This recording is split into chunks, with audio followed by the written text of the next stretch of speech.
Hey guys, tonight we duck beneath a sagging turf roof and feel the sudden embrace of hearth smoke, roasted mutton, and the faint, grassy tang of fresh split pine. You hover at the threshold of a 9th-century Norse longhouse, boots squelching in half-melted snow, pulse quickening as 50 strangers raise hollowed goat horns shimmering with amber mead. The bench closest to the door looks inviting enough, yet you can already sense the draft behind you sneaking icy fingers down your cloak. One sniff of the pungent mead tells you it's honey, herbs, and something mysterious that feels suspiciously like courage in liquid form. A skald's harp twangs nearby, the old timbers quake under dancing feet, and someone shouts that newcomers must drain 2 horns before they can even remove their mittens. Spoiler alert. You probably won't survive this without a nap, a map, and possibly a time travel vaccination card. Now, dim the lights, maybe turn on a fan for that soft background hum, and let's ease into tonight's journey together. A hush ripples down the tables as the host, an oak-shouldered chieftain with beard braids long enough to trip over, thumps his iron-bound staff against the floorboards. You shuffle closer, the wool of your tunic itching, nose prickling from smoke that refuses to obey the chimney hole. In the Norse world, mead isn't just a drink. It's diplomacy in a goatskin. Mainstream historians agree that fermented honey was the prized beverage for moments of status and storytelling, while simpler alesh handled weekday thirst. The chieftain proves the point by raising a horn filigreed with silver bands that catch the glow of whale oil lamps. He doesn't sip. He pours the liquid into his mouth at a pace that mocks gravity, then flips the empty horn to show not one drop lost. Everyone cheers, and you clap too, mostly to keep your fingers from freezing solid. A serving girl slides a horn toward you. The vessel is undeniably goat in origin. Faint ridges hint at its former mountain-leaping life. You bring it to your lips and taste summer flowers trapped in honey, followed by a polite punch of alcohol that says, "Pillage responsibly." Joke number 1. You mentally thank the goat for its sacrifice and promise to recycle your modern coffee cup with equal enthusiasm tomorrow. The warmth seeps outward from stomach to fingertips, and suddenly the long benches make sense. There's no way you could stand after a pair of these. Your eyes wander over table manners that feel half familiar, half, "Please don't try this at IKEA." Proper Norse etiquette, according to one saga, requires you to hold the horn with both hands if the host has filled it, a sign of respect and a clever method to prevent unplanned juggling. The fringe tidbit tonight. Some horns doubled as musical instruments when emptied. A quick blast could summon the dogs or at least announce you've misplaced your dignity. You picture yourself tooting like a bewildered goose and stifle a giggle. Second joke delivered. The feast unfolds as platters of charred pork, pickled cod, and rye trenchers slide along the table, grease glistening under torchlight. You notice every dish is communal. Forks are decades away from invading Scandinavia, so you tear at morsels with practiced efficiency, wiping fingers on a scrap of linen that might once have been fashionable but now moonlights as a napkin. Historians still argue whether individual wooden bowls were standard fare or a luxury saved for honored guests. Either way, you're sharing stew with a bearded stranger who cheerfully explains, through mead-thick pronunciation, that onion garnish doubles as perfume when bathing is inconvenient. Joke number 3. You consider patenting eau de onion and marketing it to Vikings who prefer their fragrance with a hint of eye-watering honesty. Halfway through the horn, you appreciate why goats were the upcycling heroes of the North. A goat provided milk, meat, hide, and finally a durable, curved cup. Talk about zero-waste life before Pinterest boards made it trendy. The horn's rim tastes faintly metallic. Another silver band, perhaps traded from distant merchants who braved Baltic storms to exchange glass beads for amber. The mainstream fact you tuck away. Archaeological digs at Birka and Hedeby routinely unearth such decorated horns, indicating both status and the far-flung network of Viking commerce. As the harp resumes, the skald roams the isle spinning verses of Odin, snatching secret runes from a self-inflicted ordeal. You notice listeners tapping horn tips on the table to mark rhythm, a makeshift percussion section. The quirky tidbit? Some sagas blame spilled mead for the invention of berserkers, warriors supposedly created when a brewer's experimental batch fermented a little too aggressively. Scholars call this charming nonsense, yet admit fermentation accidents were common enough to spark legends. The chieftain's wife, draped in wool dyed a deep madder red, strolls by to correct your grip. She twists the horn so its taper points slightly upward, ensuring no drop dribbles on your tunic. In that moment, etiquette feels less like rules and more like shared choreography. One misstep and the whole dance collapses into sticky chaos. You recall the chieftain's flawless flip earlier and wonder if long winter nights served as rehearsal halls for such liquid acrobatics. As embers settle, someone replenishes the oil lamps, releasing a faint fishy scent, likely from whale blubber, blurring the edges of the hall in dreamy haze. You lean back, shoulders brushing carved posts whose dragon heads leer lovingly overhead.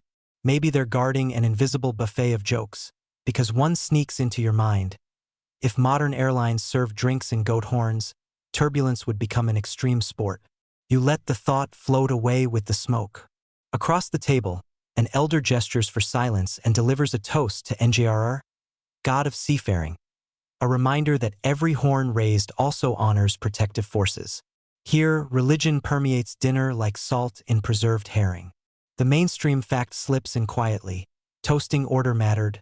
Odin first, the ancestors second, good harvest third. Any divergence invited suspicious side-eye. Yet historians still argue whether these sequences were universal or varied by fjord, because oral tradition is a glorious game of telephone played across generations and glaciers. Your horn is empty again, and etiquette dictates you hand it to the nearest child server, who rushes to the cask like an excited squirrel. You use the pause to study the narrow smoke vent overhead. Soot has sculpted black icicles clinging to wood beams. You imagine the cleaning day when someone climbs up there, armed with a broom and zero safety harnesses.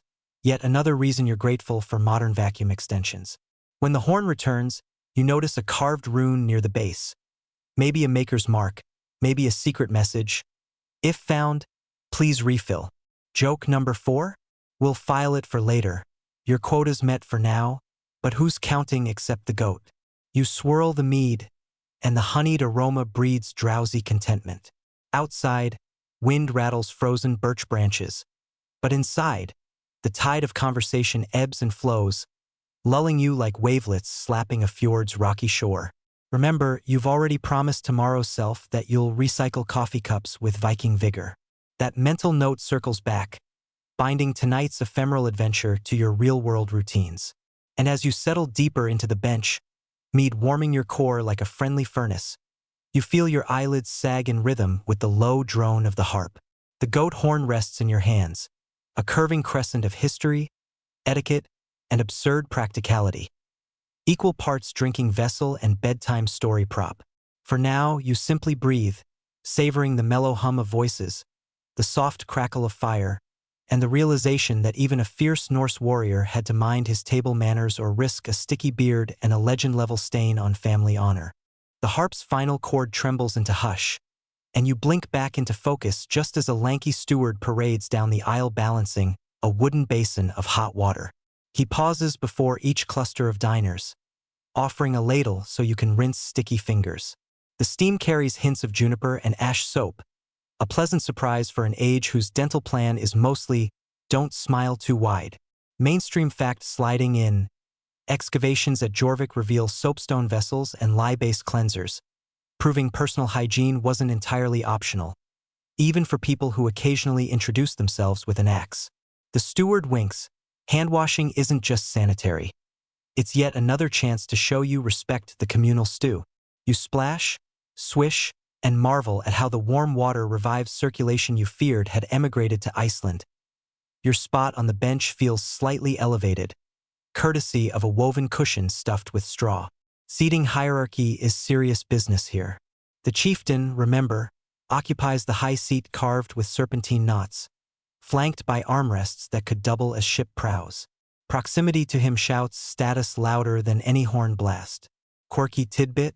Some sagas hint that favored guests were sometimes granted the saga seat, essentially a built-in spotlight for heroic storytelling. A medieval open mic night where the prize was more mead rather than internet fame. Historians still argue whether this seat rotated nightly or remained a lifelong privilege. probably because the seat itself rarely survives to testify and ghosts are terrible interviewees. A boy no taller than the goat horn himself scampers over, bearing skewers of charred lamb. He's careful to turn the sharp points inward so nobody gets unexpected ventilation. You recall that etiquette here demands you carve meat toward yourself, never outward, preventing slices from launching at your neighbor like berserker confetti. Joke number 1.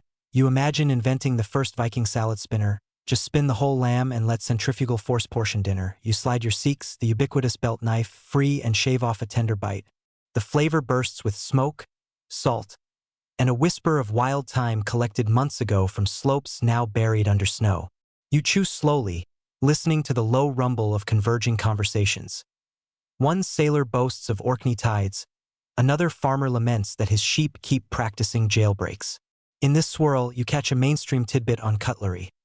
While knives were universal, spoons carved from bone or wood appeared mostly for porridge and broth. Forks? Those still lounge centuries in the future, clearly procrastinating their cameo. Across the table, a silver-haired woman plucks a bone spoon from her satchel, travel-sized tableware, the medieval equivalent of carrying your own reusable straw. She dips into a kettle of barley stew passed person to person like a slow-motion crowd-surfing rock star. You follow suit, careful not to drop the ladle and start a chain reaction reminiscent of dominoes but with boiling liquid. Second joke. You briefly wish for an OSHA inspector to timestamp this moment, clipboard trembling at the chaos potential.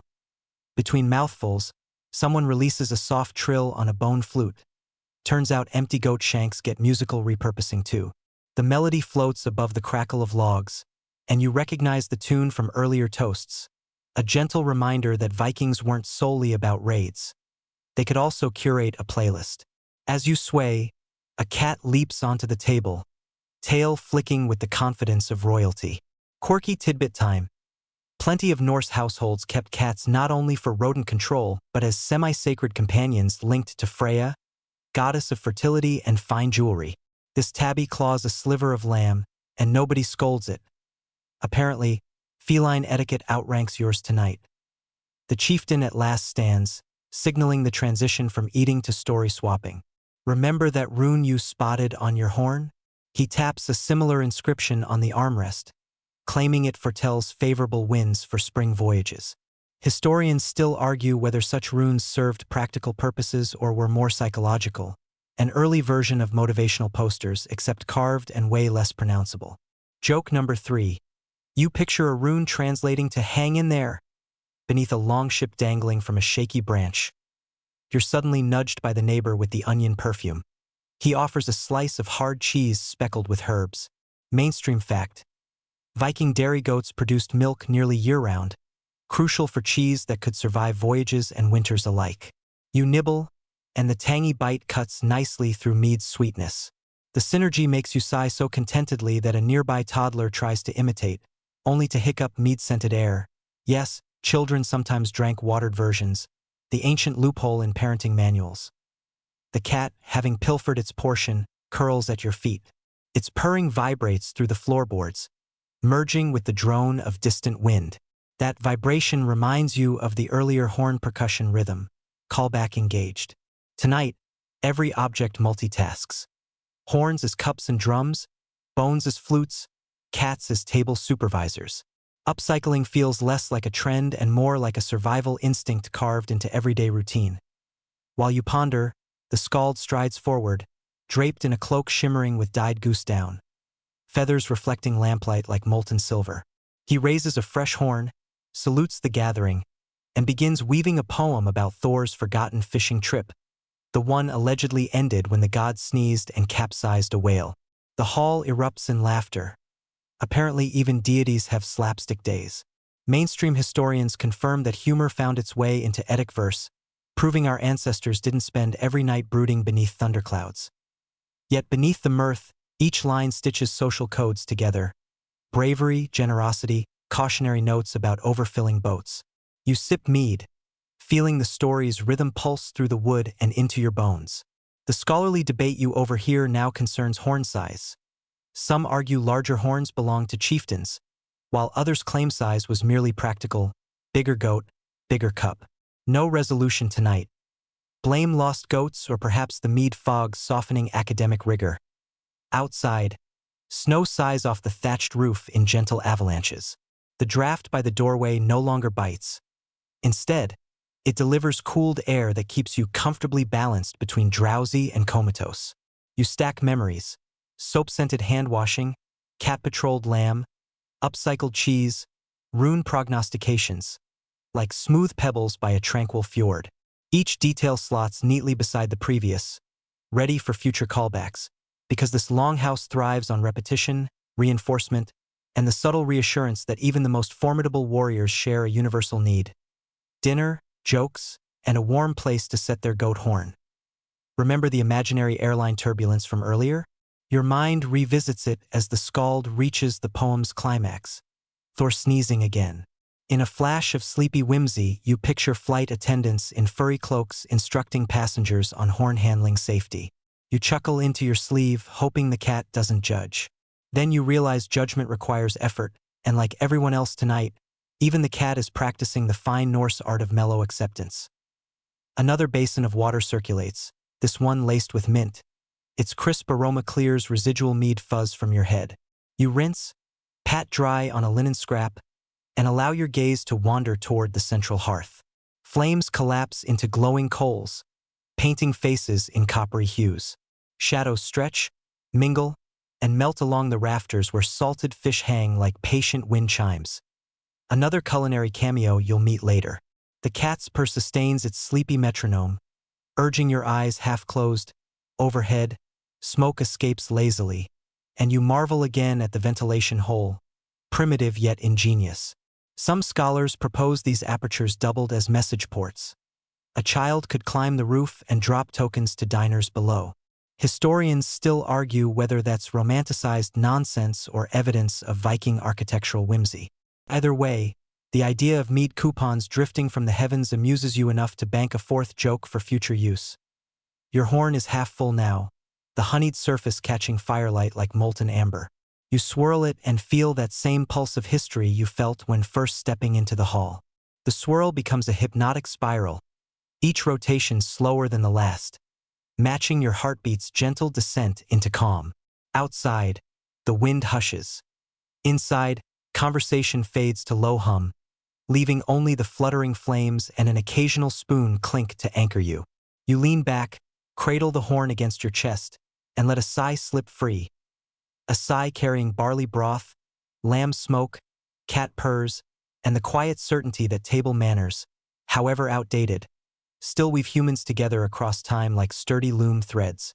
You shift on the straw-stuffed cushion, feeling the faint crunch of barley husks beneath the woven fabric.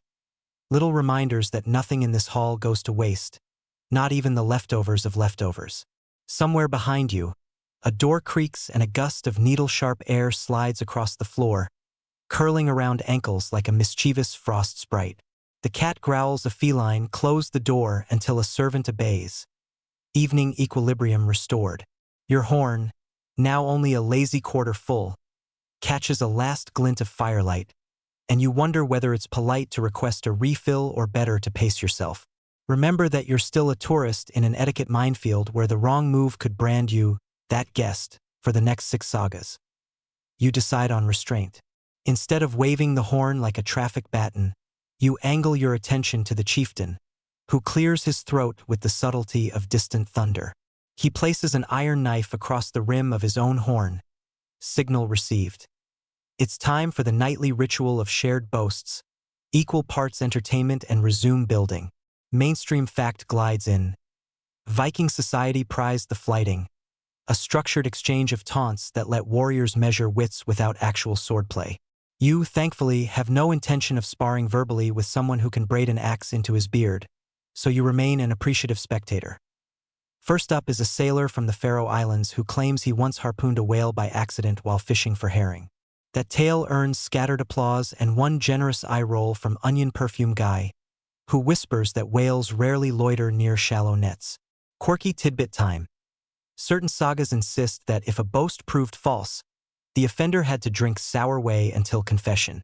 You consider whether lactose-induced honesty might improve modern politics. Joke number 1 duly logged. The sailor finishes, the The skald steps forward to moderate. He holds a sheep's shoulder blade scorched until translucent, a scapulomancy tablet for reading fortunes in the cracks. Historians still argue whether such bone divination actually guided decisions or merely added theatrical flair to evenings already heavy on beer goggles and bravado. Either way, the skald's solemn brow sells the moment. He rotates the bone before the hearth light, squints, and proclaims that tomorrow will bring favorable winds and at least one dropped ladle. Everyone nods wisely, including you, because contradicting a man waving charred bones sounds like a poor retirement plan.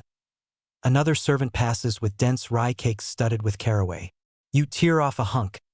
The bread's heat warms your fingertips and its aroma jogs a memory of yesterday's real-world sandwich.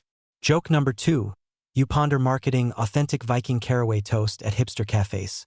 Served, of course, on reclaimed driftwood plates at triple the cost. As chewing resumes, the discussion drifts to drinking vessels. Onion perfume guy proudly hoists his horn, pointing out a slender brass plate riveted near the rim. A volume marker.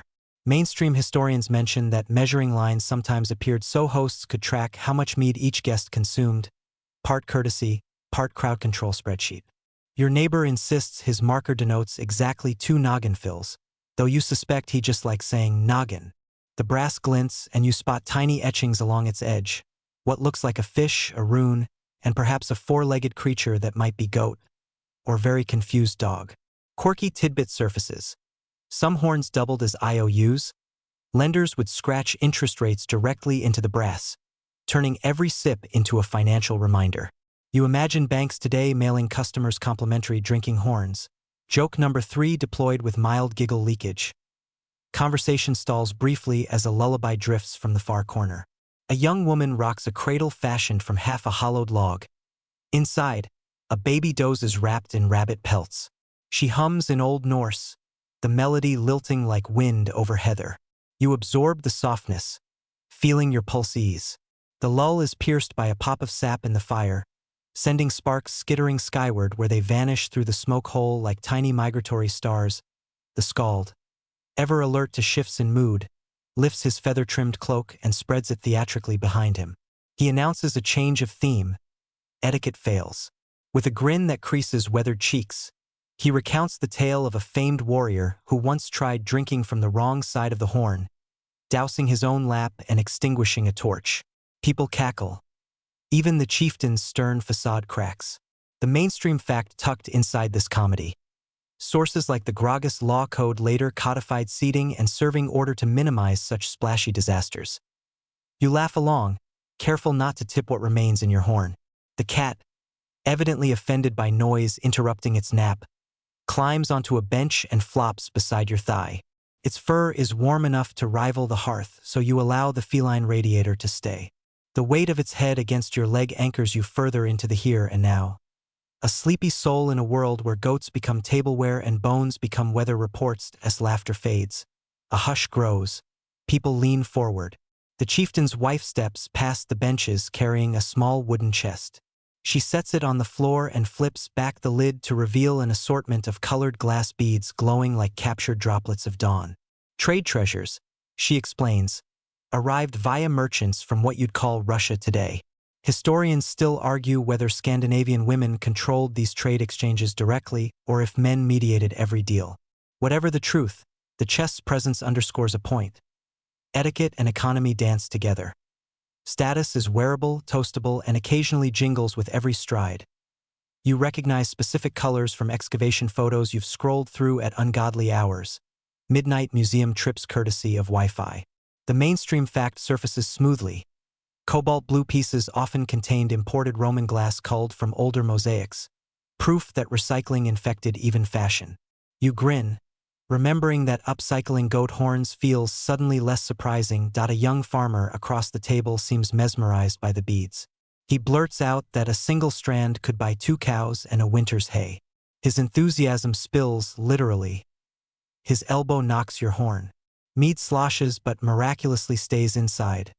Shout out to gravity's chill cousin, surface tension. You both exchange sheepish grins, and there's your callback. The earlier near-miss ladle prediction courtesy of scapulomancy, Bones apparently foreshadowed this clumsy cameo. As the incident resolves, The skald stirs drama anew by proposing a riddle contest. He casts a smooth, flat stone onto the table, tonight's prize. It bears concentric circles carved so precisely they would make a geometry teacher weep with jealousy.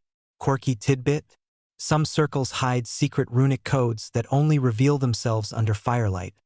They double as encryption, 12th century style. You wonder if the stone might unlock instructions for building flat-pack furniture. But keep that wisecrack holstered for later. Participants volunteer. Riddles fly, ranging from the predictable, what runs but never tires, to the puzzling, who wears a beard yet has no chin? Onion Perfume Guy answers one with such flair that he's awarded a refill before the skald even verifies correctness. You notice the level of his horn creeping toward the decorative rim line. Tomorrow's headache is brewing with methodical certainty. Throughout the volley you remain blissfully spectator, content to stroke the cat's ears and let the rhythms lull you. The fire dips lower, revealing a hearthstone mosaic of overlapping spirals. Mainstream historians note that spiral motifs symbolize journeying, outer path to inner self. Seems apt. You've traveled centuries backward tonight yet discover familiar human quirks. Bragging contests, seat politics, and the universal fear of spilling a drink on your tunic. A final riddle stumps the hall, involving the moon, a fish, and a borrowed shoe. Nobody solves it, so the skald awards the stone to the cat, claiming the animal kept silent and thus avoided wrong answers. Laughter ripples, then settles like feathers after a pillow fight. Lanterns are trimmed, casting a honeyed twilight that nudges eyelids heavy. You set your nearly empty horn on the table, tracing its rim one last time. The brass marker feels cool, the carved rune faint under your fingertip. Another gust rattles wall planks, but the longhouse stands firm, as it has through storms and sagas, hearth smoke and hilarity. Tonight you've learned the secret behind Norse etiquette. It isn't about rigid rules but about weaving everyone into a snug human blanket. Horns, bones, bread, and beads the stitches that keep the cold at bay. Your shoulders loosen. Respiration slows. The cat yawns, bearing tiny fangs that look more adorable than fearsome. Around you, benches creak under shifting weight as revelers settle into quieter modes. Someone hums the earlier lullaby's refrain, and your mind drifts with it, sliding along the carved spirals toward a gentle still point where stories rest between heartbeats. The hush never lasts long in a Norse longhouse. Like a sleepy tide, conversation rolls back in the moment, the fire pops loudly enough to wake someone's curiosity. You stretch your legs beneath the bench, careful not to dislodge the cat now kneading biscuits on your boot toe. A free foot massage with optional claw exfoliation. A servant glides by carrying a tray of what looks suspiciously like wooden shingles, only thinner and glossier. He plops one onto the table, and you realize you're staring at strips of stockfish, Arctic cod air-dried until it weighs about the same as your last text message. Mainstream fact sliding onto your mental plate. For coastal Scandinavians, stockfish was dense, durable protein that could outlive its original fisherman if kept dry enough. It softens when beaten with a hammer, which explains the mallet hanging from the servant's belt like a culinary warhammer. He offers the mallet with a grin. You gamely tap the fish, producing a sound reminiscent of two coconuts auditioning for a gallop scene. Joke number 1 gallops past. After sufficient thwacks, the piece splinters into chewable shards. You pop one in, tasting ocean frost and faint smoke. The Mead's honey note plays counterpoint, and your palate throws a quiet party under dim torches. Across the board, Onion Perfume Guy pretends to conduct an invisible choir of flavors, waving a torn rye crust like a baton. You smirk. Apparently table manners include a minor in dinner theater. The chieftain's wife reappears, this time with a shallow bowl of pale butter so fresh it practically moos. She sets it near you and gestures that proper etiquette demands smearing a dab onto the stockfish. Think Norse peanut butter minus the nuts, plus an entire fjord. You comply, savoring how the butter melts into the fibrous flakes. Quirky tidbit floats up.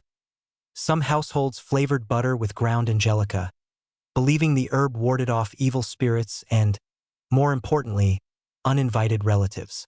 You raise an eyebrow, mentally adding angelica to your modern shopping list labeled better than garlic? Utensil-free eating continues, yet you notice small bone picks beside a pile of sheep ribs. These function less like spears and more like communal toothpicks. You politely decline, partly hygienic caution, partly fear of reenacting a porcupine. Instead, you reach for your Sikhs again, slightly smug that it doubles as cutlery and fashion statement. Joke number 2 surfaces.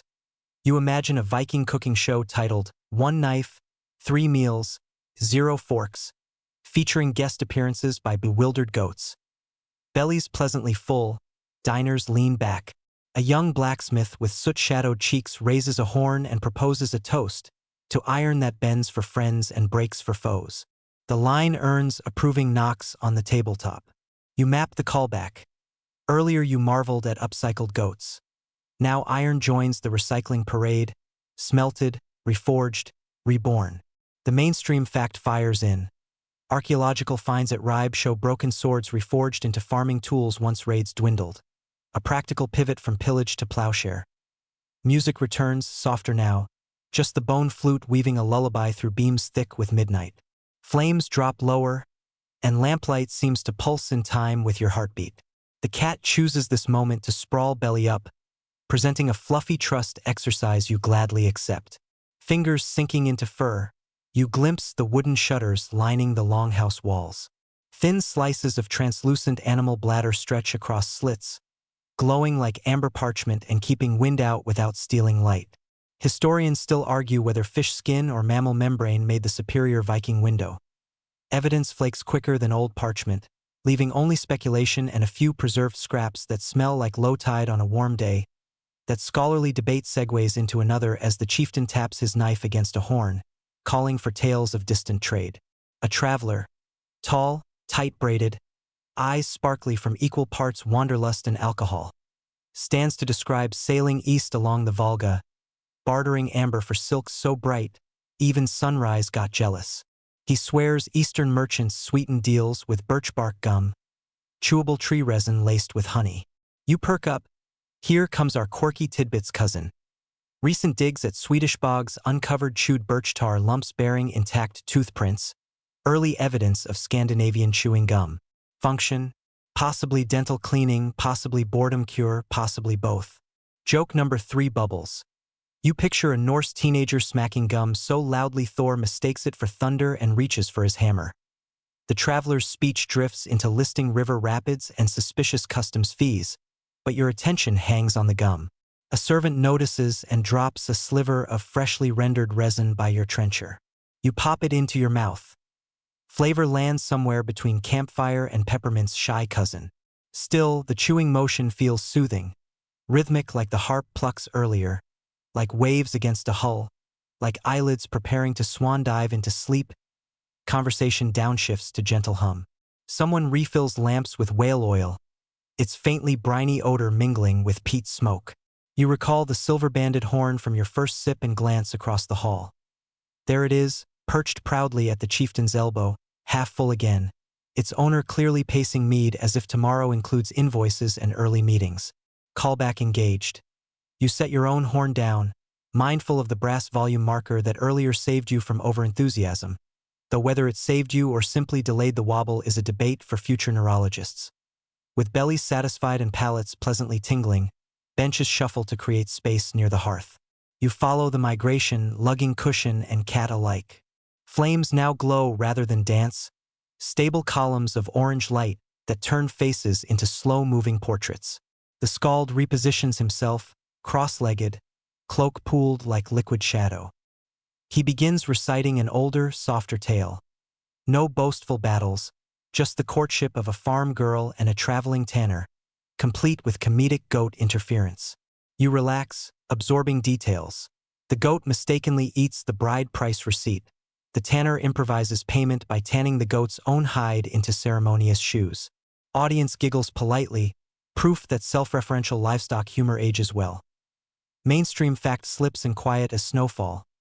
Marriage contracts in parts of medieval Scandinavia sometimes involved shoe gifts symbolizing provision and journeying together, discovered written in runes on birch strips.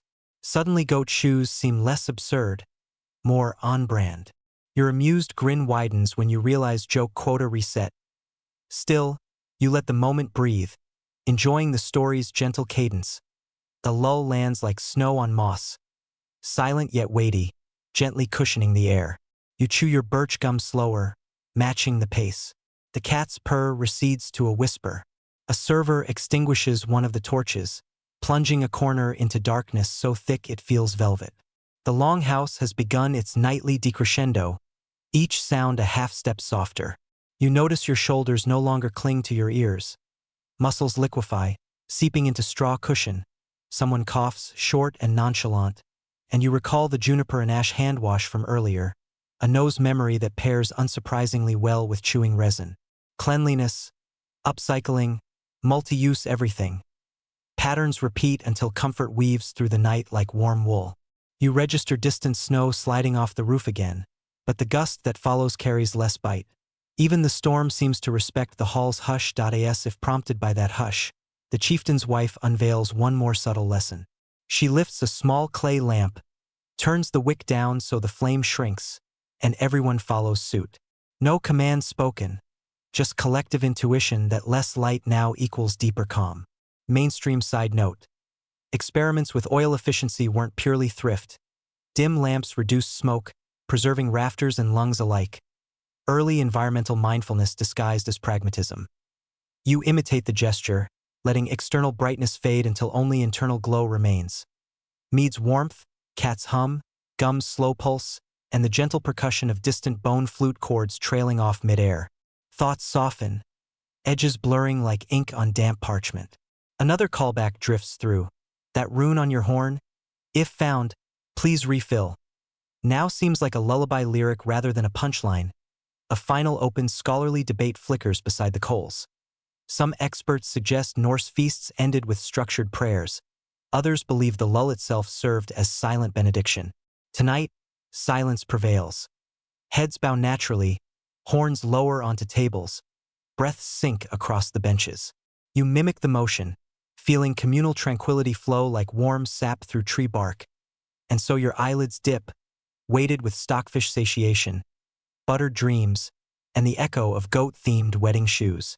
One more long, steady breath fills your chest with peat smoke, whale oil glow, and a whisper of angelica. Exhale, and the night exhales with you. Longhouse beams creaking like an enormous sigh. The cat settles deeper, its rhythmic heartbeat aligning with yours until both pulses drift into matching, measured hush. Silence settles like fresh snow on a pine bough, yet inside the longhouse you sense the quiet humming with possibilities, the way embers hum beneath a thin crust of ash. You lean back, eyes half-lidded, when a small wooden clatter snaps them open again. Across the hearth, the soot-cheeked blacksmith you met earlier spreads a square board on a low stool, its surface incised with checkered lines that glint faintly in lamplight. Tiny stone figures, smooth white pebbles versus glossy black glass, spill from a pouch and clack into neat ranks. You recognize Nafatafel, the Viking strategy game that predates chess by centuries. Mainstream historians love pointing out that sets have surfaced in graves from Gokstad to the Isle of Lewis, a silent testimony that warriors like to warm up their brains as well as their sword arms. The blacksmith pats the cushion beside him. You shuffle over, careful not to disturb the cat still hogging your previous seat like a furry placeholder. Players alternate moving pieces orthogonally to trap a king in the center, a goal much easier to describe than to accomplish after 2 horns of mead. The smith slides a pebble, you counter, and soon your conscience pings a familiar callback. Remember that rune on your drinking horn encouraging refills? The blacksmith obviously read it because he tops up your cup before the second move, ensuring the night remains pleasantly buoyant. Third move in, the cat relocates, leaps onto the board, and bats a pebble off the edge with regal disinterest. Joke number 1 pounces. Apparently the kitty has invented Nafatafel Blitz, a speed variant where players must adapt to random feline sabotage. Laughter ripples through spectators. Even the chieftain cranes his neck to watch the impromptu tournament. Historians still argue whether original rules allowed for animal interference or whether livestock were politely shooed away. Unfortunately, parchment manuals rarely include paw prints as annotations. You reset the piece and play resumes. Between moves, the smith explains a quirky house rule. The loser must compose a 2-line stanza praising the winner's beard, regardless of beard presence. Last week, he claims, A visiting clean-shaven monk penned a haiku-length compliment to a beard that didn't exist. You stifle a grin while strategizing. Public poetry under pressure sounds terrifying, yet slightly preferable to drinking sour whey until confession, as the earlier boasting session threatened, after several tense turns. And one more cat-induced hostage crisis, the Smith corners your king. Defeat acknowledged. You search for beard-flattering adjectives despite your opponent's facial hair resembling an enthusiastic dandelion. You manage. Iron sparks sleep in braids of midnight moss. Applause sprinkles like rain on a thatched roof. The Smith bows, satisfied. Joke number 2 fluffs the crowd. You add that his beard doubles as an emergency pot scrubber, earning another wave of chuckles and one mock-offended gasp from onion perfume guy. The merriment nudges a larger tradition into motion.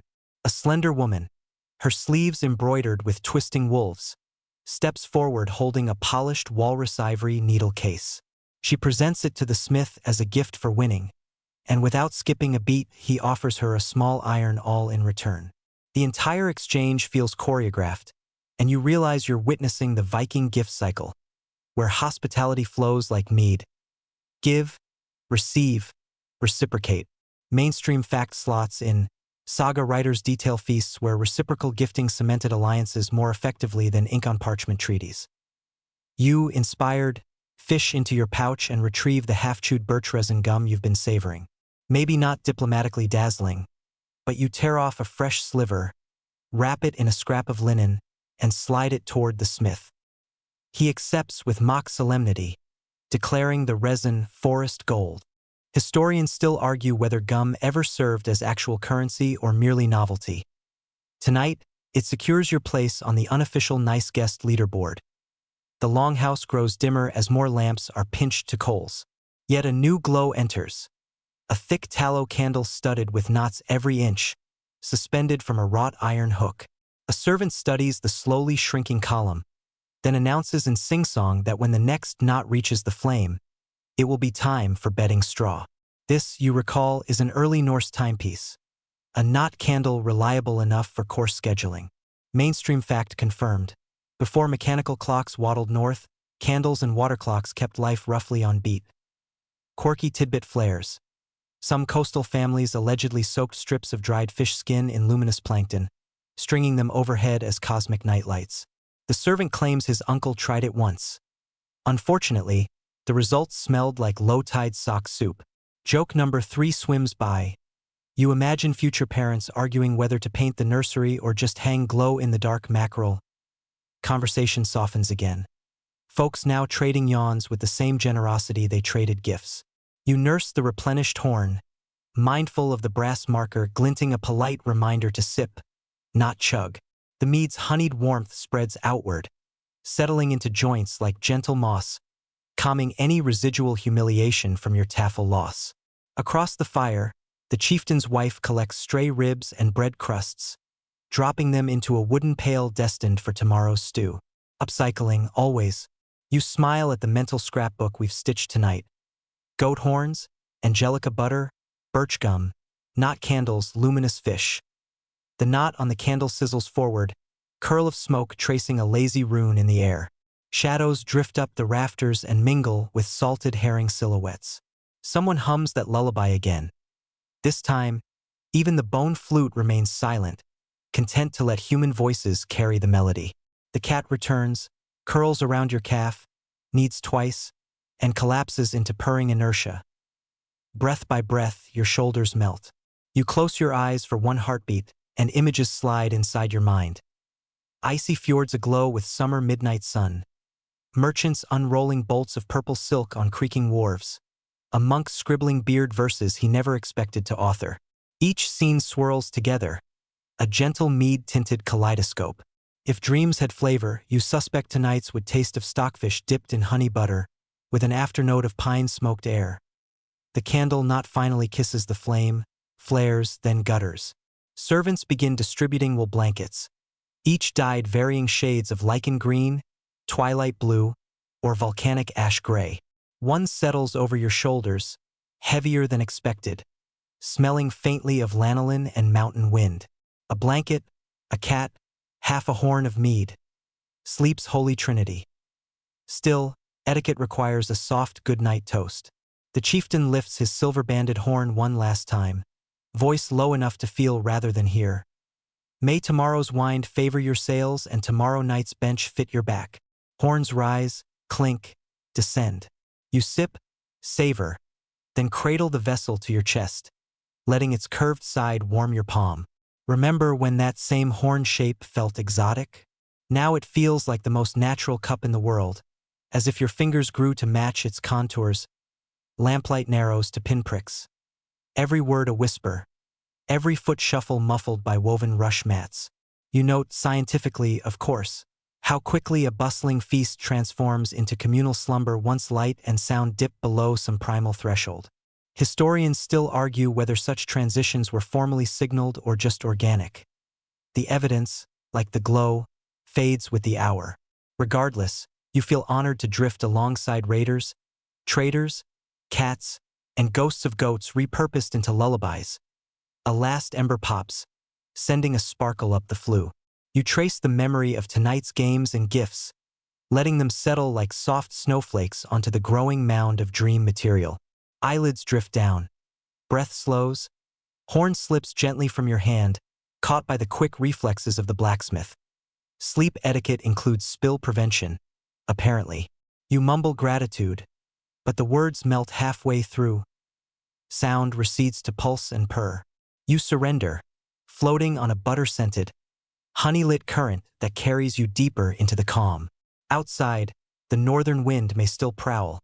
Yet inside, the longhouse has become a womb of warm wood, stitched tight with laughter, candles, and a board game you lost with poetic grace. Tomorrow will bring fresh stockfish, new riddles, and perhaps revenge on the taffel board. But for now, you relax into the weave of blankets and stories, letting the knots of time burn quietly above you, one slow inch at a time.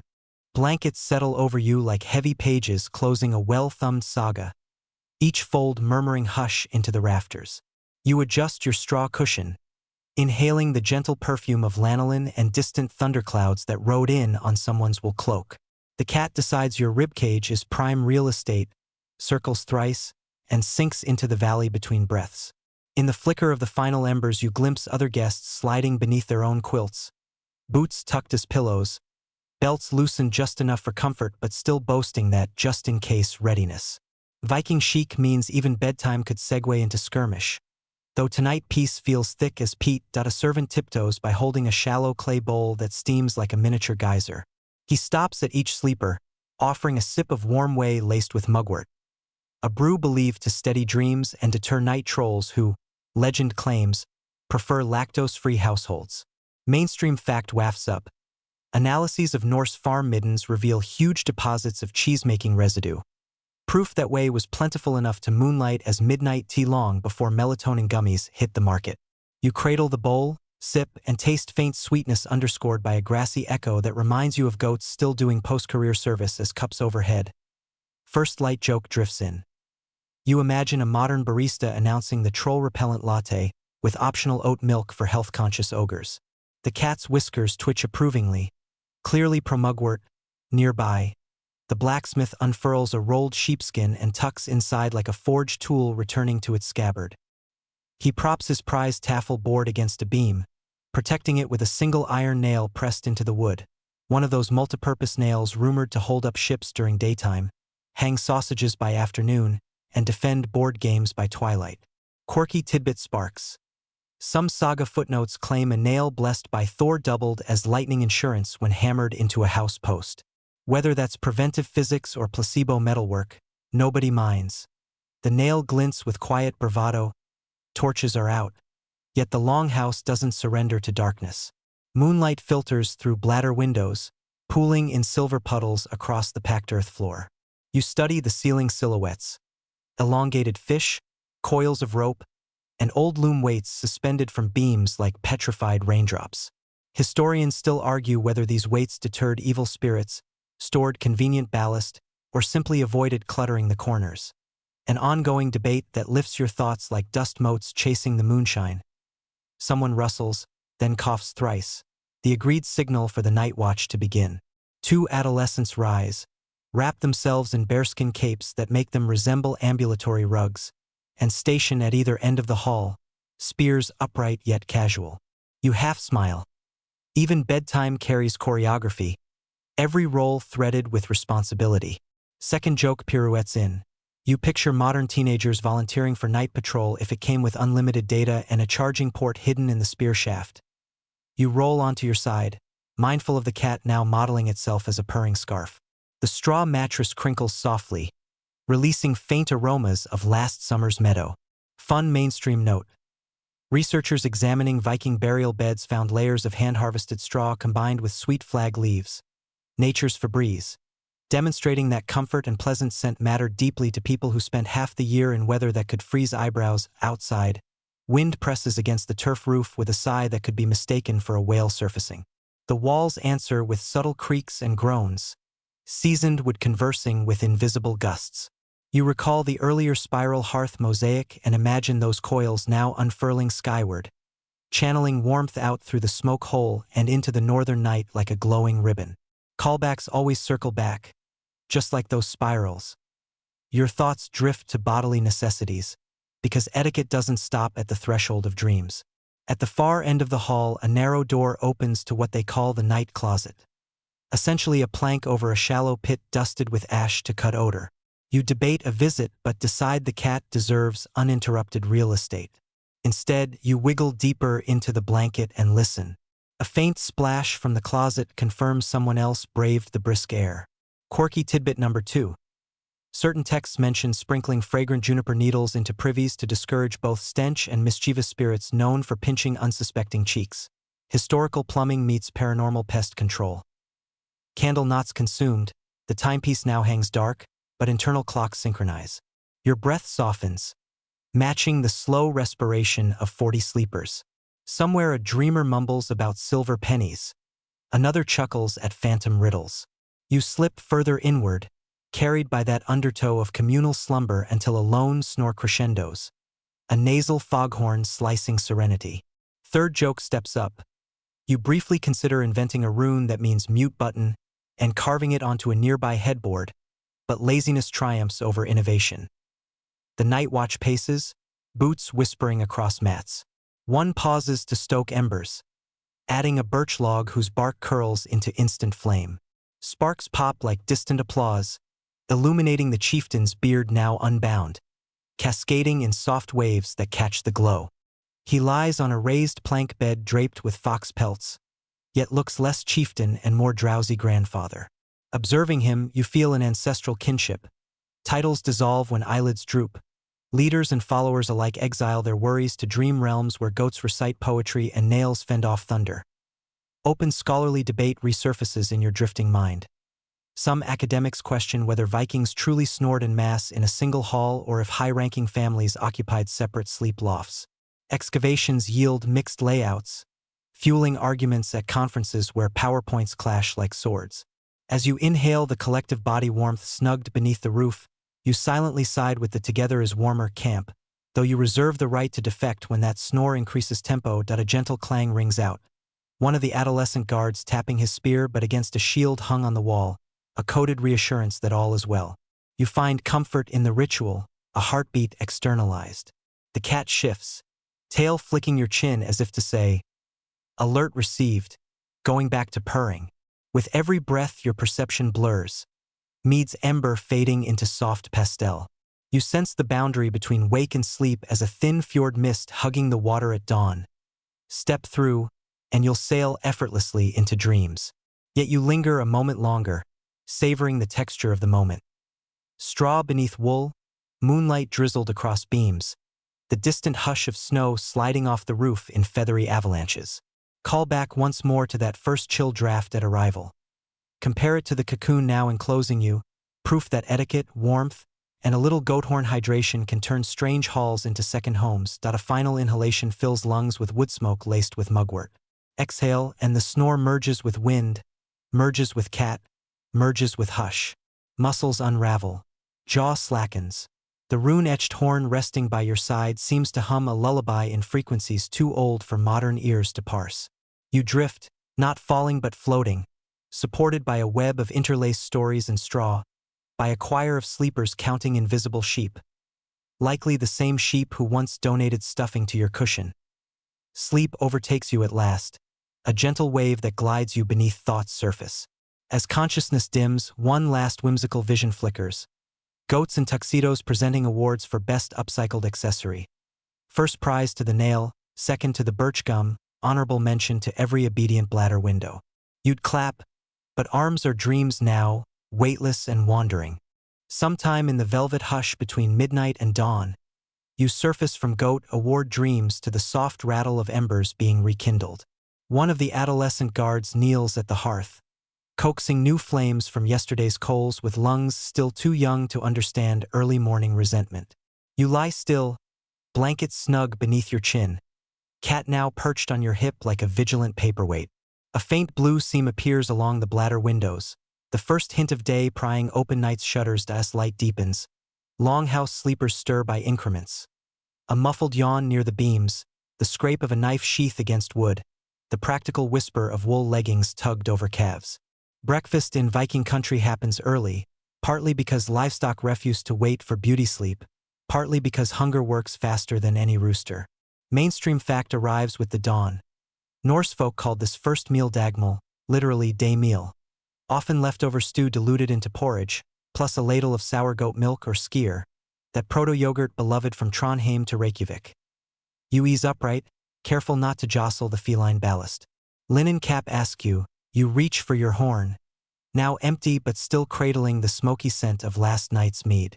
A servant girl sweeps by, dropping a pebble into each vessel. A signal that horns require rinsing before reuse. Sanitation, 9th century style. She promises hot barley broth soon, then pushes on, broom of goose feathers fanning embers into tiny fireflies. Your neighbor, yes, onion perfume guy, emerges from a fox fur burrito and grins, hair flattened like wind-blown hay. He mutters that dagmal is his favorite because it involves minimal chewing. Apparently his jaw still protests last night's stockfish. Joke number 1 pops awake. You suggest inventing prehistoric instant oatmeal, just add berserker tears for flavor. Earning a sleepy chuckle and a half-hearted pillow sweat, movement increases. The blacksmith retrieves his taffel board, checks for cat sabotage, and slides it onto a shelf. The cat, for its part, abandons your hip to chase a drifting feather from the broom. Proof that quality entertainment predates Wi-Fi. A pair of thralls lug in a cauldron whose steam carries aromas of barley, dried mushrooms, and the same angelica that once perfumed butter. You inhale, stomach rumbling like distant thunder gods assembling percussion. Before bowls appear, etiquette demands a quick wash. Last night's juniper ash basin returns, lukewarm but still scented like alpine holidays. You dip hands, noticing how moon-silvered calluses glow under early light. Quirky tidbit floats up with the steam. Some warriors carried reindeer antler toothpicks carved with miniature runes. They'd clean teeth, then stick the pick behind an ear like a stylish tusk. You picture yourself sporting antler accessories at a corporate meeting. Joke number 2 bows politely cleaned and semi-presentable. You join the queue where ladles of porridge plunk into individual wooden bowls. Onion perfume guy sprinkles his with salt crystals the size of baby teeth, bragging they came from a distant white sea salt pan. You recall last night's gift cycle and fish in your pouch, ultimately offering him a pebble from the taffel set the cat knocked off.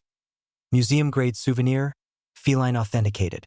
He laughs, pockets it, and vows to start a collection titled Artifacts That Tried to Escape. Steam wreathes faces as benches fill. You notice the chieftain seated but hatless, hair loose and slightly wild. Morning humility in place of evening regalia. He lifts his spoon, waits for hush, then speaks a simple blessing to Thor for strength and to Sif for fields still napping beneath snow. Historians still argue whether these breakfast invocations were formal religion or cozy habit. Either way, spoons hover obediently until final, so be it. Only then do dozens of mouths move in unison, the communal slurp a symphony of polite urgency. Your first bite lands like comfort incarnate. Barley softened to silk, mushrooms earthy as fresh-turned soil, a ghost of honey threading sweetness through the bowl. You slow to savor, but onion perfume guy shovels with machine efficiency, apparently fearing rationing. Joke number 3, tiptoes in. You quip that if chewing's too hard, he should patent Viking smoothie bowls, complete with decorative stockfish flakes. He snorts stew, wipes beard, and mutters something about trademark lawyers in chainmail as bowls empty. Conversation sparks about chores. The blacksmith mentions shoeing a restless pony. The traveler with birch gum plans to mend sails. You're invited, half in jest, to join the hayloft crew flipping last season's straw to discourage mold. That offer reminds you of your cushion's barley crunch and triggers a mental callback to straw-scented sleep therapy. Maybe flipping hay is just the Nordic version of airing sheets. Before decisions finalize, a commotion spools at the front door. One guard pushes open the planks, letting in a blade of dawn bright enough to make eyes water. Through the gap you glimpse ice-blue sky rippled with pink streaks, snow-crusted fields, and smoke fingers rising from neighbor houses like sleepy salutations. A messenger steps inside, cloak rimed with frost, carrying a leather satchel dripping meltwater. He bows and produces a clay tablet sealed with a blob of green wax. The hall hushes again. Nothing spikes curiosity like mail in an age before reliable Wi-Fi pigeons. The chieftain breaks the seal while everyone speculates. Mainstream fact glimmers. Rune sticks and wax tablets served as daily communique for trading centers like Hedeby. Literacy rates may have been higher than stereotypes suggest, especially among merchants and women overseeing accounts. The chieftain reads aloud. News of an early thaw down fjord means trading ships may sail 2 weeks sooner. Cheers rise. Onion perfume guy hollers about selling surplus onions before they sprout auditioning roots. Open scholarly debate surfaces over porridge refills. Historians still argue whether double servings at Dagmal indicated status or simply second helpings for greedy guests. Today, the servant refills your bowl without judgment, and you accept, promising your stomach a brisk hayloft workout later that as porridge levels dip again. The chieftain's wife distributes small horn cups of skyr whipped with cloudberries dried during midsummer. The tartness zings you awake like cool surf, yet dovetails with porridge sweetness in pleasant harmony. You spot the cat licking skyr from a spoon someone sacrificed. Apparently feline probiotics constitute a cultural necessity. The longhouse brightens as sun climbs. Lamplight extinguishes itself, unnecessary now that golden beams spear through bladder windows, turning dust motes into floating embers of day. Laughter rebounds off beams, the earlier snore forgiven, replaced by spoon clinks and plans. Mend nets, polish shields, perhaps rematch taffel at dusk. You note with delight the rhythm of Viking life. Feast, sleep, forage, repeat. Each phase stitched by etiquette gentler than stereotypes admit. Your bowl empties a final time. Servants whisk away dishes to a side bench where scullions scrape leftovers into a pig slop bucket. Recycling continues. Someone rings a small bronze bell shaped like a crouching bear, signal that common benches can now rise. Guests stretch. Joints pop like distant drums. Blankets fold for airing. Onion perfume guy adjusts his cloak, declaring he must harvest fresh onions if he's to outperfume spring's thaw musk. You stand, legs steady despite Mead memories. The horn you clutched last night waits cleaned and inverted on the table, pebble removed, surface gleaming. You write it instinctively, tracing the rune near its rim. Funny how an object can migrate from novelty to familiarity in mere hours. The curve now matches your palm like handshake memory. You decide to help with hay flipping, perfect warm-up and more straw-scented nostalgia. Before leaving, you look once more along the hall. Smoldering hearth, sunlight sketching lattice onto dirt floor, not candle stump cool in its hook. The imagery bookmarks itself alongside goat horn etiquette, mugwort way, and that nagging taffel defeat you plan to avenge at tonight's candle mark. You inhale the medley of skyr tang, wool grease, and lingering wood smoke, storing it deep where future stress can't reach. Then, stepping toward the door, you duck under a low beam, call back to those fishy window bladders, and brace for the bite of morning air. Stick figure of routine begins. Chores, laughter, maybe another cat cameo. Yet you suspect each mundane moment will shimmer because you've seen the hidden architecture. Gift cycles, sneeze-flipped whales, barley that becomes both pillow and porridge. You pull cloak tight, smile into cold brilliance, and stride out, certain that even hay flipping will unfold with the quiet theater of Mead-tempered civility. The door plank thuds behind you, and dawn air slaps cheeks still flushed from porridge steam. You gulp it like spring water, crisp, pine-laced, carrying distant gull chatter from the fjord. Snow crunches under boots as you cross the yard toward the long barn. Onion perfume guy already ahead, cloak flaring like an aromatic banner. Beside him trots the barn cat. Yes, the same feline aristocrat, apparently promoted to field marshal of rodent patrol.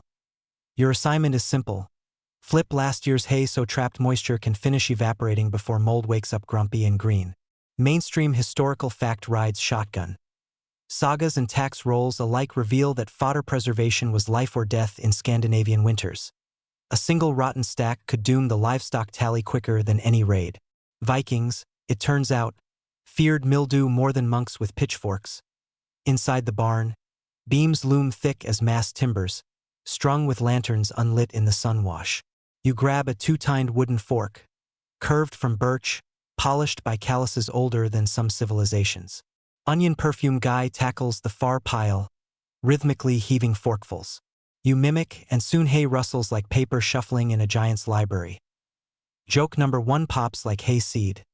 You suggest issuing tiny scrolls to resident mice so at least the chewing comes with dramatic readings.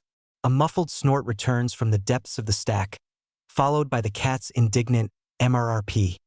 That clearly translates to, don't encourage them. You settle into a meditative pace. Lift, flip, spread. Each forkful turns yesterday's musty underside into fresh-aired top. Sunbeams filter through gaps in the plank walls, illuminating dancing dust motes. Tiny gold coins swirling in invisible currents. Quirky tidbit emerges. Some farmers deliberately sprinkled dried seaweed between layers as a natural desiccant and mineral booster, giving bovine breakfasts an exotic maritime tang. You picture cows bragging about sushi hay and chuckle. Half an hour in, the blacksmith wanders over carrying a crooked wooden contraption that looks like a hobby horse missing vital parts. He demonstrates its purpose. A hay compression lever used to squeeze stacks tighter, increasing storage without expanding barns. Historians still argue whether such devices were widespread innovation or local genius. Archaeological would rarely survive long enough to settle bets. Regardless, he stakes the lever near your feet and challenges you to test your weight against Norse engineering. You brace, press the crossbar, and feel hay compress with a satisfying squeal. Joke number 2 tumbles out. You swear you just invented the Viking thigh master and plan to market it with endorsements from shield maidens sporting enviable quads. The blacksmith guffaws, wiping soot-shadowed eyes. Labor warms muscles, and soon cloak and tunic layers peel away, steam wisping from shoulders. The cat, bored of supervision, scales a support post and perches like a gargoyle, tail flicking in time with your fork strokes. Every so often it pounces on a fleeing grasshopper, barn snacks, cat edition. While working, you trade stories with onion perfume guy. He describes his onion cellar. Pits lined with spruce branches, bulbs braided into ropes for airflow.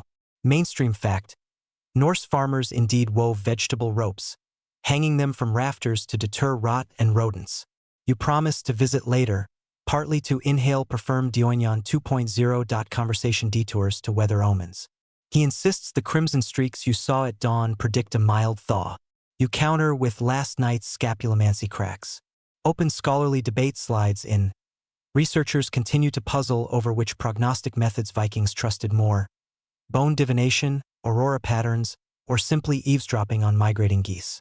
The truth probably blends all three with a healthy topping of neighbor gossip. By mid-morning the hay lies fluffed and sunlight-kissed. You lean on the fork, admiring the sweetgrass aroma rising like summer in a bottle. Blacksmith claps you on the shoulder, declares the job complete, and suggests a quick race to the water trough for refreshment. You accept, albeit reluctantly. Feet feel temporarily replaced by smoked herring.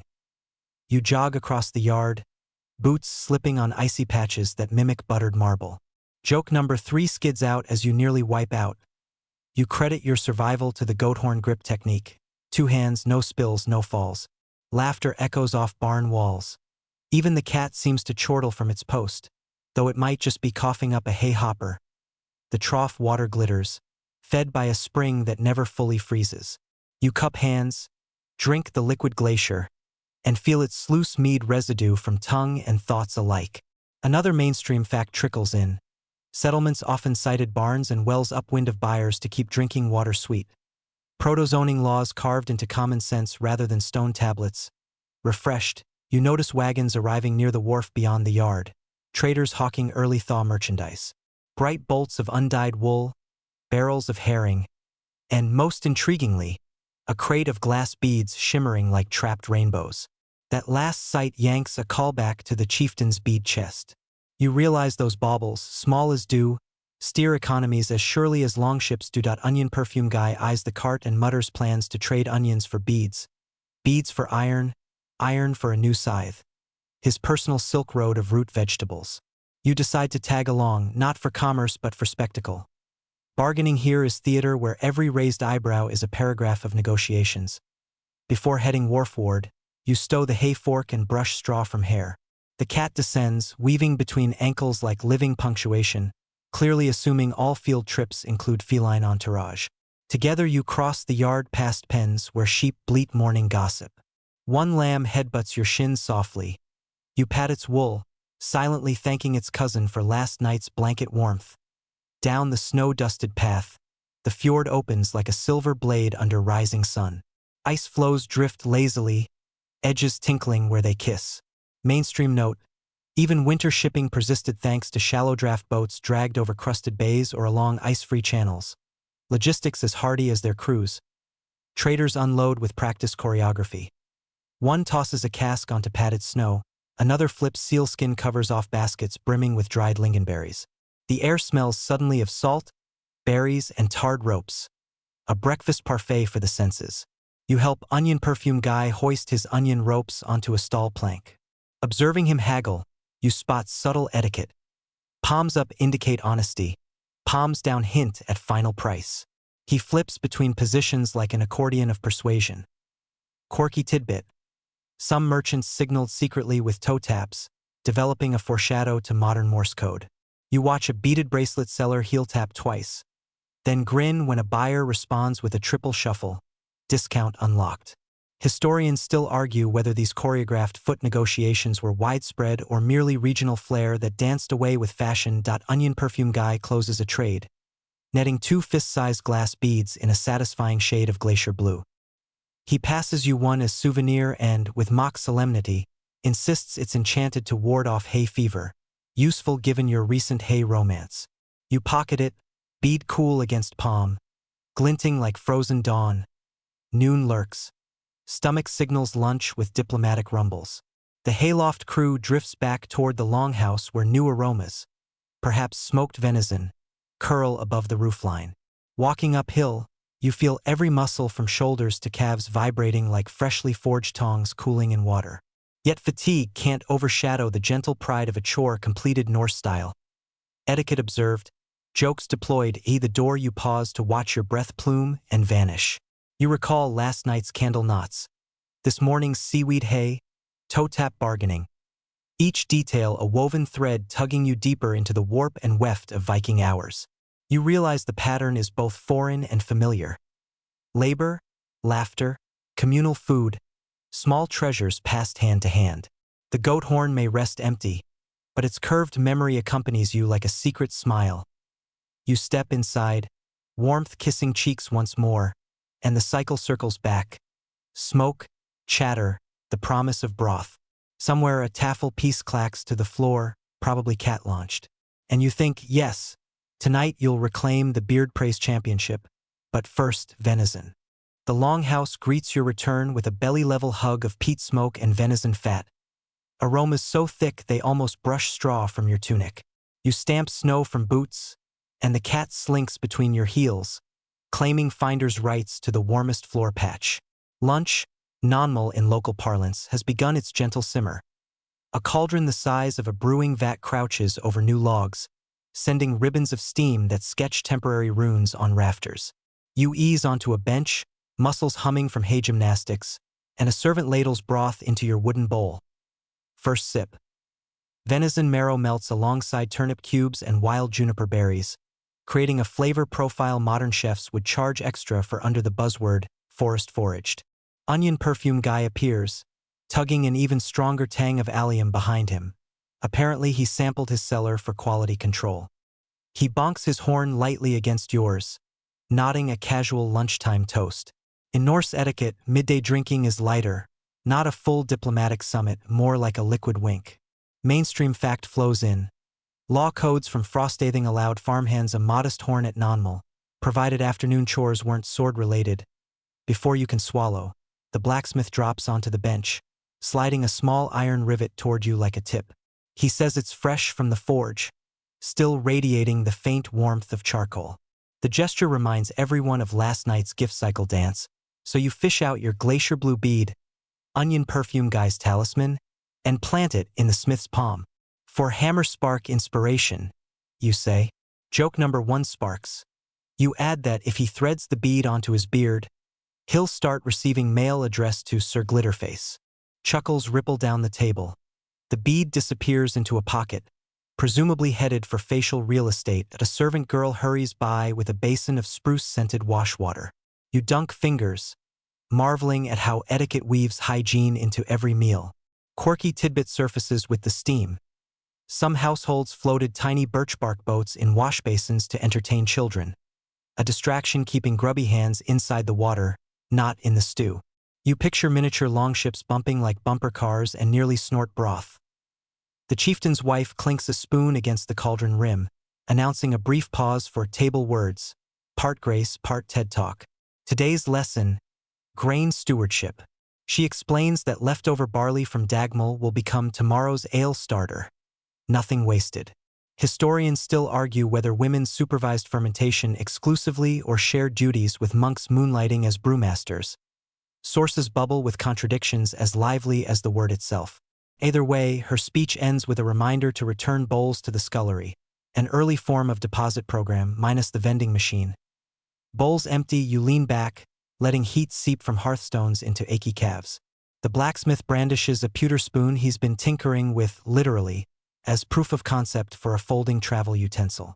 Its hinge squeaks but functions, and he predicts every future warrior will carry one. Joke number 2 creaks out. You claim the spoon will become so popular that people will forget knives exist and butter will file a missing weapon report. Laughter bounces off beams. The folding spoon snaps shut as if applauding itself. Conversation drifts to midday plans. A sailor proposes demonstrating net mending techniques. 2 children beg for sled rides down the burial mound, parental approval pending. You volunteer for the forge, curious about iron choreography. The blacksmith agrees, eyes bright as polished hematite, and the pair of you step outside, bracing against a gust that tastes of salt and snowmelt. The cat elects to stay indoors. Metalwork lacks sufficient rodent cameo potential. The forge squats at the yard's edge like a stone toad, belly glowing. Inside, bellows pant under teenage elbows while sparks swirl, briefly recreating midsummer meteors. You observe the smith slide your iron rivet into a clay cup of oil, tempering baptism, then invite you to try the hammer. You grip the heft heavier than any hay fork, and follow his rhythm. Lift, drop, lift, drop. Each strike flattens glowing metal into a leaf-shaped cloak clasp. Throughout, he hollers incremental pointers over the sizzle. Keep elbow loose, let gravity earn its wages. Between hammer beats, the mainstream fact clangs. Vikings imported high-carbon wolf steel from the east, welding it with local iron to create blades that flexed without snapping. The smith illustrates by flexing a half-finished knife. It bows like a polite reed, then springs true. You whistle, suitably humbled. Quirky forge tidbit. Some smiths allegedly whispered charms into cooling water so blades retained memory of fire, making them bite harder in battle.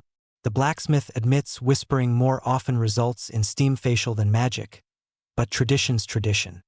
He demonstrates by murmuring, "Behave, you spark-eating serpent," as he quenches the clasp. You try not to laugh. Steam hides your grin anyway. After an hour, the clasp cools to dusk gray. He hands it over. You rub your thumb across its rippled texture, feeling pride hammer through you a second time. Joke number 3 glows. You suggest launching a fashion line called Berserker Bling, featuring accessories forged by trial, error, and your questionable arm strength. The smith promises a brand partnership saga, should scribes ever require plotlines beyond pillage. Sweat cooling, you step outside to a sky ripening toward late afternoon.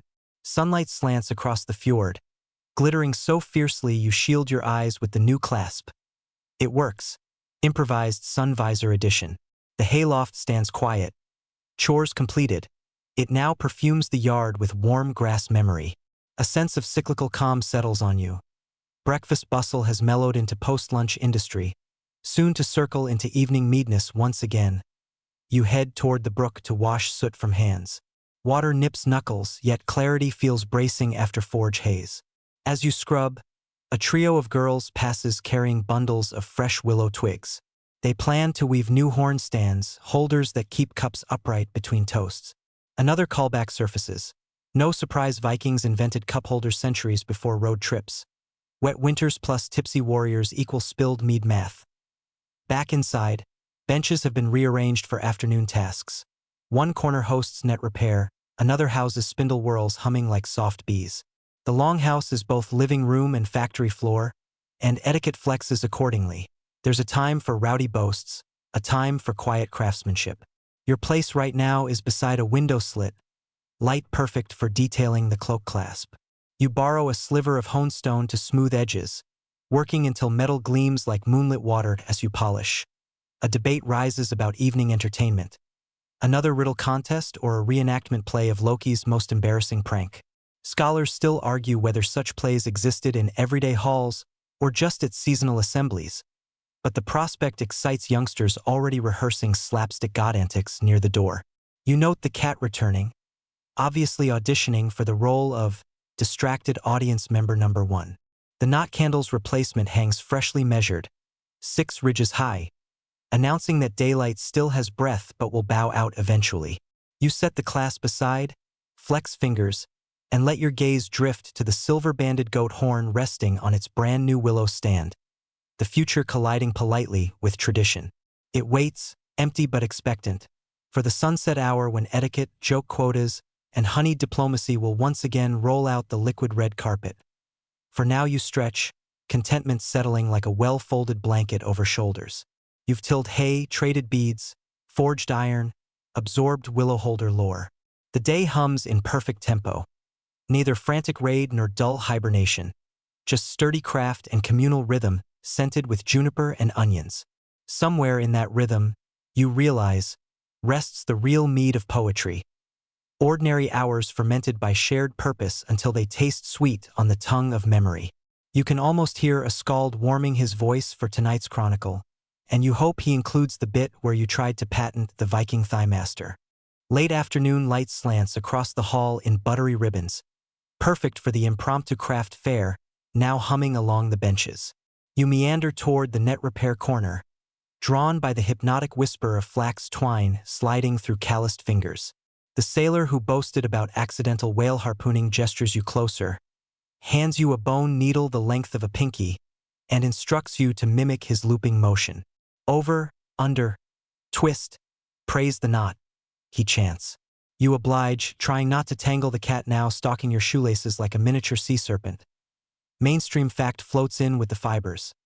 Viking cod nets sometimes stretched hundreds of feet, woven from lime-basted flax strands that resisted seawater rot better than untreated cordage. You test the claim by tugging. The twine pushes back with quiet confidence, a far cry from the earbuds that fray after one jog. Joke number 1 surfaces. You suggest marketing Viking-grade charging cables, guaranteed to survive both raids and bottom-of-bag chaos. The sailor laughs so hard the needle slips, adding accidental macrame to the design. While you untwist knots, onion perfume guy sidles over, proudly sporting the iron clasp you forged, now anchoring his cloak like a silver shark fin. He leans in, conspiratorial, and whispers plans for tonight's Loki prank reenactment. Apparently, he's volunteered to play the goat whose beard Loki shaves as collateral for a bet. You clap him on the back, promising thunderous applause and, if necessary, emergency onion-scented stage makeup. A hush ripples when the chieftain enters, arms cradling a plank smeared with pitch. He props it on trestles, revealing a half-carved dragon head destined for the prow of a spring raiding ship. Sunlight flickers across its spiral eyes, echoing last night's hearth mosaic. Historians still argue whether every longship flaunted such elaborate figureheads or if some crews sailed with plain prows to save coin and carving time. The chieftain invites anyone willing to add a few chisel strokes. Naturally, you volunteer, secretly itching to claim you once upgraded a dragon's eyebrow. The blacksmith loans you a palm gouge, edge honed sharp enough to slice gossip. You kneel beside the plank, following the grain as if tracing veins in ancient bone. Shavings curl away like blonde feathers, drifting to the floor where the cat pounces, mistaking them for baby eels. Quirky tidbit flickers. Some sagas mention sprinkling prow shavings into the sea as a taste sample to acquaint local spirits with the vessel's scent. Nautical networking at its finest. Joke number 2 floats by. You imagine modern cruise ships tossing paint chips overboard to say, "Hi, Atlantic, call me sometime." A small crowd gathers, admiring your amateur chiseling. The sailor nods approval, onion perfume guy wafts enthusiastic aromatics, and a girl spinning will hums a tune you faintly recognize. The lullaby from your first night, now reincarnated as background score to woodcarving. You steal glances at the willow horn stands drying by the hearth, callback magnets reminding you that even cup holders get their artisan moment. Time glides. The knot candle loses another ridge, its tallow tear sizzling as it falls. That snap signals the official break for kvoldwerk, evening tasks. You wipe pitch-smudged fingers on a rag, then follow a throng outside to fetch seawater for brining tomorrow's meat. Down at the shore, anchoring ice flows sparkle like gemstones under a lavender sky. A gull screeches overhead, sounding suspiciously like it's requesting royalties for ambient soundtrack usage. You heft a lidded bucket, dip at the water's edge, and feel the tug of the tide rumbling through your boots. Mainstream fact surfaces with the cold. Coastal Norse communities relied on brine barrels to keep seal, reindeer, and even bear meat edible through lean stretches.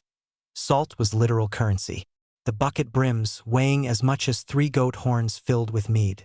Joke number 3 gurgles.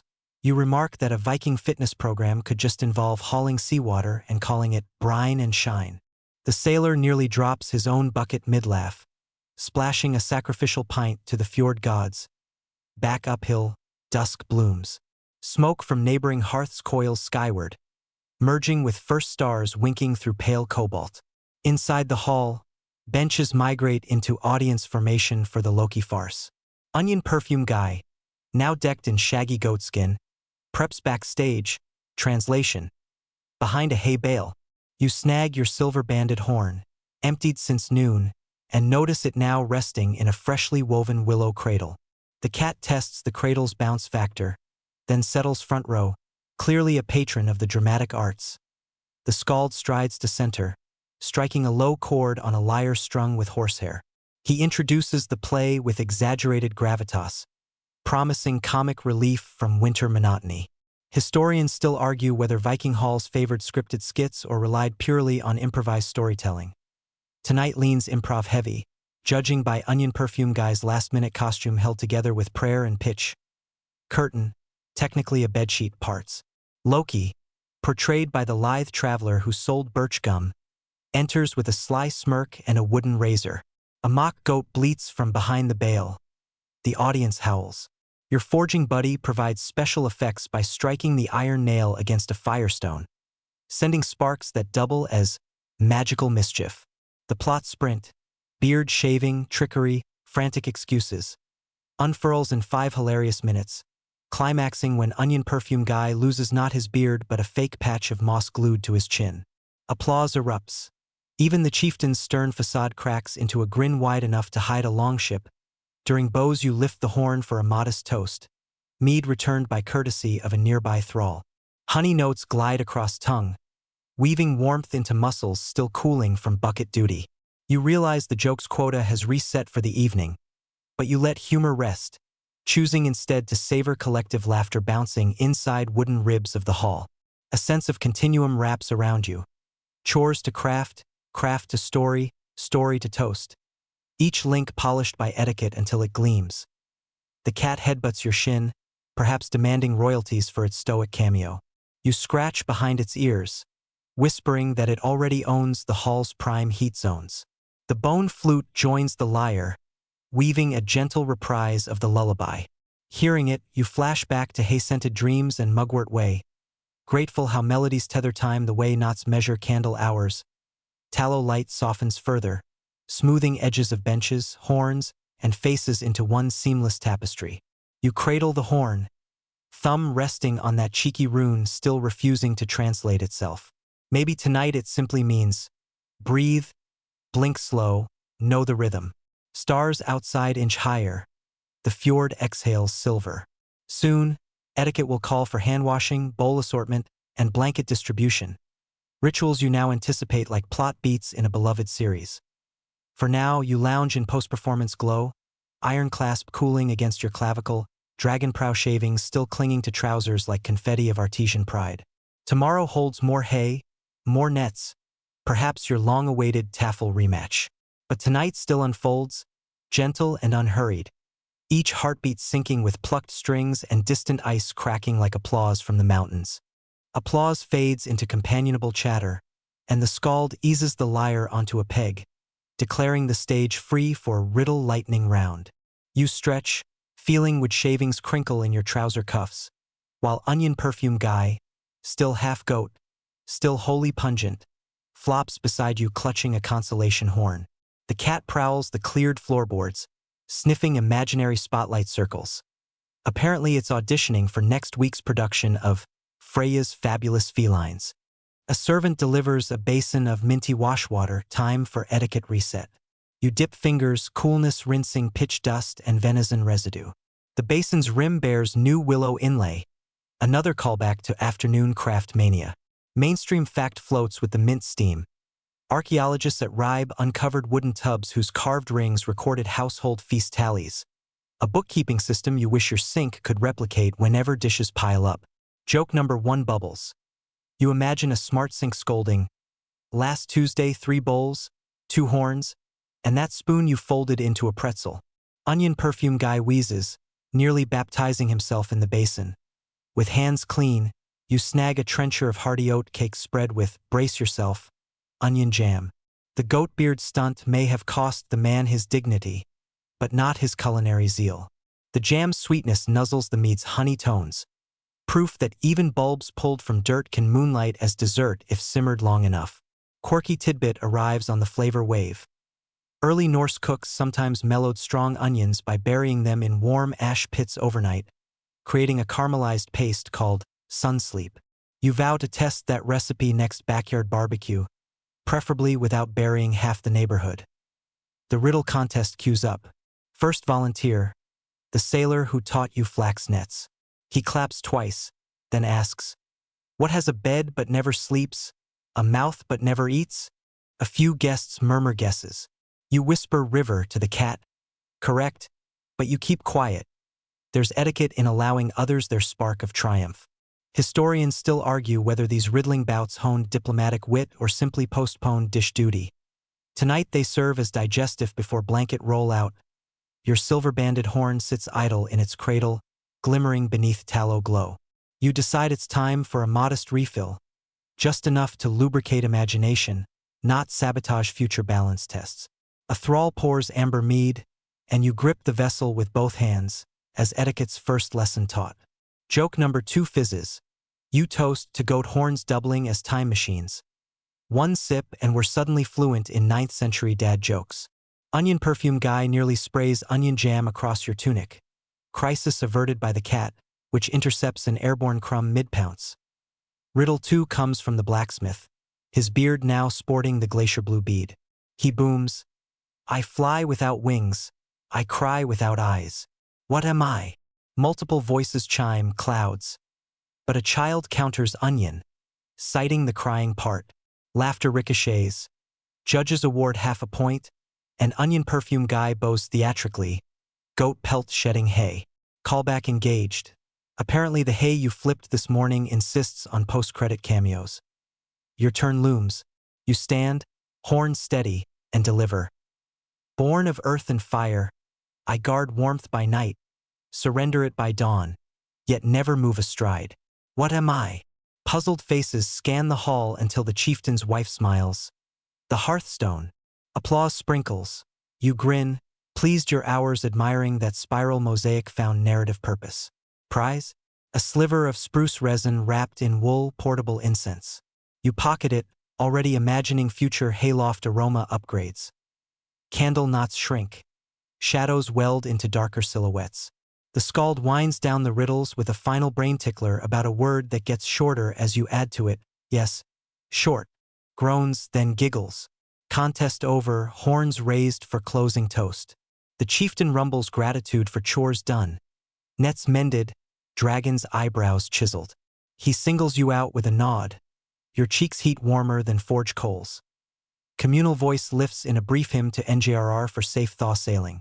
You notice the cat sitting sphinx still, eyes half shut, as if channeling divine approval.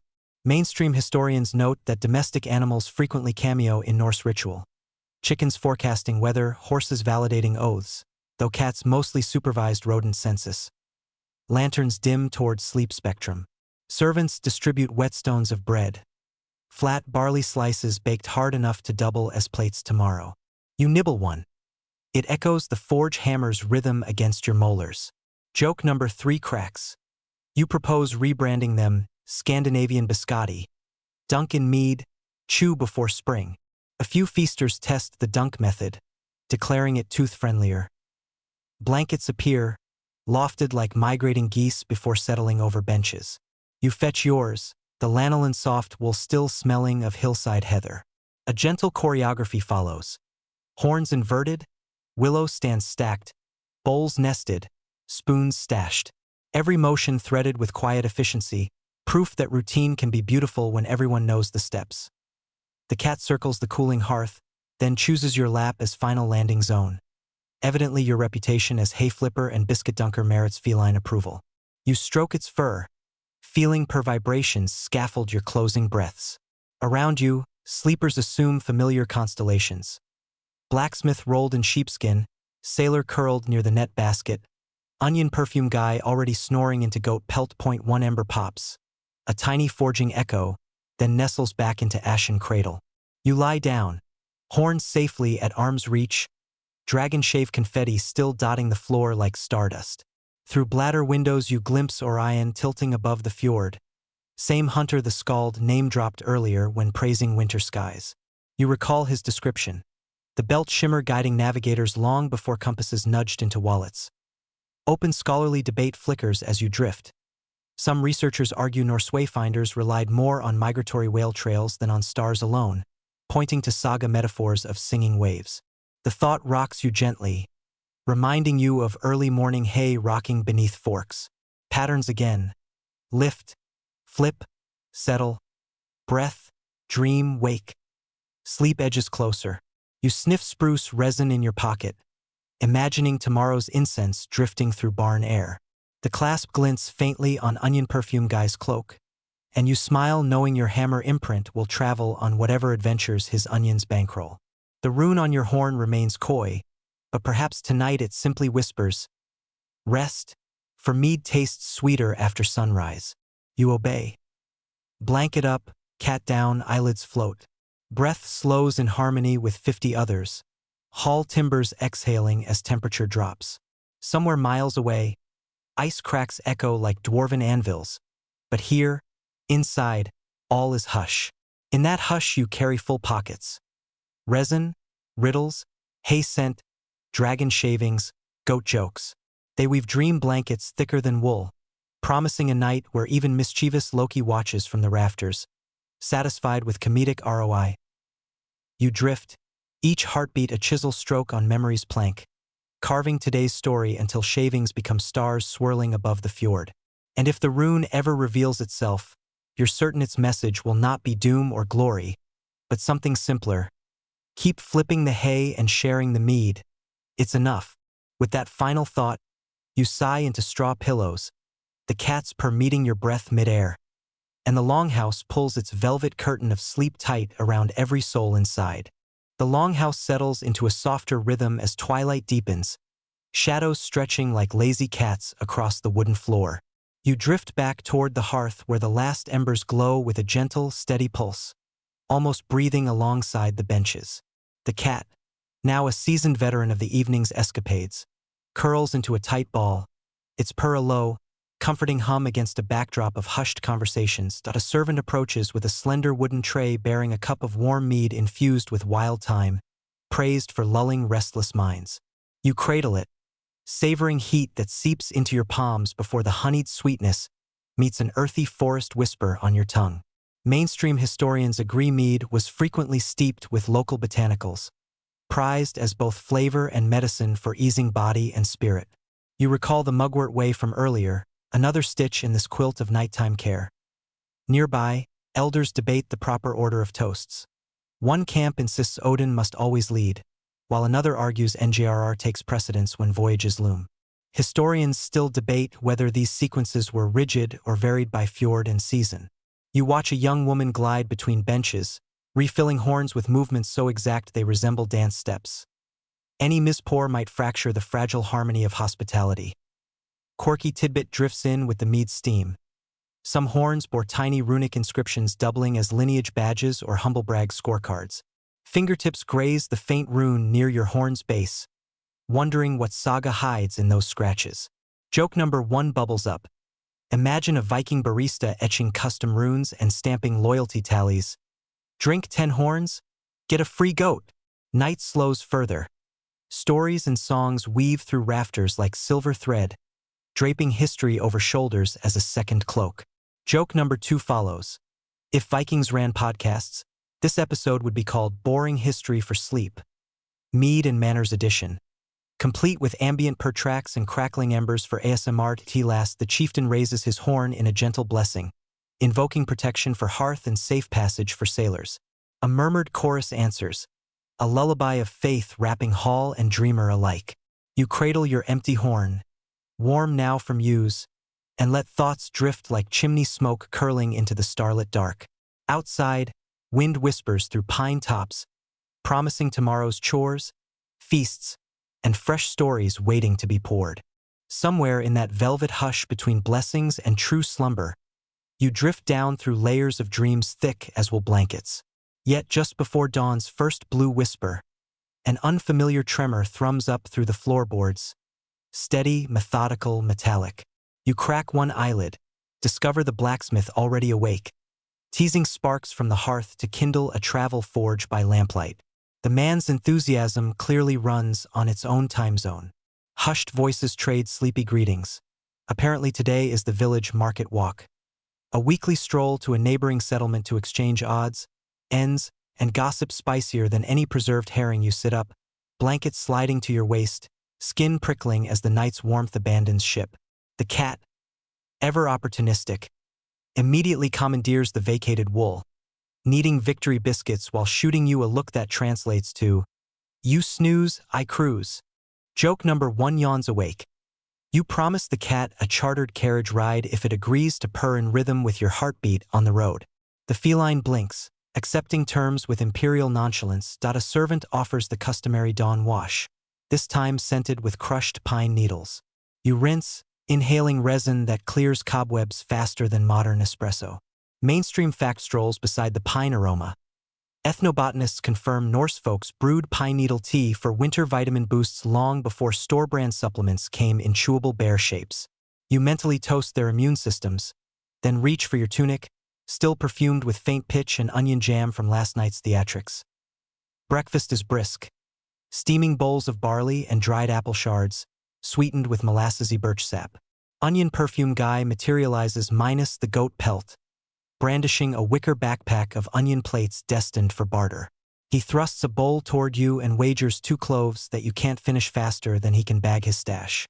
You decline speed eating but accept a friendly race to fasten boots. You win by a lace, mocking bow included. Outside, dawn paints everything silver lavender. Frozen furrows glitter, rooftops smoke like sleepy volcanoes, and the fjord blinks awake, shards of pink sunlight skating across its glassy skin. The market walk begins with a gaggle of 15 souls. Blacksmith, sailor, bead crafter, goat-free onion mogul, Plus you, trudging a rutted trail dusted in sugary snow. The cat adopts parade marshal duties, trotting dead center as if lane markers exist solely for felines. Rhythm settles.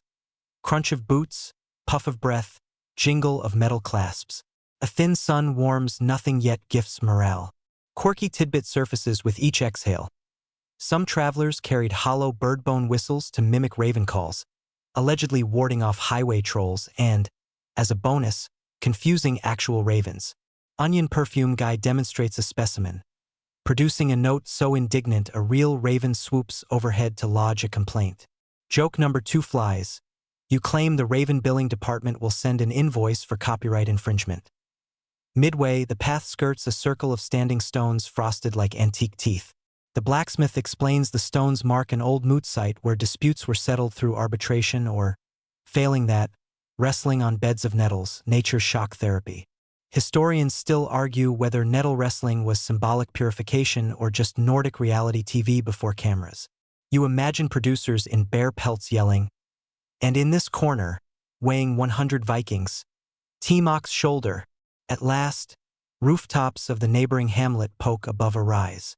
Smoke, laughter, and the unmistakable whiff of frying lard drift on the breeze. A timber gate, more decorative than defensive, swings wide, revealing market stalls stitched along a central green. Textiles flutter like captive aurora, while tables groan under dried fish wreaths, elk hide shoes, and ceramic jugs the exact color of sunrise.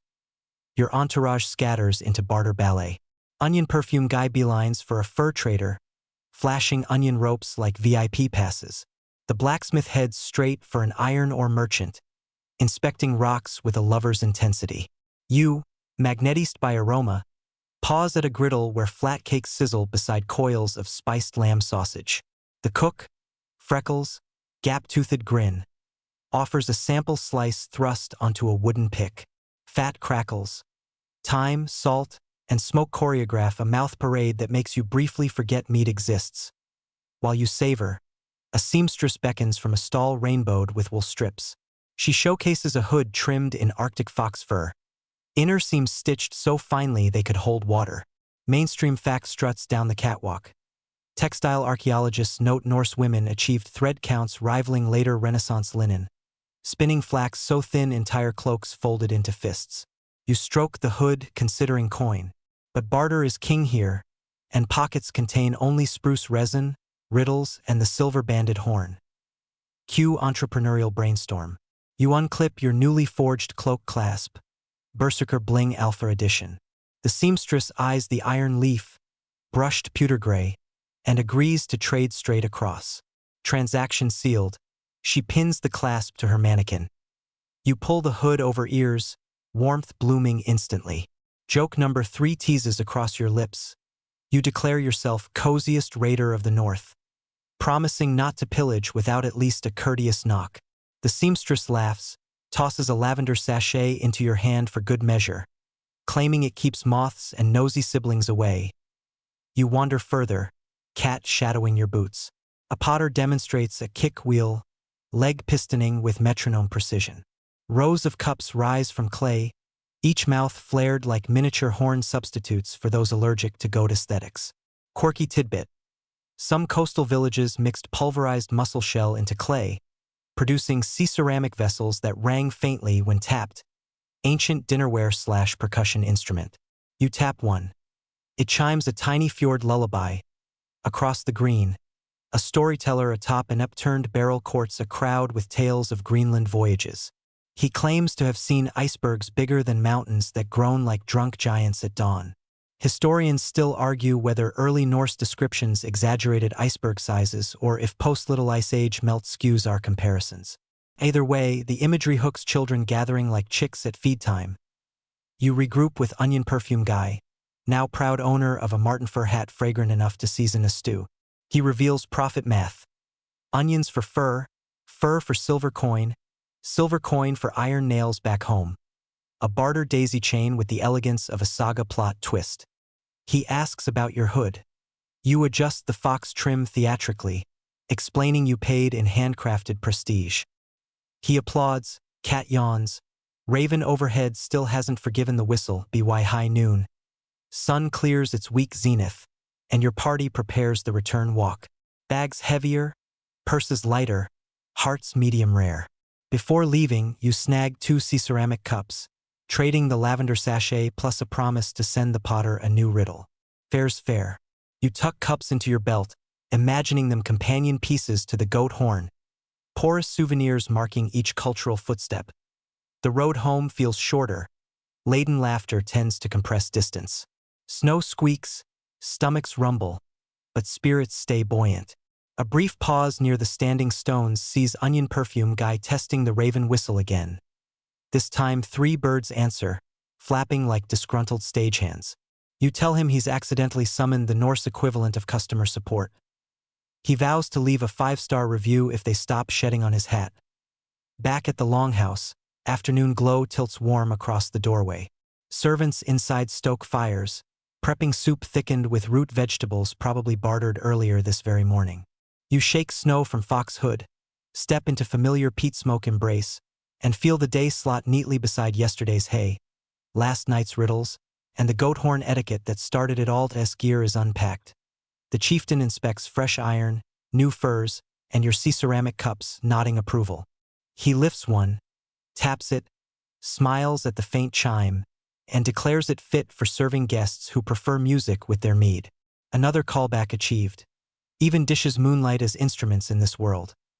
You hang the hood on a peg, nestle the horn into its willow cradle, and notice the cat curling around your ankle, satisfied that both you and its unofficial property, the horn, survived the excursion.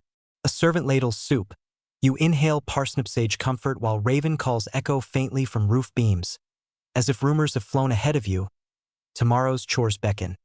Maybe fish smoking, maybe dreamier tasks. But tonight promises fresh tales, new jokes, and a contemplative sip from clay or horn, depending on mood. You raise the ceramic cup to your lips.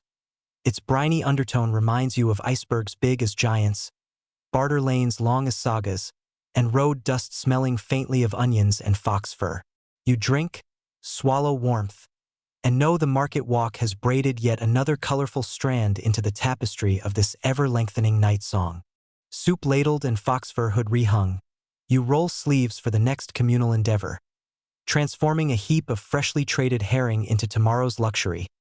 Cold-smoked delicacies worthy of any fjordside charcuterie board. The blacksmith, temporarily promoted to smokemaster, drafts volunteers.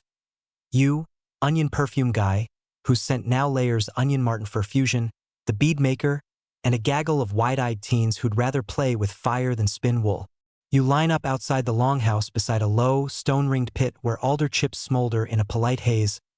Mainstream historical fact shuffles forward wearing a briny apron. Coastal Norse communities perfected slow, cold smoking at around 25 degrees Celsius, a temperature just shy of hot sauna but perfect for infusing fish with preservative phenols without actually cooking it. Archaeologists at Sogndal unearthed smokehouses with adjustable slatted roofs. Primitive thermostats that make your modern oven look like an overzealous dragon. You pass along this trivia as you string herring through their gills, each fish dangling like silver wind chimes waiting for a very flavorsome breeze. The blacksmith assigns tasks. Teens fetch alder chips. Bead maker mixes juniper berries into smolder zones for extra piney notes. You control airflow by adjusting turf flaps. Onion Perfume Guy's contribution is, naturally, sprinkling minced onion atop coals, insisting the aroma will convert doubters. You quip, joke number 1, that the herring are about to attend the world's first spa aromatherapy session, minus the cucumber eye masks. One teen snorts so hard he nearly drops the berry basket as smoke thickens. You squint through curls that taste like forest after rain. Quirky tidbit floats in on a wispy tendril. Some sagas describe warriors carrying smoke pellets, made from dried herring heads and moss, ignited under enemy noses to create confusion. Viking stun grenades, essentially. You suggest marketing them as artisanal incense for people who prefer their living rooms to smell like durable seafood. Onion Perfume Guy laughs, then coughs, then laughs again. Joke number 2 achieved. Hours glide in fragrant layers. To keep spirits high, the teens start a rhythmic chant, banging fish-laden rods against posts like percussion instruments. You join with horn in hand, empty, for safety, tapping gentle beats that echo the riddle cadence from last night. Wind slides over the fjord, whisking smoke across snowfields where it paints faint gray brushstrokes on white canvas. Mid-afternoon chill prickles fingers, so the bead maker passes rounded pebbles warmed in the hearth. Viking hand warmers. You juggle one, note its satisfying heft, and muse that modern pocket warmers are just reinvented rocks with branding. Joke number 3 tosses itself into conversation. Maybe attach a rune and call it, I rock, now with zero battery anxiety. Teens cackle. Blacksmith threatens to trademark before you do. Task rhythm settles. Rotate fish, feed coals, sip water, repeat. During a lull, bead maker confides a superstition. If a fish falls from its string, sailors believe tomorrow's waves will mimic its flop. Historians still argue whether this is genuine maritime omen or creative excuse for sloppy knots. You say, adjusting a particularly wiggly specimen. The scholarly debate earns a murmur of contemplation, then a shrug. Better tighten knots either way. Sun leans low. Smoking pit finally exudes that rich bronze aroma signaling completion. You lift a test herring. Flesh shines like polished pewter, skin taut, eyes glazed in permanent wonder. A quick taste, allowed by etiquette to ensure quality, delivers salty sweet perfection with a smoky bow where onion cameo pirouettes in the finale. You hand the sample to onion perfume guy. He nods, satisfied that his vegetable brand is now a condiment. Fish transferred to willow racks. The crew marches indoors, smoke trailing like capes. Inside, lanterns already flicker. Candle not lost another ridge. Hall buzz rises. Children rehearse nettle-less wrestling moves. Elders compare market gossip. And the skald tunes his lyre, plucking intervals reminiscent of distant gull cries. You deposit racks near the cool north wall, where draft keeps fish from sweating, then scrub hands in spruce washwater, now trending scent of the season. Dinner prep hums simultaneously, barley again, this time enhanced with market walk sausages. You volunteer to stir while recounting smoke pellet trivia. Servant girls gasp, imagining fishhead bombs skittering under enemy shields. Your anecdote segues into an open scholarly debate about Viking psychological warfare. Did smell factor into siege tactics? Or is saga fanfiction stretching truth? The blacksmith votes truth if it involves explosions. Bead maker retorts that sagas are already explosive enough. QI roll. With barley simmering, you grab your ceramic cup, fill it from a fresh batch of juniper tea, and retreat to a bench near bladder windows. Sky outside glows orange-pink, resembling salmon strips.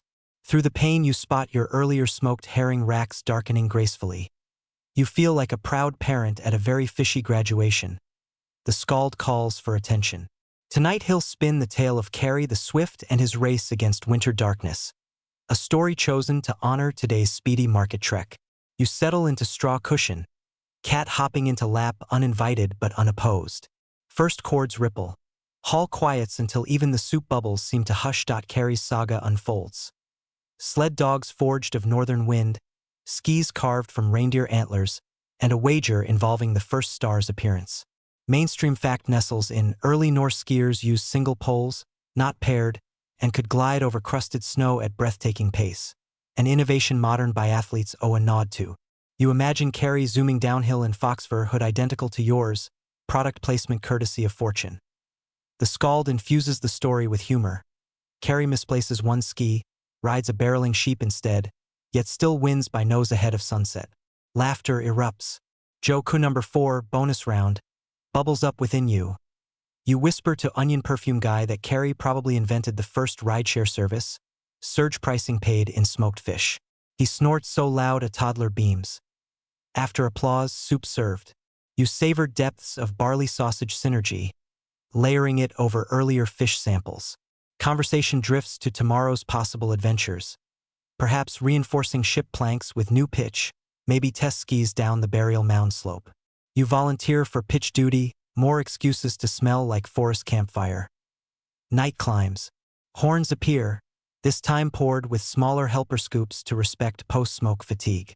You raise yours, thanking alder trees for sacrifice, fish for cooperation, and onions for brand expansion. Etiquette satisfied, you sip, letting honey and thyme soothe smoked-tinged throat. Soon benches rearrange, blankets unfurl, and the choreography of communal bedtime resumes. Cat lolls satisfied, belly emitting faint herring burps. Apparently quality control never ends. You tuck into your blanket, fox hood rolled for pillow, see ceramic cup cleaned and chiming faintly as it settles beside the horn. Embers fade, and though lungs still harbor ghost whiffs of smoke, they mingle with honey to craft the lullaby of industrious evenings. As eyelids dim, your mind replays today. Smoke that sang, raven complaint tickets, IROC prototypes. Threads weave with previous nights into a sturdy quilt. You realize etiquette isn't restraint at all. It's a loom, keeping warp of work and weft of jest aligned so community cloth doesn't unravel in winter's grasp. That thought warms you deeper than hearth fire. The rune on your horn gleams in last ember glow. Maybe tonight it says, flavor grows in patience. You smile, inhale alder juniper memories, and slide into dreams where carry races gulls, fish pellets stun trolls, and cats earn frequent per points lounging on fox hoods. Outside, snow absorbs wind's footfalls. Inside, the longhouse exhales steady harmony. 50 sleepers sinking with smoked fish in perfect brine-calm peace. Dawn saws gently at the ridgepole, rasping the longhouse awake with pink slivers of light. You stretch beneath the foxfur hood now moonlighting as shoulder wrap, and the cat, a loyal but opportunistic weight, drops from your chest to stalk breakfast prospects. Overnight, the hall has swallowed the alder smoke into its timber pores, replacing yesterday's briny haze with the subtler promise of fresh pine pitch. Your volunteering words echo back. Today you help seal the spring ship, that sleek dragon whose eyebrow you chiseled 2 nights ago. A basin of warm water waits, this time scented with crushed sweet flag. You rinse away wood ash ghosts and feel sinuses pop like corks. Mainstream fact drifts with the steam. Viking shipwrights swore by sweet flag poultices to fend off swamp-borne fevers while harvesting oak, a botanical armor stronger than any wooden shield.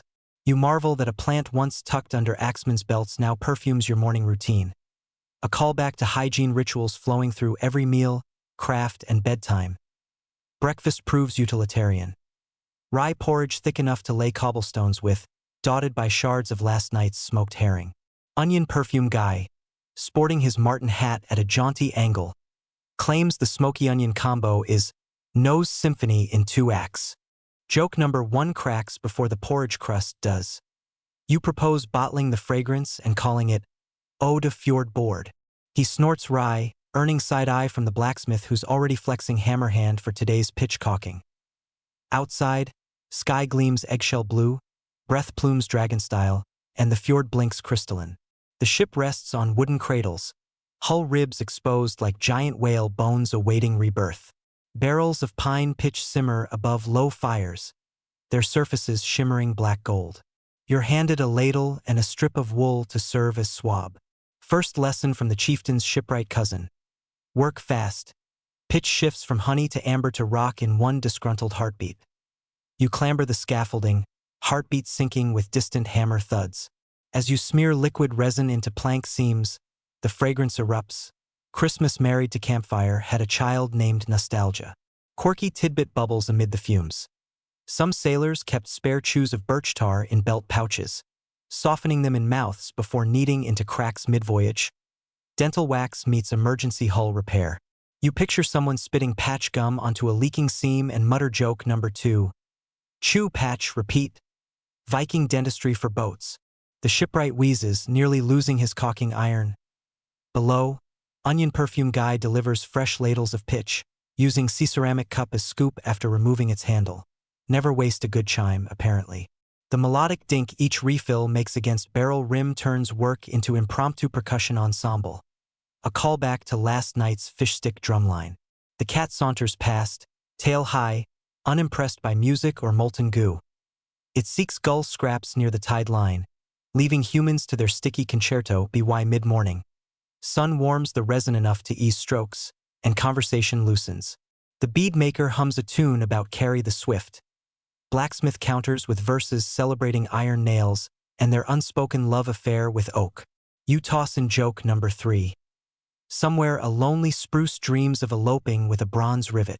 Groans, laughter, resin splatters, success. When one seam reveals stubborn gaps, the shipwright pauses for storytelling break. He recounts a saga of a longship whose planks were stitched with walrus hide when pitch ran scarce, holding firm through 3 storms and 1 love triangle. Historians still argue whether such hide-stitched hulls were widespread ingenuity or rare desperation tales inflated by poetic license. Either way, the mental image of a patchwork leather boat paddling through mist makes you respect today's simple pine goo. Pitch duty continues until wrists ache and resin freckles forearms like runic constellations. You spy the rune on your goat horn waiting on a bench, its curves reflecting sunlight that waltzes across black pitch streams. Another reminder that symbols watch quietly while hands labor loudly as noon bellies in. A servant ladles mugwort broth into bowls, believing its bitterness clears pitch fumes from lungs. You gulp, taste dirt-laced mint, and exhale easier. Mainstream fact resurfaces. Chemical analysis of Viking lung tissue, courtesy of peat bog burials, shows resin inhalation signatures, proving they literally carried their naval careers to the grave. You vow to keep breathing breaks frequent. After lunch, a subplot surfaces. 2 teens haul reindeer antler skis, eager to test burial mound slopes now crusted with melt-freeze snow. You negotiate a work-play truce, finish last seam, then join the downhill run, citing team-building benefits. Shipwright concedes, productivity via future bruises apparently a valid metric. Final ladle poured, seams glisten like obsidian rivers sealed under frost. Shipwright taps the hull, listens for hollow lies, nods satisfied. Tar smoke thins as fires bank. You scrape resin from gloves with a flat shell, another upcycling cameo. The clasp you traded away glints on seamstress mannequin passing by. Pride warms ribs identical to the wooden ones you just groomed, ski time. You borrow a single pole set, strap feet to curved antler slats that look suspiciously like goat horns flattened by thunder. Atop the mound, wind hums cold encouragement. Quirky tidbit pops. Early Norse ski wax recipes combined pine pitch and animal fat, same duo sealing the ship, multitasking chemistry at its finest. The teen waxes your skis with fresh pitch scrapings, talk about product placement, and you push off. Slope rushes, world blurs. Snow hisses beneath, burial stones whip past, and for 3 dizzy seconds you carry the swift, minus barrel-riding sheep. Adrenaline outshouts caution until a hidden bump launches you airborne. You land on backside, pride bruised but tailbone intact, thanks to fox fur cushion effect. Laughter ricochets. Onion perfume guy faceplants, creating onion-shaped snow angel new winter icon. Joke quota overflows but you toss extra. Best smelling wipeout north of the Alps.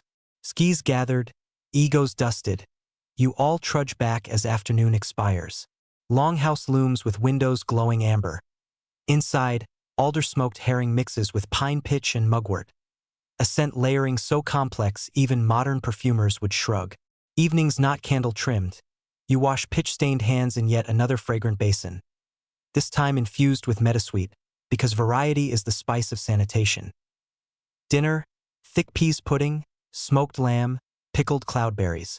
You scoop with barley bread, each bite splicing today's pine into yesterday's alder and juniper memory reel. The scald rises, promising a new comic saga. This one featuring walrus-hide boats, timely, and a flirtatious sea-ceramic mermaid. You lean back, ready to float on words, cat curling into lap like punctuation mark. Soon horns ascend, Mead sparkles and etiquette, like pitch, seals the community. Filling seams between toil, tail, and toast so no cold current seeps through. You stroke fox fur, feel muscle ache sweeten into satisfaction, and notice rune glint on horn as lamplight kisses it. Perhaps tonight it murmurs. Hold fast, keep water out. You nod, certain that whether ships, friendships, or sleepy eyelids, a little patient sealing goes a long, long way. You sip, exhale resin-tinged air, and drift toward the lull where scald's verse entwines snow squeaks, raven complaints, and distant gull applause into one gentle tide carrying you home to straw, blankets, and dreams that smell faintly of tarred oak sailing beneath a moon carved from polished herring scale. Dawn crackles over the fjord like parchment kissed by a candle, and you surface from dreams of tarred waves just in time to catch the longhouse yawning itself awake. Frost feathers the inside of the bladder windows. You trace one plume with a fingertip, then pull on boots that still smell faintly of pine pitch. Souvenirs from yesterday's Hull ceiling marathon. The cat perches on a ceiling beam this morning, tail penduluming judgment upon all slow risers. Clearly, it has promoted itself to foreman of the sunrise shift. Today's agenda unfurls faster than sailcloth in a gale. A delegation is trekking to the nearby ing, the open-air assembly where laws are recited, grievances aired, and gossip upgraded to official record. You've been invited, as observer, not litigant. Though the blacksmith jokes he'll sue you for emotional damages after your lonely spruce limerick. First laugh of the day logged. A servant ladles rye gruel into wooden cups, portable breakfast, and sprinkles crushed juniper for zing. Mainstream fact stirs with the spoon. Contemporary pollen studies confirm that juniper thrived across Scandinavia during the medieval warm period, explaining its cameo in both medicine and cuisine. You gulp the earthy brew, discovering it doubles as de-icing fluid for your vocal cords. Onion perfume guy appears, hat askew, eyes puffy from last night's extra mead. You hand him your half cup, joke number 1. Dr. Juniper prescribes 2 sips and a sincere apology to your liver. He downs it, burps gratitude scented like pine and regrets. Before departure, etiquette dictates the blessing of footwear. The chieftain's wife presents a bowl of warm bear fat grease. Each traveler rubs a dab into leather seems to keep water out. Quirky tidbit surfaces. Some wanderers blended bear fat with powdered amber, believing the resin warded off trolls hiding beneath footbridges. Call it paranormal Gore-Tex. You massage the mixture into boots, enjoying the faint resin sparkle that now makes your toes look mildly glamorous. The delegation sets out. Chieftain, scald, blacksmith, seamstress, onion perfume guy, 2 spear-bearing guards, and you, honorary historian with cat's eye view on social ritual. The foreman feline stays behind, of course, to audit nap quotas. Snow crunches underfoot, and your breath fogs the air like invisible banners trailing the party. The scald hums a march time to footsteps, half lullaby, half pep talk. Path skirts the fjord where yesterday's pitch sheens still float atop water like oil-slick auroras. You mention that medieval navigators sometimes spotted leaking resin to track home ships. Historians still argue whether that was intentional breadcrumb trail or accidental pollution. The blacksmith grins. Either way, the sea remembers our fingerprints. Halfway to the ing, you pass a stone cairn draped in iron chains. The chieftain pauses to add a link from his belt, tribute to the local landvetter. Joke number 2 sidles in, you whisper that if every traveler keeps donating jewelry, the cairn will soon qualify for its own tax bracket. Onion perfume guy almost trips, laughing, while the seamstress hides a smirk behind wool mittens. At last, the assembly plane opens wide, snow tamped by dozens of earlier arrivals. Makeshift stalls. The perimeter selling mint honey pastilles, carved bone dice, and because branding never sleeps, tiny clay replicas of smoked herring on strings. Central stage is a raised rock outcrop nicknamed Law Knoll. Around it stand concentric rings of freemen, each clutching a personal token of identity. A sword pommel, a carved bead, a weathered runestick. You receive a visitor's splinter of driftwood scored with the chieftain's mark. Essentially an event lanyard minus the plastic sleeve. Proceedings open with the law speaker reciting edicts from memory. No parchment present, only lungs and lore.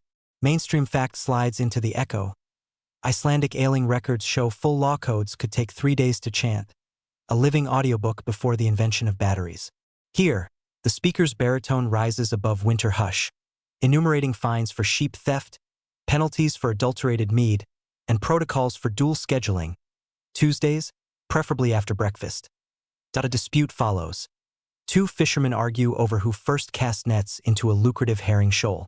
Evidence presented includes knot styles, fish scale patterns, and an elderly ant's dream featuring prophetic seagulls. Historians still argue whether dream testimony held legal weight or merely comedic flair. Today, it buys sympathy but no verdict. Instead, the law speaker proposes a compromise. Shared rights, equal tax, and a ceremonial fish-off next full moon. The crowd applauds the Solomon-esque wisdom, You scribble mental notes on conflict resolution via marine competitions. Between cases, vendors hawk snacks, hot flatbread oozing goat cheese. You buy two, offering one to onion perfume guy whose stomach now endorses solid foods. Bite one. Creamy tang collides with wood smoke char, and you vow to import this recipe to the 21st century. Packaging optional snow vistas. Joke number 3 pops free. You dub the snack cheese's crust, prompting the seamstress to nearly choke on hers. Afternoon sun tilts, and bone dice games erupt along the edge. Losers surrender mittens, winners gain brisk bragging rights. You notice a gambler throwing dice carved from sheep knuckles, painted with woad runes that glow unnatural blue. Quirky tidbit spruces up. Some believe woad die scented with mugwort reveals hidden cheat grooves under moonlight. You test one die in palm, it feels off balance. You return it, choosing not to star in local cheating saga. Before departure, travelers dip hands in a communal bowl of melted snow infused with rowan bark, symbolizing clean slate until next ding. The liquid bites like mint iced tea. You cup some, splash face, and feel energy reboot. The chieftain seals the day with a final toast. Horns appear as if summoned. Your silver-banded companion gleams. You lift it, mindful of two-hand grip. Honey mead tastes brighter in outdoor air, spiked with victory of no lawsuits filed. Twilight creeps in. Delegation heads home, feet lighter after justice and pastries. Sky brims with aurora strands, lime and violet ribbons undulating like smoky banners. Onion perfume guy claims the lights are sky spirits stirring giant cauldrons. Historians still argue whether such tales were poetic meteorology or secret navigation code. You simply watch, mesmerized, until fox-fur hood frosts at edges. Longhouse lanterns wink alive as you spill inside, cheeks prickling from cold, heart humming with loudspeaker cadences. Cat greets you from rafter penthouse. Clearly displeased you skipped legal catnip allocation. You promise extra scratches. Supper smells of lentil stew and a hint of yesterday's cloudberries. Snow melts off boots, forming tiny ponds the children immediately claim for stickboat races. Mini regattas powered by eager lungs. After bowls empty, the scald requests fresh tales from the ing. You recount the prophetic seagull dream. Laughter gusts under beams, but a few nod, taking mental notes for next fishing argument. Joke surplus now forgiven.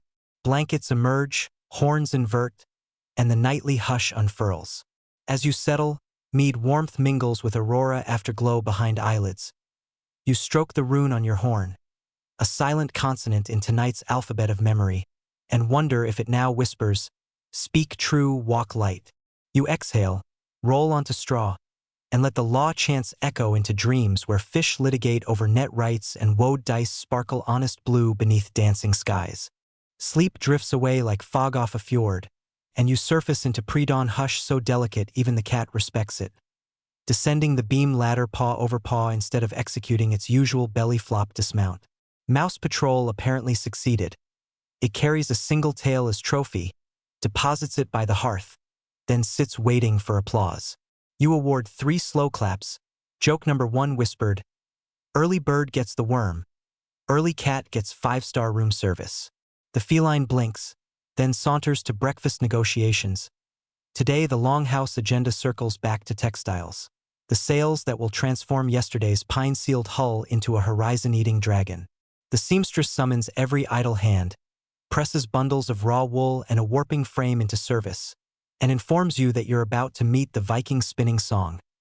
A rhythmic hum that keeps thread even and tempers tempers. You volunteer, despite lingering pine pitch tattoos decorating forearms like avant-garde runes. First, carding. You rake tangled fleece through iron combs until clouds billow across your lap, lighter than steam, infinitely fuzzier. Mainstream fact hovers with each stroke. High-status Norse sails were famously woven from tightly twisted wool treated with lanolin and sometimes soaked in fish liver oil, rendering them almost waterproof, impressive if a tad fragrant. You inhale. Sure enough, a memory of smoked herring high-fives fresh sheep funk in your nostrils, creating the olfactory equivalent of a Norse handshake. Once wool fluffs obediently, the seamstress demonstrates drop spindle technique. She lets the spindle swing, fibers twisting into thread under their own weight, gravity as artisan. Your first attempt snarls into a dreadlock. She laughs softly, citing the old proverb that even Odin tangled his thoughts the first time he spun a fate. Joke number 2 surfaces. You claim your spindle is just auditioning for a career as decorative knot, perfect for gift-wrapping goat horns. Nearby spinners snicker, empathy lighting their eyes. Everyone remembers the dreadlock phase. Thread produced, you graduate to the warp-weighted loom. Vertical, its base anchored by stone weights that look suspiciously like the sea ceramic cup's burly cousins. Passing weavers slide shuttles through warp, beating weft into place with wooden swords called vavesverds. You clutch one, savoring irony. This is a sword that builds ships instead of sinking them. Quirky tidbit slips through. Certain excavations in Greenland uncovered loom weights carved with smiling faces, perhaps early motivational emojis encouraging steady weaving during polar nights. You vow to carve one later sporting onion hat chic. The weaving song begins. Low hums punctuated by breathy counts, aligning strands and souls. You join. Vibrations settle into chest cavity, warm and steady, similar to the pitchcocking mantra but softer, almost maternal. Against that sound, the chieftain's wife recounts logistics. A single longship might require 40 to 60 square meters of sail, months of communal labor. Historians still argue whether coastal villages specialized in sail workshops or if every farmstead pitched in piecemeal. Whichever model, thread binds economies tighter than shield wall formations. Mid-morning break brings bowls of skyr stirred with lingonberry mash. You devour 2, grateful for protein disguised as dessert, and squeeze in joke number 3. Announce that skyr plus spinning equals yoga for jaws and arms, patent pending. The blacksmith, passing with a hammer repaired for loom weight sculpting, nearly drops it laughing. Back at the frame, rhythm hypnotizes. Shuttle slides, vavesverd taps, song loops. Your thoughts wander pleasantly. Pitch fumes replaced by lanolin balm. Ing debates replaced by whisper of wool-kissing wool. Even the rune on your horn seems to glow across the room, mirroring heddle islets. Tiny gateways where thread becomes future wind. Callback achieved. Symbols appear whenever craft turns ordinary gestures into quiet spells, noon lanterns unlit. Sun spangles through bladder windows bright enough to bleach darkest fleece tufts golden. Servants circulate spruce water. You rinse resin-flecked fingers, surprised to find the pitch now behaving like stubborn memory rather than fresh mess. Mainstream side note. Residue on sailor's skin acted as water barrier. A built-in glove that sometimes lingered for weeks, earning nicknames like tar kisses. You flex sticky knuckles, officially smooched, a gentle hubbub at the door. A trader arrives hauling a sealskin sack of madder root. Promising sale stripes the color of sunrise. Seamstress eyes gleam. She negotiates swap. Smoked herring packets for pigment. A barter loop closing another narrative thread. She grinds a test batch, empties powder into hot water, and dip dyes a skein. The wool emerges blushing crimson, steam curling like shy praise. Quirky debate flickers.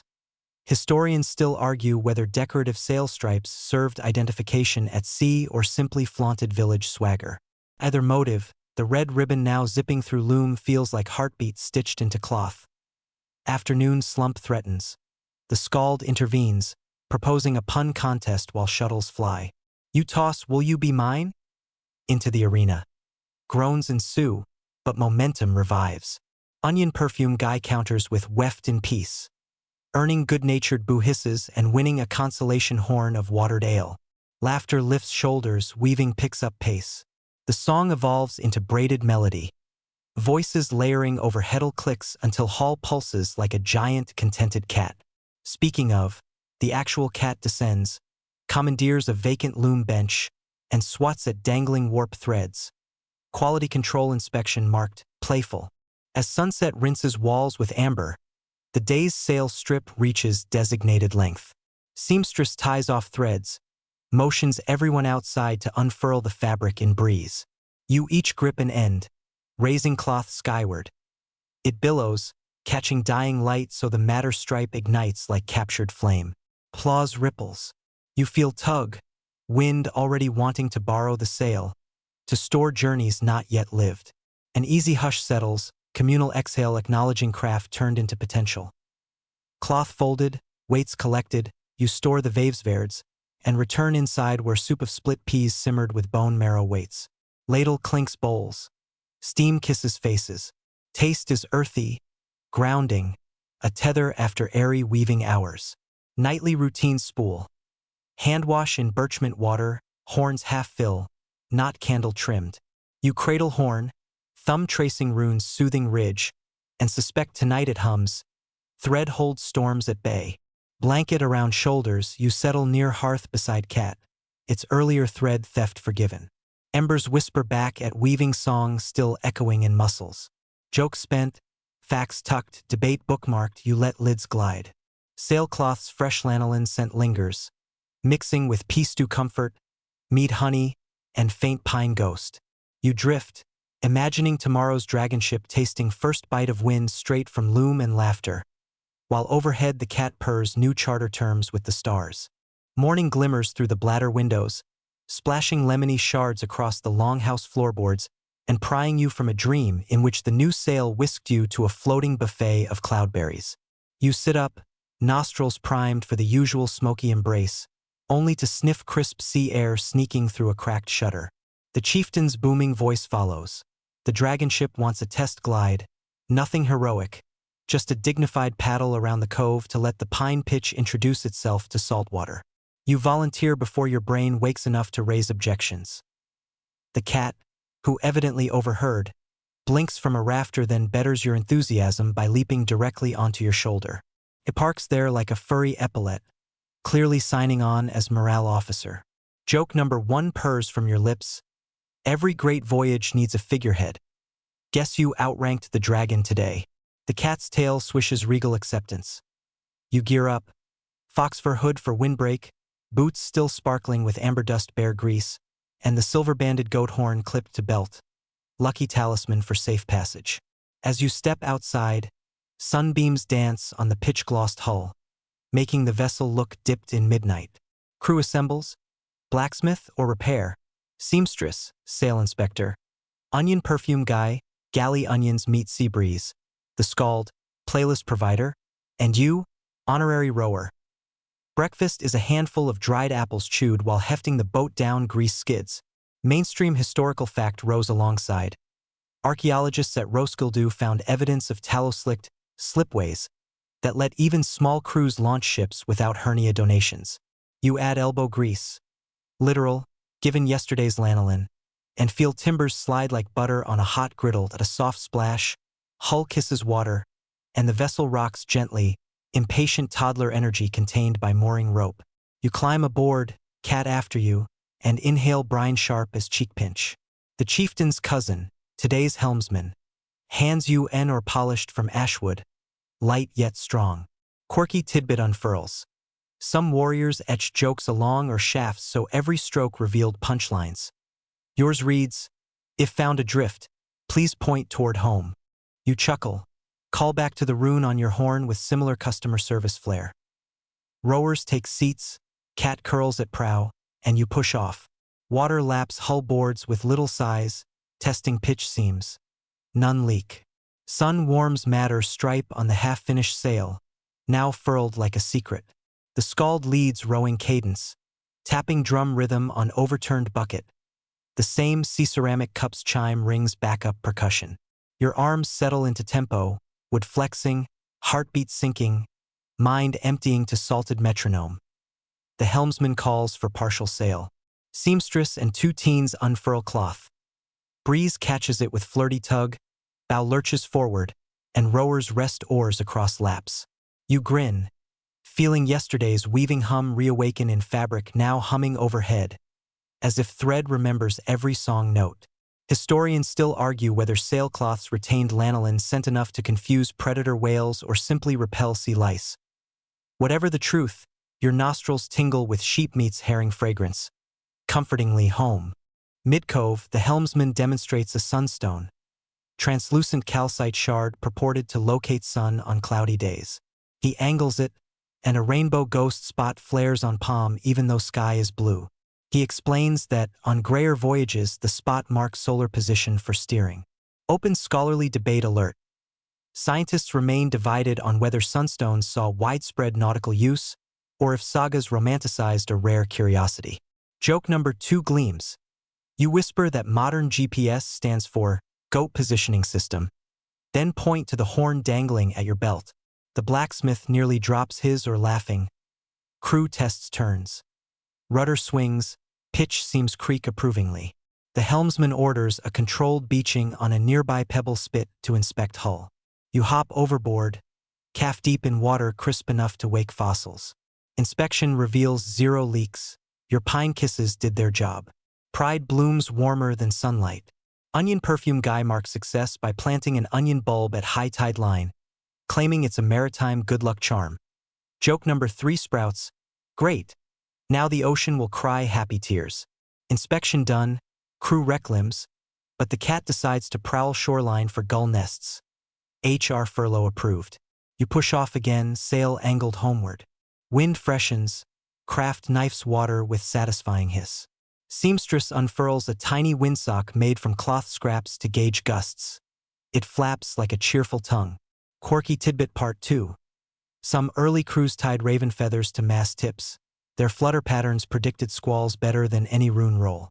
You watch the windsock dance, thankful for low-tech meteorology, and on return leg. Rowing rhythm slows, chatter rises. The skald leads a call-and-response ditty about a lovesick walrus courting a seal disguised as a mermaid. Ancient soap opera with blubber cameo. Laughter refracts across water. Your foxhood flaps, and you recall Carrie's sled race, the pitch jokes, the weaving puns, a continuum of lightly toasted humor seasoning serious craft. Docking proves smooth.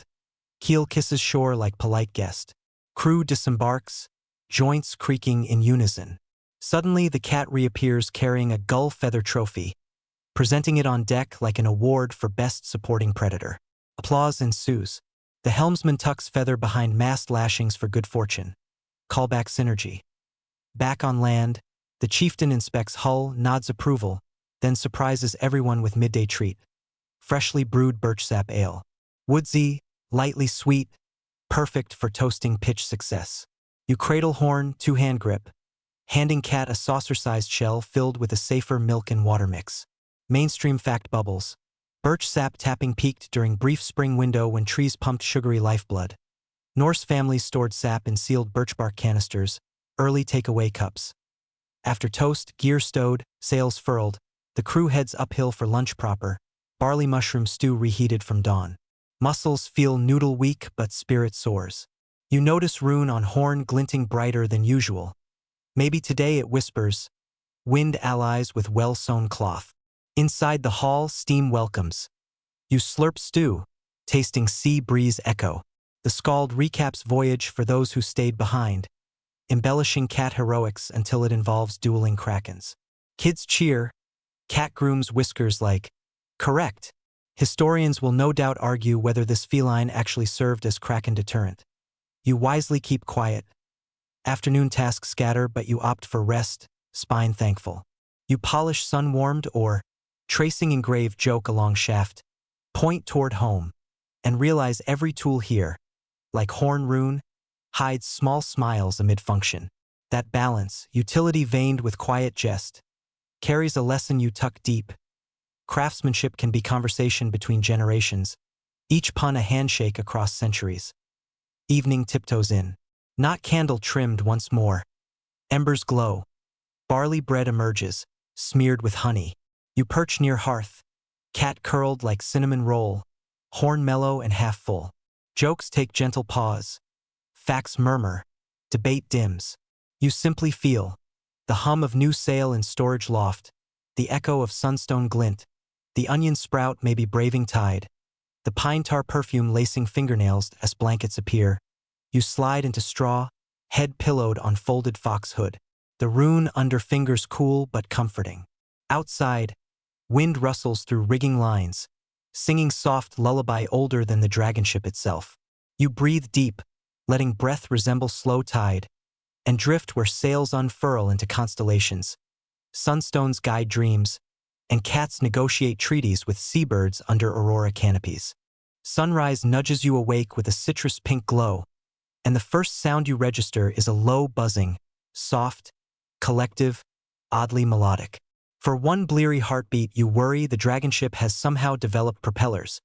But then the chieftain's wife announces that today is honey day. Mead barrels droop near empty after multiple victory toasts, and somebody has to charm the local logs before the next feast. Congratulations. You've been voted most likely to avoid stings. A title earned, she claims. By the way you handled pine pitch without screaming. You tug on wool sleeves, wondering whether pitch freckles count as protective camouflage. Cat supervisors evidently consider honey day optional. Yours stays buried in wool, tail over nose.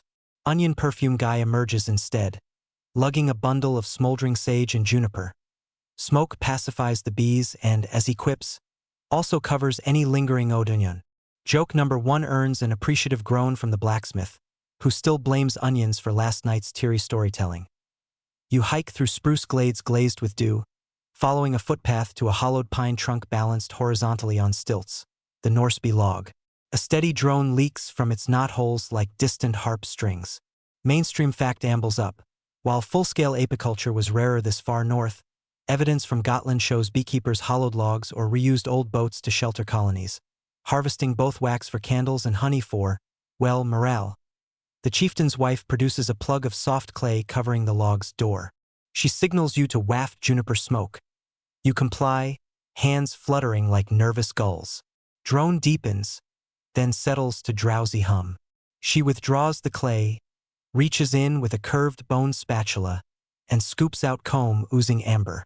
Quirky tidbit spills with the honey. Some keepers rubbed bare fat on their wrists to mask human scent. Legend says bees respect anything that once chased them from berry patches.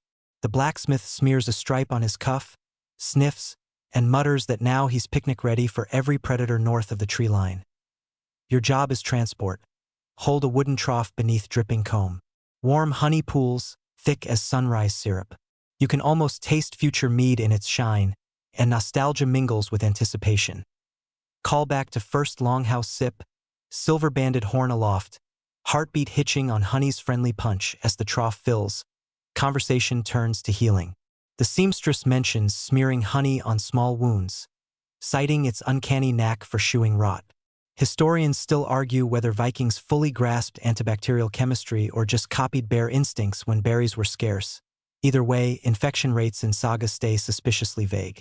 Joke number 2 floats out. You claim that next time the blacksmith scorches his beard braids, you'll slather them in honey and call it dessert with built-in cutlery.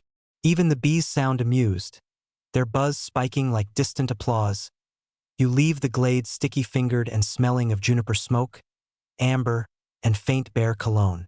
On the path back, onion perfume guy wonders aloud if fermenting onion-flavored honey could launch the next beverage trend. The scald, conveniently tagging along for inspiration, warns that ballads about garlic mead rarely end in romance. Yet he jots notes anyway. Creative insurance.at the longhouse. Barrels wait open-mouthed like thirsty giants. You watch the brewer, a stout elder with forearms plated in blue woad tattoos, heat water, stir in barley malt, then ribbon honey through the froth. Steam fogs the rafters, lending the hall a sauna vibe. She explains that 2 parts honey to 8 parts water yields a boat-smooth mead. Stronger ratios produce shield wall courage, a polite synonym for regrettable decisions.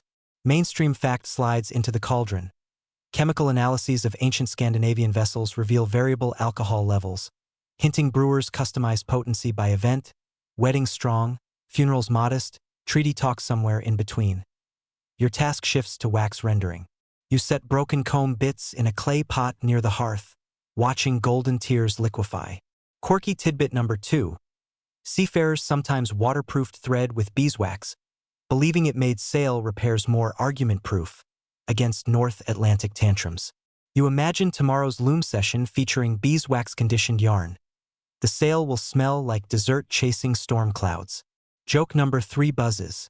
You tell the seamstress that if the dragon ship ever sinks, at least rescue boats will discover a floating gingerbread house. She snorts, forehead honey-speckled like caramel freckles. By noon, mead must cool, so the brewer orders everyone outside for sun scal. Horns filled with diluted wort are passed hand to hand. Lightly sweet, barely boozy, refreshing as melted snow with attitude. You clink your horn against the blacksmith's, careful not to chip his glacier blue beard bead. Warmth pools low in belly. Bees circle overhead, drawn by distant cousin's perfume, but they behave like polite guests. The chieftain uses lull in work to announce a friendly contest. Who can craft the best beeswax figurine before sunset? Winner earns first taste of fully fermented batch next moon cycle. Children squeal. Adults pretend indifference while secretly plotting. You fetch a palm-sized chunk, knead it until softness mirrors bread dough, and decide on subject. The cat, heroic gullslayer and honorary figurehead. Sculpting proves harder than pitch smearing. Your feline looks more like a lopsided seal wearing whiskers. Onion perfume guy molds an onion throne. Blacksmith crafts a perfect miniature sail with etched madder stripe. The seamstress, ringer that she is, produces a dragon head so detailed even the bees hesitate, mistaking it for real timber prey. Open scholarly debate enters stage left. Did Norse artisans carve wax models as prototypes for jewelry casting, or were such figurines mostly votive offerings? The skald argues both, citing contradictory sagas where wax idols wooed gods and also served as mold masters for silver pendants. Discussion dissolves into playful trash talk about whose figurine will earn divine likes. Sun drops toward treeline. Judging commences. Cat-seal hybrid doesn't win, shocking, but garners honorable mention for abstract expressionism. The seamstress's dragon snags victory. She raises your horn in salute, promising to share the first strong sip because your lopsided pseudocat made her laugh hard enough to drop loom tension for an hour. Not a bad consolation. Dusk pours indigo through windows. Brewer funnels cooling wort into oak casks, each bung sealed with cord turnip plugs, aromatic airlocks. You help roll barrels to storage alcove, muscles humming. The rune on your horn glints in torchlight. Tonight it might whisper, sweetness rewards patience. Dinner appears. Roasted turnips, bung offcuts, glazed with leftover honey, plus oatcakes charred on the edges for crunch. Flavors fuse. Smoke, earth, sugar, salt. The quadruple alliance of Norse comfort. Cat finally awakens, sniffing air, and decides lopsided figurine doubles as chew toy. So ends your brief sculpting legacy. Lanterns dim. Blankets unfurl.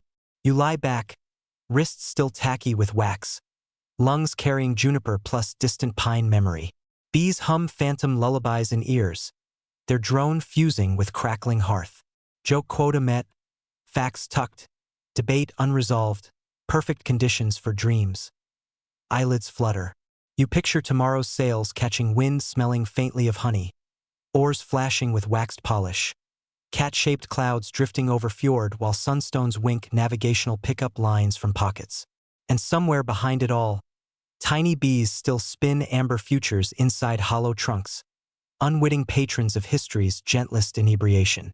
Morning steals across the rafters in thin golden stripes, brushing your fox fur hood and painting whisker-shaped shadows on the cat still curled atop your folded cloak. One slow stretch, one heel-to-toe roll to coax tingling blood back to pitch-freckled fingers, and you're up. A faint hush clings to the longhouse, broken only by the skald humming yesterday's weaving song while he tests the new beeswax on his lyre strings. Each note now rings with amber brightness. As though the hive itself has joined the band, today's chore arrives soft but urgent.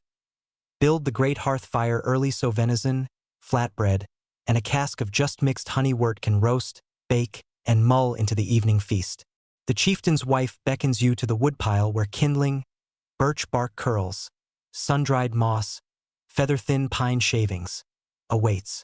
She hands you a woven willow basket and says, with a wink, that the honor goes to the one who wrestled pine pitch and lived. Joke number 1 sparks. You reply you're still scraping tar kisses off elbows, so a couple sparks feel like vacation. You and a pair of teens form a forage team, crunching through snow toward the tree line. Each twig you snap sounds like miniature drumsticks, a callback to last night's horn-on-bucket percussion. Mainstream historians note that firelighting ranked as both daily survival and quiet ceremony, a renewal of kinship with the elemental forces settlers believe traveled inside every ember from ancestral hearth to newest flame. You tuck that fact between fingers as you stack birch bark sheets. ancestral stationery that catches sparks faster than gossip at the ing. Back at the longhouse, you kneel on packed earth, arrange bark in teepee fashion, and lay moss tufts like sleepy green kittens beneath. The chieftain's wife produces a flint the size of your thumb and a steel striker polished by years of breakfasts. She gestures, your turn. You strike, once, twice, until sparks leap, sizzling into moss. A thin tendril of smoke twists upward, then brightens as fire tongues nibble bark edges. You whisper the hum from yesterday's loom rhythm. Quirky Tidbit says some sagas credit such cradle songs with coaxing the fire spirit awake, ensuring it burned bright enough to guard against jealous frost trolls. Flame steadies, growing tall as stacked draft pieces. The cat arrives, sniffing, tail flicking approval like a foreman signing off on safety protocol. You tease that it's here to enforce NFPA, Norse Feline Purr Association regulations. It blinks, reassumes loaf position, and becomes living hearthstone. You add thicker pine splits. Resin perfumes the air, mingling with yesterday's lingering honey and onion layers. Aroma déjà vu fire pops.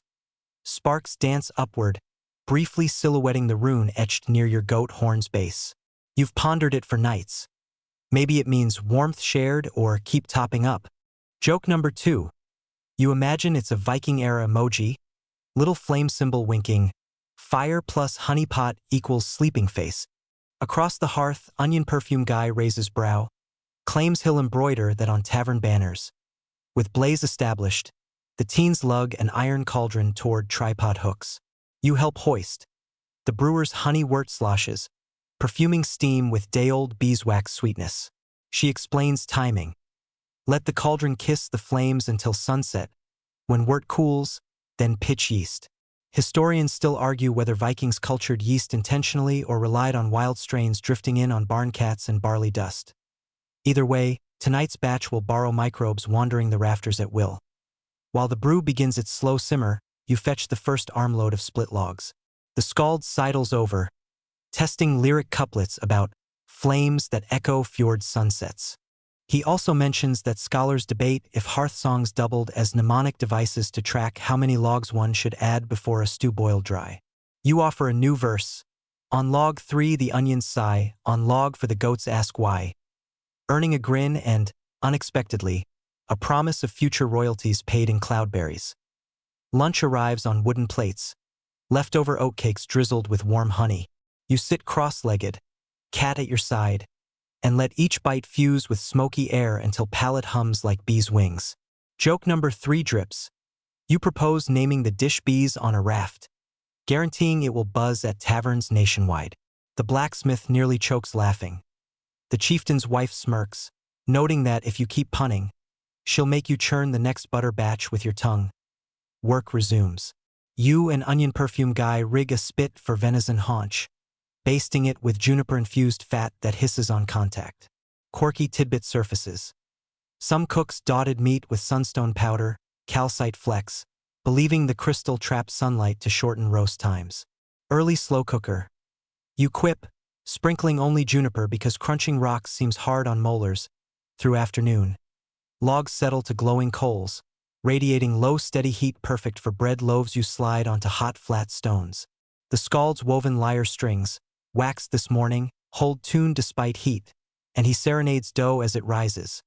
Open scholarly debate wonders whether music's vibrations actually lighten bread.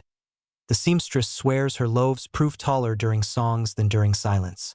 Scientific method will probably never test Viking sourdough acoustics, but you note the dough domes nicely under the serenade.by twilight. Interior of the hall flickers amber. Bread crusts crackle, venison sweats fragrant juices, and the wort's surface quivers like molten gold. You ladle a sip for temperature check, still sweet like diluted bee memory. Meanwhile, candles molded from this morning's wax batchline benches, short and stout, each not marking time until curfew. Their scent of meadow flowers overlays smoke, reminding you of the spinning song and the sail now resting overhead. Ready to chase equinox winds, the chieftain strolls in, inspects fire, and pronounces it a story-ready blaze. People gather. Bowls of roasted turnips, honey-glazed, circulate. You raise your horn, filled modestly, to salute communal craft. Bee logs, breadstones, rune emojis, and cat OSHA. The hall answers with a gentle clink of horns.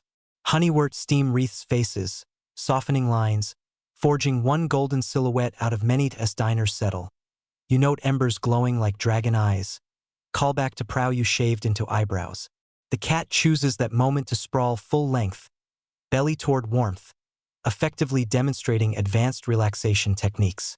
Jaws slacken across benches. The scald lowers volume, letting hearth pops provide percussion. Your arms, resin-freckled and honey-sticky, finally rest on knees. Thoughts glide. Bees humming inside pine logs, sunstone glints, sails catching invisible ocean lullabies, onion bulbs plotting shoreline colonies. The rune on your horn feels warm. Tonight it seems to whisper, tend the spark, and the feast will follow. You sip remaining mead, let honey glide past tongue like gentle fire, and breathe slow, sinking with flames until eyelids waver. Blankets descend, horns invert, bowls stack. Final task. Bank coals with ash shawl so morning spark revives with little coaxing. You perform it quietly, humming the firekeeper tune. Sparks hide, embers sigh. Cat yawns approval. Outside, wind snakes through pines, exhaling cool counterpoint. Inside, heartbeat matches hush. You curl beneath fur, fire's afterglow painting backs of lids in soothing orange. Dreams nudge open. A procession of wax dragons leading bees to sailcloth meadows, horn emojis blinking like campfire constellations, and a loaf of bread singing harmony with kettle drums. The hearth's pulse steadies, a quiet reminder that every day's first spark and last ember connect. Continuous thread in the tapestry you've woven since stepping inside this hall. And with that comfort cradling breath, you surrender to sleep, ready for whatever tomorrow adds to the communal cauldron. Something taps your nose. You sweat automatically, half sure it's the cat demanding breakfast belly rubs. But the tap returns, soft, rhythmic, oddly aromatic. Eyes crack open to discover a cedar twig brandished by a giggling child who announces that today is Soapstone Saturday. Translation. Everyone with functional thumbs will carve small bowls and lamp stands from the quarry's buttery rock so the longhouse can retire a few cracked clay cups before next moon's visitors arrive. You sit upright, joints creaking like damp floorboards, and realize the twig was dipped in leftover honey. The kids invented motivational aromatherapy. Joke number 1. You thank your sugar alarm clock, vowing to patent it for chronically grumpy Vikings. Breakfast lands fast. Leftover venison shreds folded into rye porridge, rich enough to glue eyelids open. The blacksmith presses a chunk of beeswax into your palm to make finger calluses less whiny when chiseling stone. Mainstream fact stirs with the porridge.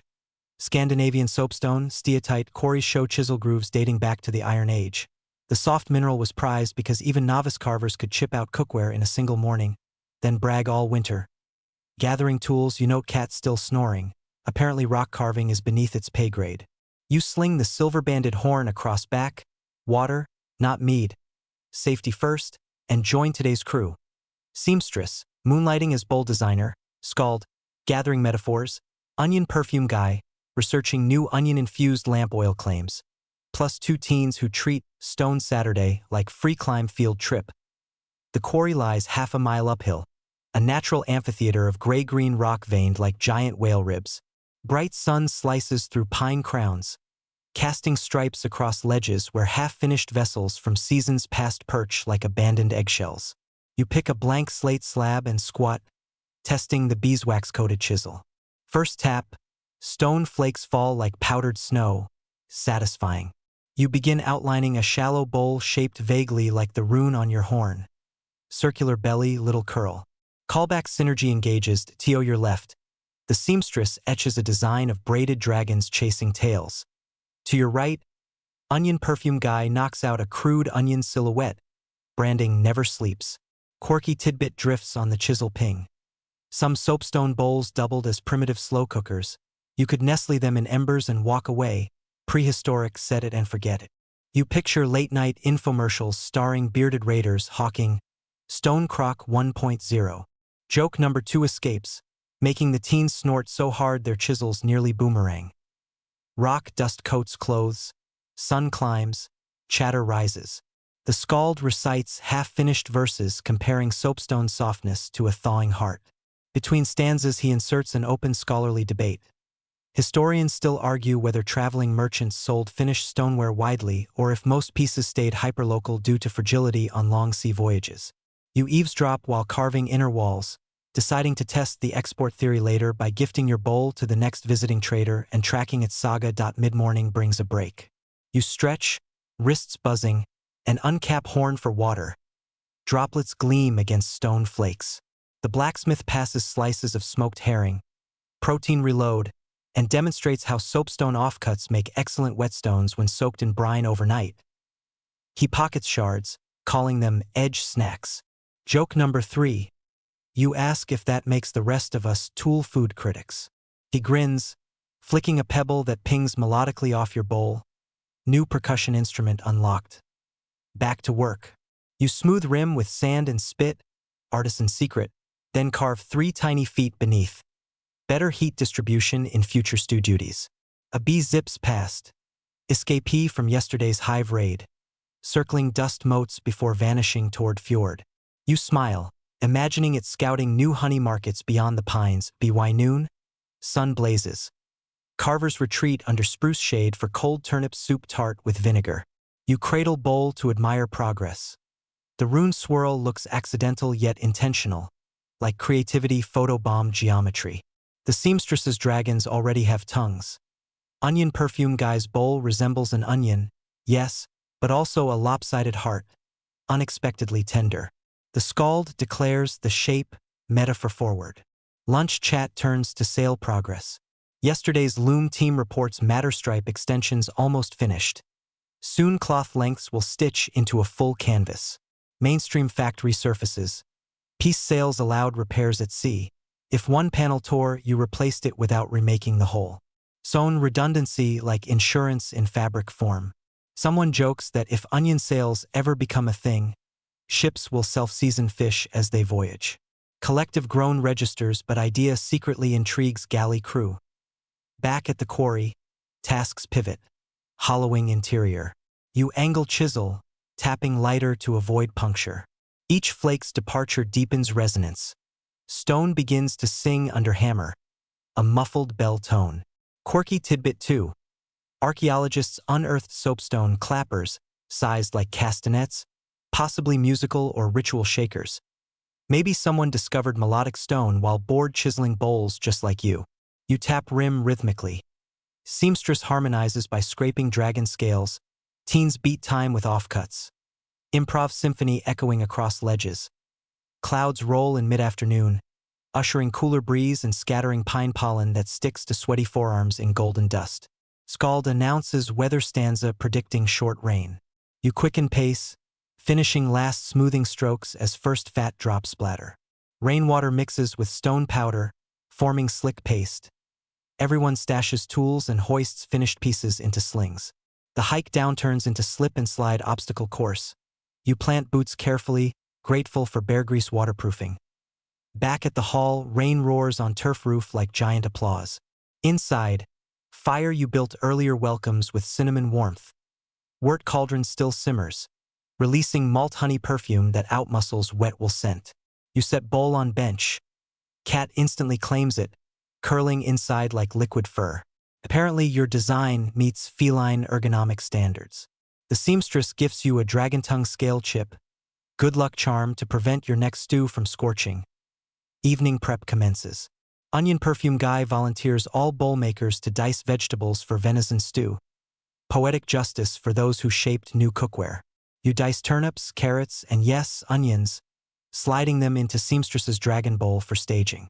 The blacksmith seasons with salt flakes traded last week. He sprinkles extra on onion bowl to preserve originality. As stew bubbles, the brewer announces yeast pitching ceremony for cooled wort. Everyone lines up, soapstone lamps in hand. Using a beeswax-dipped stick, she inscribes a spiral on the surface, echoing your horn rune, then scatters dried berry skins, wild yeast carriers, over foam. Historians still argue whether such rituals aided fermentation or just built community hype. Either way, the hall hushes, reverent as lid settles onto barrel. celebration sparks. First sample of low-alcohol, small mead, ladled into brand-new cups. Yours dislodged cat for the honor, contents still warm from kiln cleaning with embers. Toasts fly, to bowls that sing, to rain that cools chisels, to bees that flavor dreams. You sip, drink tastes of clouded honey, pine whispers, and faint stone aftertone, like mineral memory dissolving into sweetness. The skald unpacks today's quarry melody into full song, layering chisel pings with bowl taps and rain drumbeats. Cat contributes per bass. Guests sway. Some teens nap mid-tune, chiseling fatigue meeting small mead sedation. Joke quota technically met, but you toss a bonus. Next we'll tour marble mines to carve deluxe nap pillows. Titters ripple. Law speaker from Ing, visiting tonight, nods, claiming stone pillows might curb snoring litigation. Blankets roll out.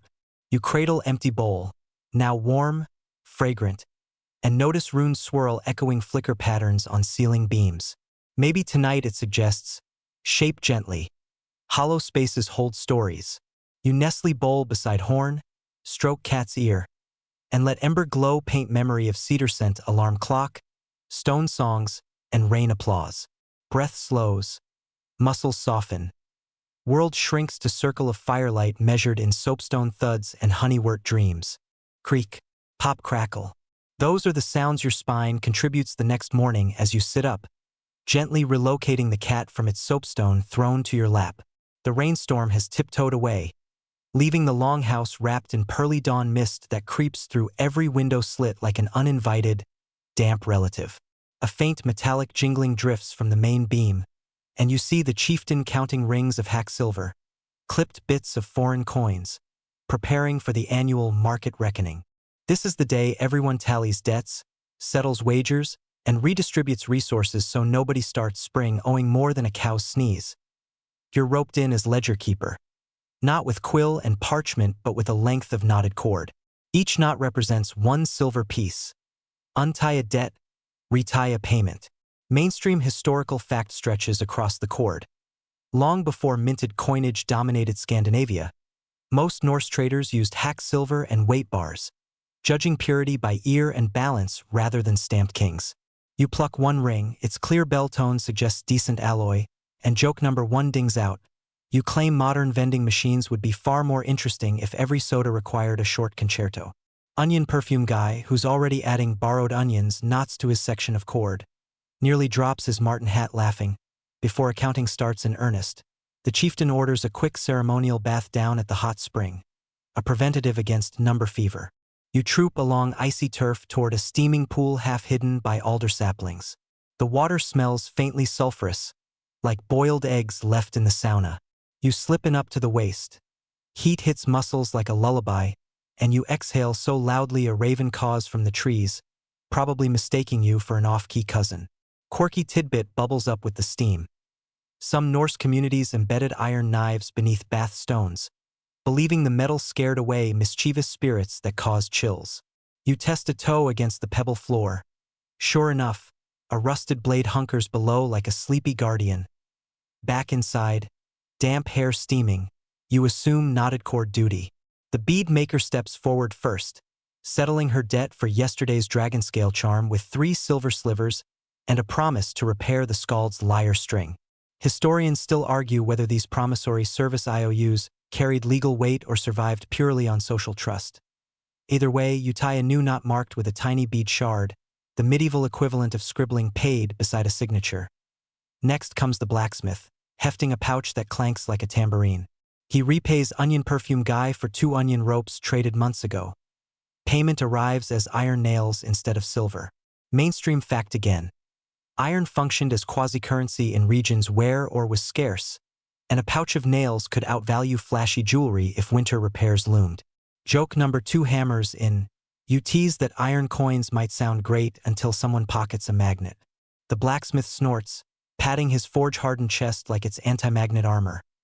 While you knot cords, children play silver scale, balancing copper buttons against hack silver chips on a bone fulcrum to see whose pile tips first. Their shrieks of delight become background music, and you wonder whether future economists might learn a thing or two from this chalk-free classroom. The cat, meanwhile, stalks under benches, confiscating any stray silver rings that smell like fish. Mid-session break arrives. The brewer passes cups of yesterday's small mead, now cool and slightly fizzed after overnight yeast whispers. You sip. Honey notes have sharpened, malt deepened. The chieftain nods approval, declaring future festival barrels secured. You record this as yeast credit by looping a bright yellow thread through the ledger cord, new accounting color code. Joke number 3: froths. You announce that with so many threads, the cord is turning into a scarf. Next winter the tribe can just wrap debts around their necks for warmth. Laughter weaves through rafters. The seamstress offers to stitch interest rates into tassels. Business resumes. A sailor produces a lump of amber the size of a gull egg to settle dock fees. You weigh it on a simple balance. Amber versus a standardized lead weight. Quirky tidbit peeks in. Sailors sometimes hid hollow lead weights filled with sand to cheat scales, early accounting fraud, but the chieftain's lead blocks have stamped runes you recognize as truth stone, supposedly cursed to scream if tampered. You press ears close. No shrieks, transaction approved. A sudden cold draft spirals through the hall. The bladder windows tremble. Everyone pauses, eyeing the cord of debts like it might start levitating. The skald calms nerves by quoting that north winds test the knots of friendship. He then launches a riddle contest to lighten the ledger mood. Winner gets one not forgiven. Onion perfume guy triumphs with a pun about tears, onions, and silver rivers, earning cheers and an untied debt loop. You log the change, lesson learned. Humor can literally pay bills in this economy. BY late afternoon. The cord bristles with beads, threads, and odd feathers marking special agreements. Your fingers ache, but seeing an empty pouch translate into a freshly tied knot feels oddly satisfying. Like composing music in textile form. The last debtor, a wool merchant from upriver, slides in with a jar of pickled lingonberries instead of metal. Everyone groans. Berries don't jangle. But the chieftain agrees to accept the jar as partial payment for next feast's glaze. Historians still argue whether barter mixed with silver at these events because coin was scarce or because flavor trumped precious metal. You knot a crimson thread to represent culinary credit, inhaling vinegary sweetness as you work. Ledgers closed. The chieftain lifts the cord overhead, shaking it like a festival banner. Knots jingle, threads flutter, beads sparkle, and even the truth stones clack approval. Community accounts balanced, he declares. Relief ripples through benches. No lawsuits, no duels, no sheep repossessions. Cat chooses this moment to deposit a confiscated silver ring at your feet, contribution to treasury or perhaps late fee for unauthorized prowling. Celebratory supper rolls in, thick lentil stew poured, of course, into yesterday's soapstone bowls. You cradle yours. The carved rune swirl now cradles steam spirals, proof that hollow spaces do hold stories, and hot legumes. The skald strums the beeswax bright lyre, singing of honest scales and onions that bought iron dreams. You note the rune on your horn glowing warmly in firelight. Tonight it seems to say, numbers nourish trust. Blankets emerge, horns invert, embers dim. As you curl beneath fur, the cord of knots hangs along the main beam like a sleepy serpent counting breaths. In that gentle hush, you hear a faint hum. Maybe bees dreaming, maybe truth stones whispering thanks. Your eyelids drift. Debts untangle in your mind until only a single knot remains. Tomorrow, find the child with honey twig and teach them the secret of striking spark on flint. With that sweet obligation awaiting dawn, you glide into sleep, ledger balanced, jokes exhausted, and heart light as a silver ring hidden in a cat's paw. Day breaks wearing a pale blue halo, and the longhouse stirs with that special electricity that means people are about to leave land and trust water. The chieftain has announced a sounding voyage, a half-day shakedown cruise to test navigation gear before the real trading season starts. You're summoned. Apparently your seamless record of not sinking during the Cove trial qualifies you as apprentice navigator. The cat, refusing to let you hog all seafaring glory, leaps onto your shoulder again. Its breath still smells faintly of lentil stew. Joke number 1 pops out. You tell it no ship needs a figurehead that burps legumes. The cat blinks, clearly unconvinced. Breakfast is pragmatic. Dried fish chips dipped in yesterday's pickled lingonberry brine. Salty, sour, energizing. As you chew, the helmsman hands over today's toolkit. A wooden-sounding line knotted every fathom, 2 raven feathers for wind watching, and a mysterious half-moon disc carved from pine. Mainstream historical fact slides in. Excavations at Unartic in Greenland unearthed wooden sun compasses that may have helped mariners plot latitude using midday shadows. You run fingers over the disc's groove and wonder how many fjords it has already whispered across. The crew rolls the dragon ship down grease skids still slick from last launch. Pitch seems now singing like oiled harps. Sail remains furled. Today's test favors oars and instruments. You board, cat assuming perch atop the tiller like a fuzzy ornament. Once clear of shoreline ice, the helmsman orders the first sounding. You lower lead weight, a lump molded around a piece of tallow so it'll pick up seabed grit, until slack tells you bottom kissed. You call depth knot by knot. The chieftain's cousin logs numbers on a wax tablet, and everyone nods sagely, though it's only 10 cubits, comfortably shallow. Quirky Tidbit rides the line back up. Some sailors flavored tallow with whale blubber to keep hungry fish from nibbling the weight, claiming distracted cod skewed readings. You picture deep-sea gourmets chasing scented lead and laugh. Joke number 2 surfaces. You wonder aloud if future diners will pay extra for lead-aged cod. The blacksmith snorts so hard he splashes his boots, baptizing the deck. Halfway down fjord, clouds gather, so much for shadow reading. The helmsman flips to plan B, sunstone search. He hands you the calcite shard. You angle it skyward. Light fractures, but the telltale bright spot hides behind haze. Open scholarly debate enters like a gust. Historians still argue whether sunstones work through cloud cover or if sagas exaggerated their magic. You tilt the shard. Imagine you see a faint gleam, shrug honesty, and say, best estimate, due south that-ish. The helmsman laughs, compliments your diplomatic compass skills, and keeps course by shoreline landmarks instead. Rowing rhythm settles, oars creak. Water slicks under keel like stretched silk. Cat's tail flicks in time with strokes. Every few minutes you drop another sounding. Depth grows, 10 cubits, 12, 14, the line coming up wearing different mud colors, gray clay, then orange sand, then fine black silt. The skald recites a running commentary, comparing sediment shades to moods of love. Joke number 3, you murmur that if heartbreak ever hits, at least it'll improve geological surveys. He grins, vowing to steal the metaphor. A sudden shout. Helmsman points to a driftwood snag bobbing ahead. Crew rows aside. As you pass, you scoop the log and note it's riddled with gooseneck barnacles, proof it floated far from open sea. Mainstream fact. Vikings collected such flotsam clues to judge ocean currents and predict drift routes for trade goods and, occasionally, runaway goats. The chieftain's cousin scrapes a barnacle for later stew experiments, muttering about umami research. Wind freshens from the northwest, whipping cat whiskers. Crew decides to test vane feathers. You anchor one raven plume into masthead rigging. Its flutter tells relative breeze angle. Quirky tidbit 2. Some captains stitched feathers onto helmet crests. If plume drooped, fog approached, built-in weather app. You mentally add feather tech to your future fantasy sports. With breeze steady, oars come in. Sail unfurls halfway for silent glide. You stand mid-deck, sounding line coiled like sleepy serpent, and feel the dragon ship inhale. Hull hum, sail snap, gull cries. World becomes instruments you're learning to read. The chieftain's wife appears with barley flatbread to chew while observing. She notes your quick knot counting and predicts you'll handle cargo manifests soon. That's flattering until you realize manifests equal math at sea. Internal joke counter flips, but you keep mouth shut. A T-turning point. A rocky islet topped by one stubborn pine.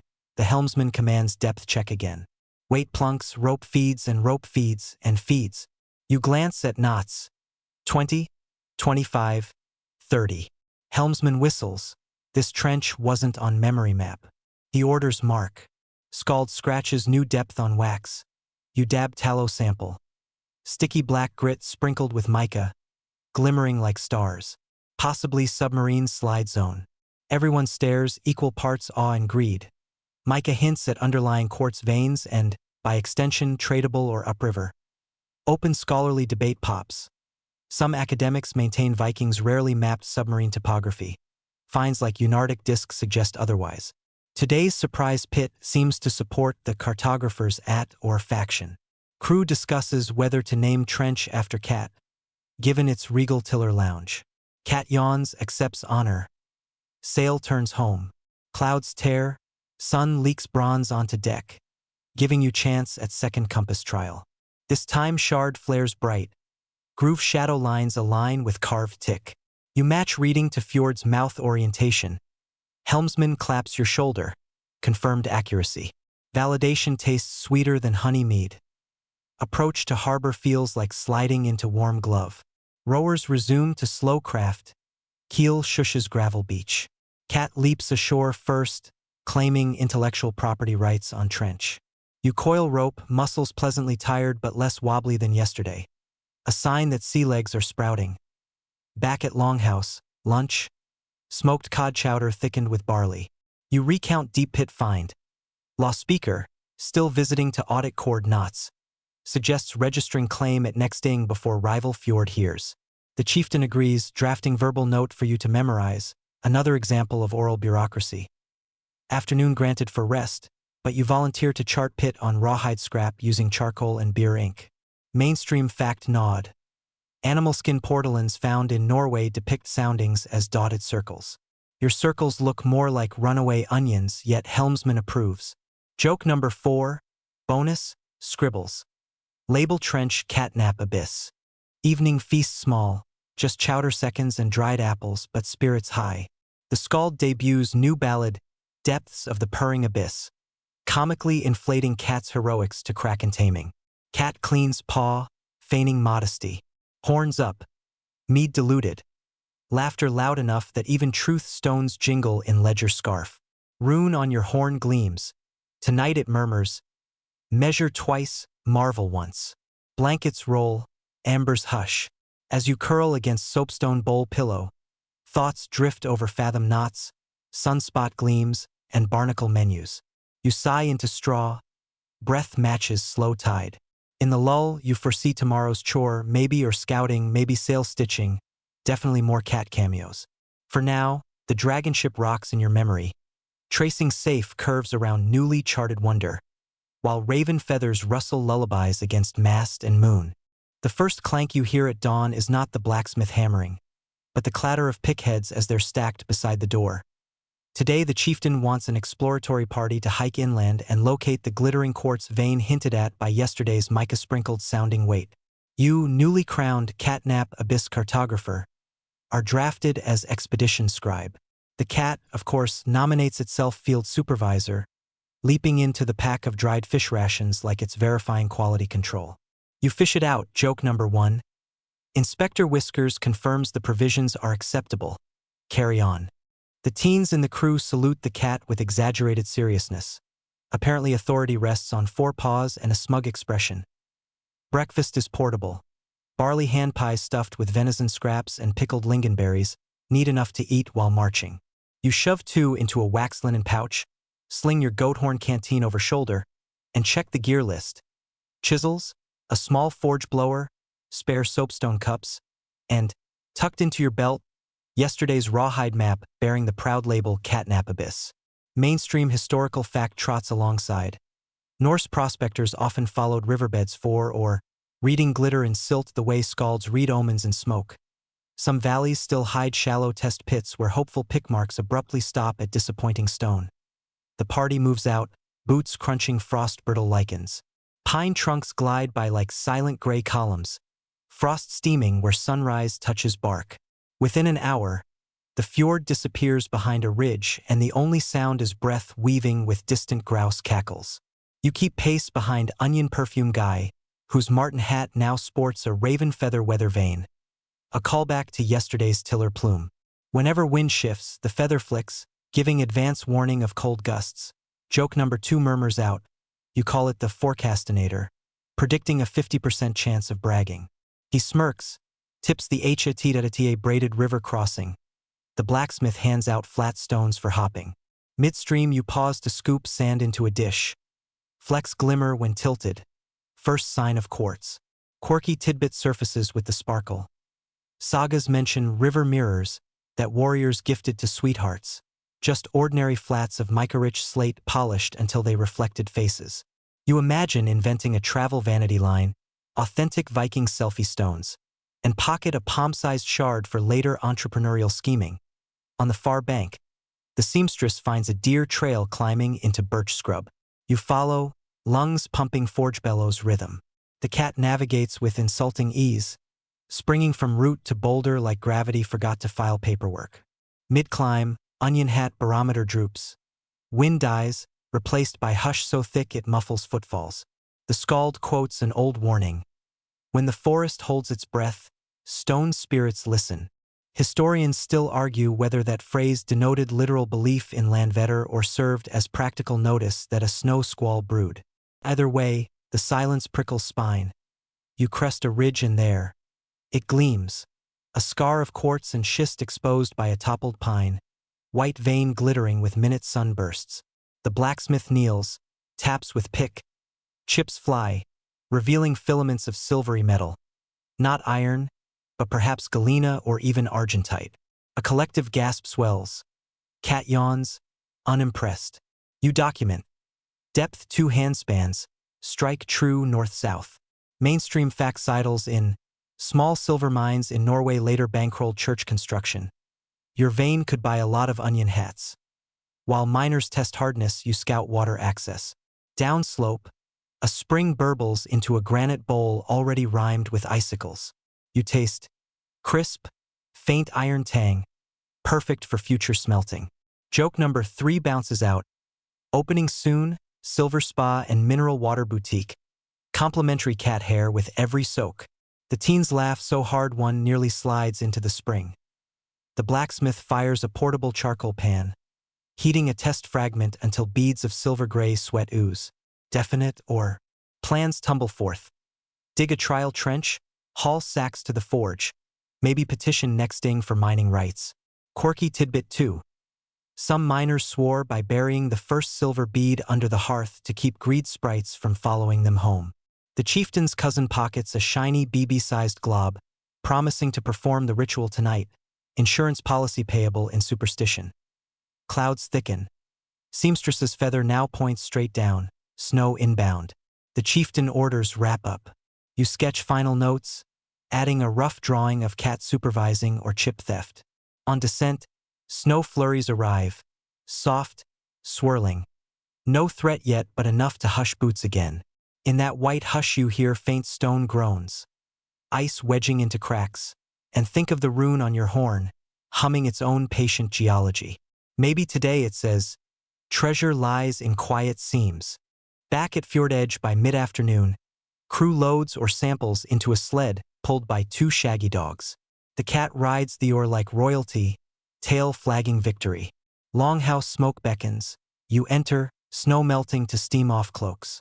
The brewer's honey wort now ferments vigorously, air rich with yeasty fizz. You stow samples near hearth. Sparks reflect off metal flecks, tiny galaxies born of quartz. The skald gathers everyone for discovery report. He titles it The Cat and the Silent Hill, spinning 20 minutes of peril and feline heroics. Apparently the cat leapt onto a frost troll's nose to distract it while miners escaped. No one challenges the embellishment. Entertainment tax well worth truth distortion. Dinner upgrades to celebratory venison steaks seared on soapstone griddles. You sprinkle meat with coarse salt and a pinch of quartz dust for sparkle, harmless, you hope. Blacksmith toasts with small mead, citing prosperity unearthed. Open scholarly debate sneaks in when lawspeaker wonders aloud whether the hall must tithe a share of silver to regional king. Some argue prospectors keep first hall. Others say tribute ensures military backing. Discussion tabled until essays confirm richness. Night ritual cycle. Basin wash, today scented with pine pitch and mint to mask or dust. Horn fill modest, candle not trimmed. You cradle horn, thumb tracing swirl, cat claiming lap. Fire crackles louder tonight, as if gossiping about silver veins. Joke spent, muscles weary, you feel a pleasant weight of potential, or to smelt, sales to finish, debts balanced, trench mapped. Blankets cover, embers dim, and the longhouse relaxes into unified sigh. As sleep overtakes you, dream shows the dragon ship plated with silver scales gliding over catnap abyss, while raven feathers spin like compass needles overhead. Somewhere in the bow, a soapstone bowl sings against the wind, and bees hover, polishing sails with honeyed light. The rune glows in dreamfire, now clearly reading, find, forge, share. You smile, curling deeper under fur, ready for whatever forging tomorrow sets on the anvil of dawn. You wake to a metallic clink that threads straight through your dreams of silver-scaled dragon ships. When you pry open one eye, you see the blacksmith balancing a polished nugget on the tip of his knife, letting dawn light ricochet wild constellations across the rafters. Time to find out if our hill coughs treasure or tin-foiled lies, he growls. The cat leaps from your blanket pile to intercept the gleam, tail flicking like a semaphore. Joke number 1 tumbles out before you've even stretched. You warn the blacksmith that if he blinds the cat, there'll be union fees from the NFPA, Norse Feline Per Association. He smirks, pockets the nugget, and tosses you yesterday's mica shard as a consolation disco ball. Breakfast is heavy on protein and prophecy. Thick oat porridge swirled with smoked cod flakes, plus a drizzle of honey for luck. The chieftain's wife explains the morning schedule. Construct a small cupellation hearth outside, roast or samples, and separate silver from lead or whatever hitchhikers lurk inside. Mainstream historical fact marches behind her spoon. Early Scandinavian metalworkers used low clay furnaces called wind-blown blestir to smelt bog iron and occasionally silver, relying on coastal gusts rather than bellows. Today, however, the blacksmith wants bellows. He says human lungs whine less about overtime than fickle winds. You volunteer as bellows pumper, a position equal parts drummer and dragon.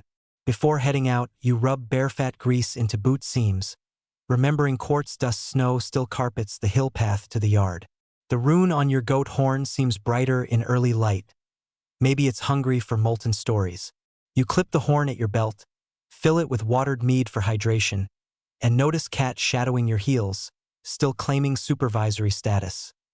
Outside, frost etches the yard, but a rectangular pit of packed clay already waits, ringed by stones scavenged from the shoreline. Teens haul sacks of charcoal, dumping shiny black lumps that crunch like burnt toffee underfoot. Onion perfume guy arrives wearing his raven feather weather vane. It currently flops east, steady wind promised. He drops a small keg of experimental onion wood tar, claiming its fumes sharpen metal's flavor. Joke number 2 escapes. You suggest labeling it eau de alloy, guaranteed to keep rival prospectors 2 valleys away. Even the chieftain chuckles while vetoing the additive. The blacksmith crushes or chunks between 2 soapstone blocks, creating a glittering gravel that looks like breakfast cereal manufactured by magpies. He mixes powder with pulverized bones. Phosphates help flux, he claims, and sprinkles the blend onto a broad clay dish. Quirky tidbit percolates. Medieval texts hint some smelters urinated on their charges to add ammonia and improve lead separation. You eye the teens and silently beg them not to volunteer. They do, of course, but the blacksmith waves them down. He has wolf urine collected last winter, aged for potency. You file this under things you'll never unknow. Bellows duty begins. You plant feet, grab handles, and pump until furnace throat glows orange. The roar is hypnotic, a giant beast coughing dawn into plasma. Each exhale of hot air pushes back morning chill. You sweat under fox hood and remember pine pitch sauna baths. Across from you, the scald hums a rhythm to keep your strokes even, lyrics riffing on yesterday's trench discovery. Deep sings the stone, silver in bone. The cadence helps. Your arms move like loom heddles, another callback to sail weaving. After the first crucible roast, the blacksmith schemes slag with a hooked stick. Dull gray gunk peels off, revealing a bead of molten metal bright as sunrise yolk. He transfers that bead to a smaller clay cup set atop bone ash inside a taller pot. Cupellation phase. Mainstream fact glints. Cupellation uses porous ash to draw lead oxide away, leaving silver shining in the center like a full moon in crater bed. Archaeologists still argue whether Viking silver was mostly looted or locally smelted. Today you aim to nudge debate toward locally. Thank you very much. Heat intensifies. The bead trembles, bleeds bluish flames, then contracts to perfect shimmer. The blacksmith plucks the cooled pellet with tongs, drops it into the chieftain's palm. It rings against callous skin, clear, high, proud. Everyone erupts. The seamstress dances with her dragon bowl. Onion perfume guy hugs the teens, inadvertently seasoning them. Cat yowls victory soprano. Joke number 3 sparks. You declare the pit officially renamed Silver Litter Box in honor of feline patronage. Applause doubles. We produce 5 more beads before midday sun eats frost. Not a king's ransom, but proof the vein is worth deeper trenches. Plans churn. Assign miners, channel spring for sluicing, craft new crucibles. The scald crafts verses on the fly, promising to immortalize today's urine-fueled alchemy. Once lunch stops echoing onion. Speaking of lunch, the brewer serves bowls of rye broth fortified with leftover small mead. Taste is earthy champagne. You sit on a stump, muscles humming, watch shimmer of silver beads piled on a soapstone saucer at your feet. The rune on your horn catches same light. Find, forge, share. Exactly so. You feel part of a circuit, or to bead, bead to craft, craft to feast, feast to story. After the break, the chieftain tasks you with crafting a test ingot mold. Using damp sand inside a split wood frame, you scratch channels while the blacksmith remelts beads with a pinch of copper for hardness. Open scholarly debate returns. Some metallurgists insist Viking silver objects often contain deliberate copper to improve wear. Others blame accidental contamination. You'll contribute data soon. This bar is 95 to 5 by weight, because the blacksmith likes tidy ratios. Pouring moment. Molten stream slides into mold, hissing steam, smelling oddly sweet, maybe wolf urine's cameo. You douse frame in snow, crack it open, and reveal a finger-length bar stamped with a hastily carved rune swirl. Cat sniffs, deems it worthy. The chieftain lifts the bar, weighs it on the truth stone. No screams, ergo purity passes folklore audit. Evening shadows lengthen. You bank furnace, rake glowing charcoal into neat hearts for later forging heat. Onion perfume guy proposes mint mead spritz to freshen yard. Blacksmith suggests soap and patience. Work winds down. Ember light paints everyone's silver around edges. Inside, supper features barley stew laced with tiny slivers of the morning's venison pies. Resourcefulness never rests. The skald unveils a draft of his poem, line that makes the hall roar. We found the moon's bones inside the hill, melted them into laughter. Cat preens, clearly hearing moon's bones as personal shout-out. Horns lifted. Tonight filled with slightly stronger mead. Fermentation now in mid-froth. The chieftain toasts discovery, bellows gratitude to bellows you, and announces tomorrow's chores. Raise deeper mine timbering, begins smelting shelter. Plan how to tie the ceremonial sliver to regional king without revealing full load. The law speaker nods, legal gears already turning. You rinse soot from arms in spruce mint basin, noting pine pitch freckles now joined by silver freckles, constellation craftsmanship. Blanket unfurled, soapstone bowl still warm from afternoon sun. Cat curls inside crook of knees. Rune horn rests against ribs, whispering fresh motto, heat heart, draw purity. As embers dim, you picture the dragon ship eventually carrying these bars southward, trading them for silk strands or peppercorn mysteries. You picture onion perfume exporter stamping silver coins with feather logo, soapstone bowls in distant markets, and the cat's legend sprawling bigger than fjords. Sleep edges in, silver soft, smelter warm. You let eyelids fall, confident tomorrow the furnace will roar again. Wolf urine jokes will multiply, and the horn's rune will keep humming its molten lullaby, tempering every dream with glimmer of freshly born light. Hearth smoke still yawns from the rafters when the blacksmith strides in, hauling a bundle of freshly hewn poles that knock benches like impatient drumsticks. Today is Timber the Vein Day, time to shore the newborn mine so ambitious prospectors don't end up silver pancakes. You roll from blankets, displacing a cat who, judging by its scowl, preferred yesterday's less lumber-intensive agenda. Joke number 1 slips out while you wrestle on boots. Don't worry, majestic supervisor. No one's expecting you to file safety reports before breakfast. The cat blinks, flicks tail, and stalks off in search of less sarcastic subordinates. Breakfast arrives hearty. Millet gruel peppered with salty wolf jerky, because, as the chieftain's wife notes, if wolf helped smelt silver, wolf can fuel muscles, too. Mainstream historical fact ambles in with the steam. Isotopic studies of Norse bones show surprisingly varied diets, domesticated meats mixed with wild game, proving hunting stayed essential even after farms dotted every valley. You down 2 bowls and mentally thank yesterday's wolf for its multitask resume. Outside, dawn dazzles on a fjord still glazed with catnap reflections of moonlight. A sled loaded with spruce trunks waits. Sap scents the air like green lightning. You, onion perfume guy, 2 teens, and the blacksmith hitch shoulder straps and haul timber toward the silver ridge. Wind slices cheeks, but bare fat boots rise to the challenge, whispering over crusted snow to the sight. Miners have scraped a wide mouth into hillside, propped by temporary poles. Your job: muscle spruce beams into place, wedge them, and daub seams with pine pitch mud. First beam rolls forward. You lever it upright while blacksmith hammers oak pegs. Quirky tidbit surfaces with every thud. Some Norse miners trained goats to drag spoil buckets along plank runs. Apparently goats preferred steady incline to random mountain scrambles. You look around, half hoping for a Shaggy turn, but the only goat present is etched on onion perfume guy's belt buckle. Mid-morning. A problem.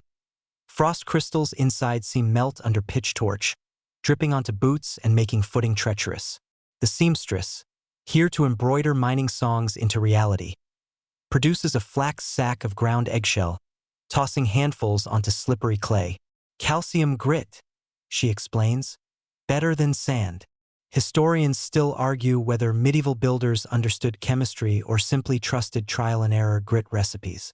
Either way, grip returns, disaster averted, and beam 2 slots home. The chieftain arrives for inspection, sporting brand-new silver-flecked cloak clasp you recognize last night's bar hammered thin. He pronounces timber angles storm-proof, then assigns you secondary mission. Design a silver tithe token pleasing enough that neighboring king sees generosity, not a tease. He slaps a walnut plank into your arms for sketching. Pressure. Design diplomacy in 10 centimeters of metal. Joke number 2 bursts. You suggest stamping the king's portrait on one side and the cat's on the other, so both rulers feel equally flattered. Chieftain actually considers it, scribbles cat cameo on wax tablet. Lunch break. Smoked eel coils and leek broth perched on soapstone lids warming near torches. You sip, letting savory fat coat throat that spent hours chanting beam count cadence. Scald pops by to share mainstream fact. Records from Bergen show eel barrels ranking among top exports. Salted eels could last 2 years tucked against keel ribs. Culinary insurance policy for voyages. He turns the trivia into a limerick, rhyming keel with eel and meal. Modest but catchy. After lunch, design chamber convenes inside a canvas windbreak.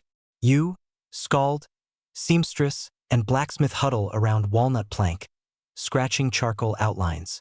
You settle on a 2-sided coin. Front shows braided serpent, symbol for vein, curling around stylized sunstone.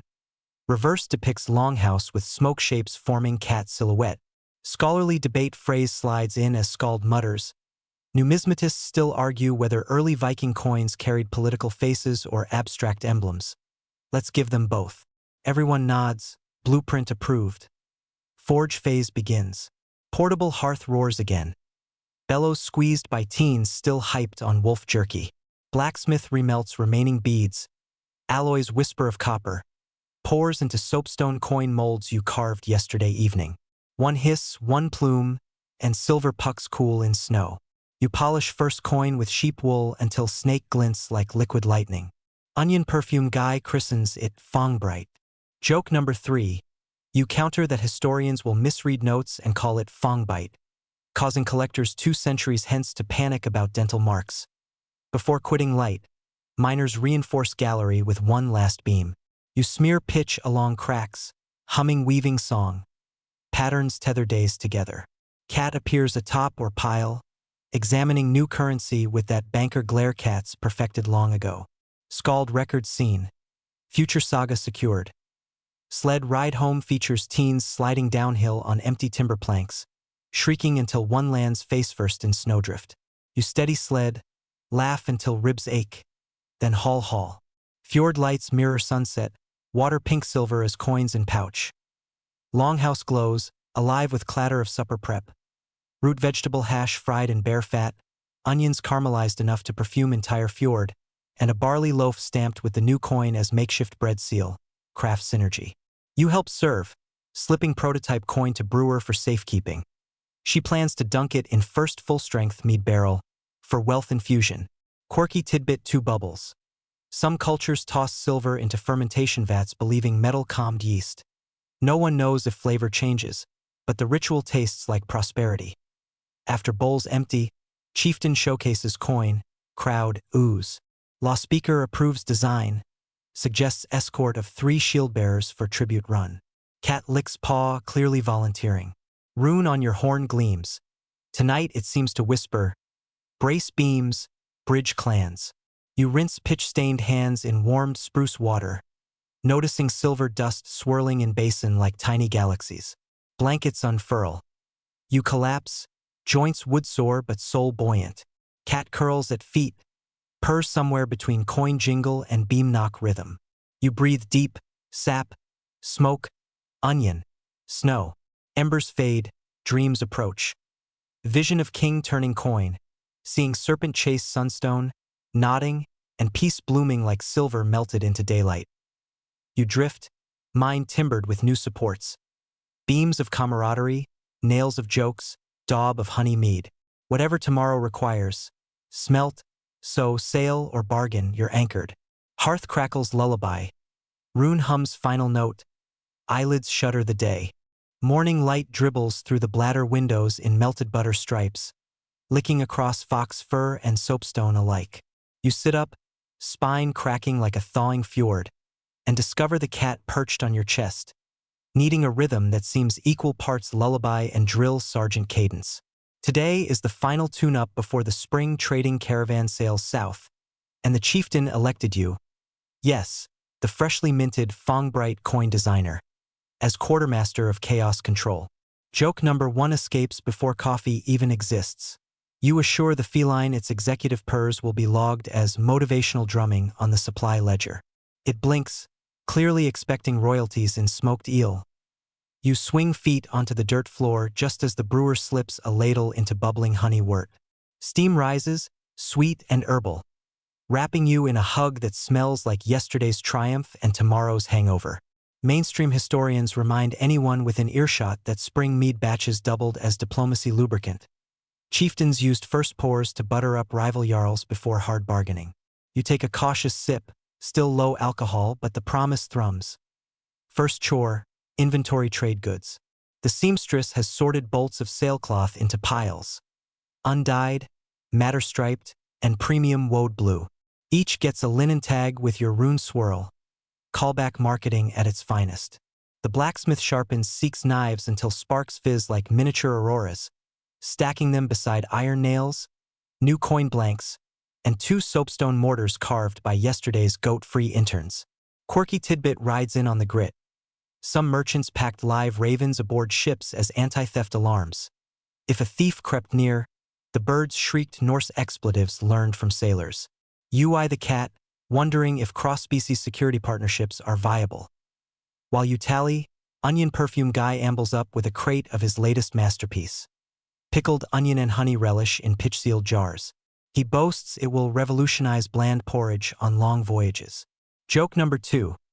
You suggest his slogan should be, "Kiss me, I'm terrific," then duck as he mock swings a leak. The cat sniffs a jar, decides humanity can keep that idea. Mid-morning. Visitors trickle into the longhouse. A fur trapper wants sailcloth samples. A potter barters seashell-flecked mugs for iron nails. A lanky beekeeper arrives with wax candles shaped like tiny dragon prows. Perfect impulse buys. You juggle ledgers. Really knotted cords. Speed-tying payment loops faster than onion guy can say, aromatic upsell. Open scholarly debate phrase enters when law speaker muses whether such chords count as enforceable contracts once traders leave the fjord or if they dissolve like footprints in snow. Opinions clash. You nod anyway, trusting reputation over parchment. Lunch break appears as barley porridge dotted with dried apples and drizzle from the brewer's near-fermented wort. You perch on a log outside, cat curled atop your boots like improvised slippers. Sunlight warms your fox hood while distant hammering syncs with heartbeats. You reflect that every item in today's pile, cloth, wax, iron, relish, carries stories stitched from the last month's toil. Goat horns flipped, sails woven, minds shored, bees pacified. The rune on your horn seems to glow beneath layers of soot, whispering, "Trade is just storytelling in shiny packaging." Afternoon ramps back up. You oversee packing order in cargo nets. Heavy soapstone bowls low, fragile candles high, onion relish sealed inside goat hide satchels to quarantine fragrance. Mainstream fact tags along. Archaeologists dredging Roskilde fjord found cargo vessels with modular swap boxes, so crews could offload region-specific goods without unpacking entire holds. You label each net with chalk runes, effectively inventing 10th century QR codes. The chieftain tests weight distribution by pacing deck of beached cargo boat, listening for timber groans. He calls for ballast. Enter the silver, flecked rocks from Catnap Abyss. Every beat of or gets dual duty. Stabilizer now, coin later. Joke number 3 prompts a grin. You announce you're patenting multitask minerals, because even ballast should pay rent. The teens applaud while lugging rocks, probably thinking of future resumes. Late day brings surprise guest. A traveling skald from the next fjord, cloaked in sealskin and bearing gossip hot as forge coals. He reports that rival traders plan to flood spring markets with cheap Frankish glass beads. The blacksmith's beard bristles, the seamstress mutters textile curses, and onion perfume guy fears unsold relish surplus. Crisis brews, but you remember the lucky sunstone discs. You fetch one, angle light through bladder window, and demonstrate how the spot still appears despite low clouds. Travelers gasp. Rival merchants have no such show and tell. You propose bundling each coin pouch with a navigation charm sunstone shard, turning your aisle into a deluxe kiosk. Chieftain nods, salvage plan greenlit. Quirky tidbit 2 surfaces. Some chronicles claim sunstone slivers embedded in amulets also served as primitive sunglasses for snowy glare. You vow to coin the term Viking Ray-Bans at next feast. Evening rush begins. Benches transform into banquet tables, soapstone bowls placed like sleepy gray moons waiting for stew. The brewer unveils first cup of matured mead. Amber, floral, a hint of wolfish swagger. You ladle samples into horns, ensuring etiquette's two-hand grip demonstration for newcomers. Law speaker recites short blessing, including footnote acknowledging ongoing debate about enforceability of knotted contracts. Polite lawyer humor. Dinner unfolds. Lentil root stew, venison slices, and yes, onion honey relish dolloped by adventurous souls. Cat hovers beneath benches hoping a slice of venison drifts to floor. Eventually a teen makes that accidentally on purpose happen. Plates scrape clean. Laughter rises. The traveling skald gifts a verse praising silver ballast and feline CFOs. The hall erupts and clinks. Even truth stones in the ledger scarf seem to ring. Finally, you stand, raise horn and toast. To sails that hug wind, to coins that speak more than kings, to sunstones guiding both boats and bargains, and to the purr that audits us all. Mead slides honey-warm down throat. Rune swirl tingles finger pads. You note that your joke's quota rests satisfied, your mainstream facts delivered, your quirky tidbits nested inside conversation like secret runes. When blankets emerge and not candles shrink to one last ridge, you tuck ledgers beneath fur, trusting cat to guard them better than any raven alarm. Embers glow low, painting coin stacks and wax candles in sleepy copper. Outside, wind rehearses tomorrow's voyage theme, rattling dried eel skins like subtle drums. You drift into straw, muscles buzzing with anticipation, map of harbor etched behind eyelids. Dragon ship at anchor, holds filled neat, cat perched on figurehead surveying dawn. Rune on horn hums lullaby. Pack the stories tight, let horizons unspool them. With that, you close eyes, secure in etiquette's embrace and buoyed by the gentle certainty that when trading sail lowers again, you'll return with fresh jokes, stranger facts, and perhaps a raven that swears in 3 dialects. Gray-blue dawn drapes the fjord in silk-thin mist, and you wake before the knot candle gasps its last ridge. The longhouse feels hushed, every sleeper subconsciously holding breath for departure day.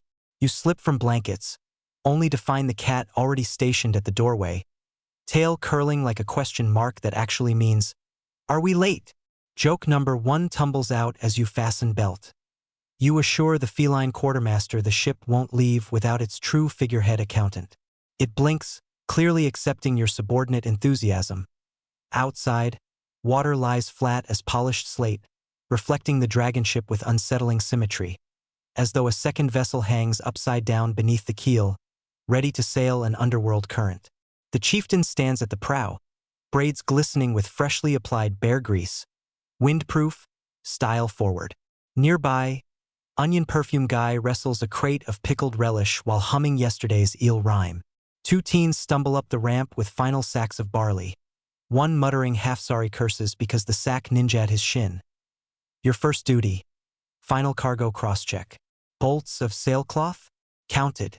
Wax dragon candles? Nested in straw baskets. Soapstone mortars? 6, no 5. The cat is curled in one like a gray pudding. You lift it gently, relocate feline to prow where it can glower at gull traffic.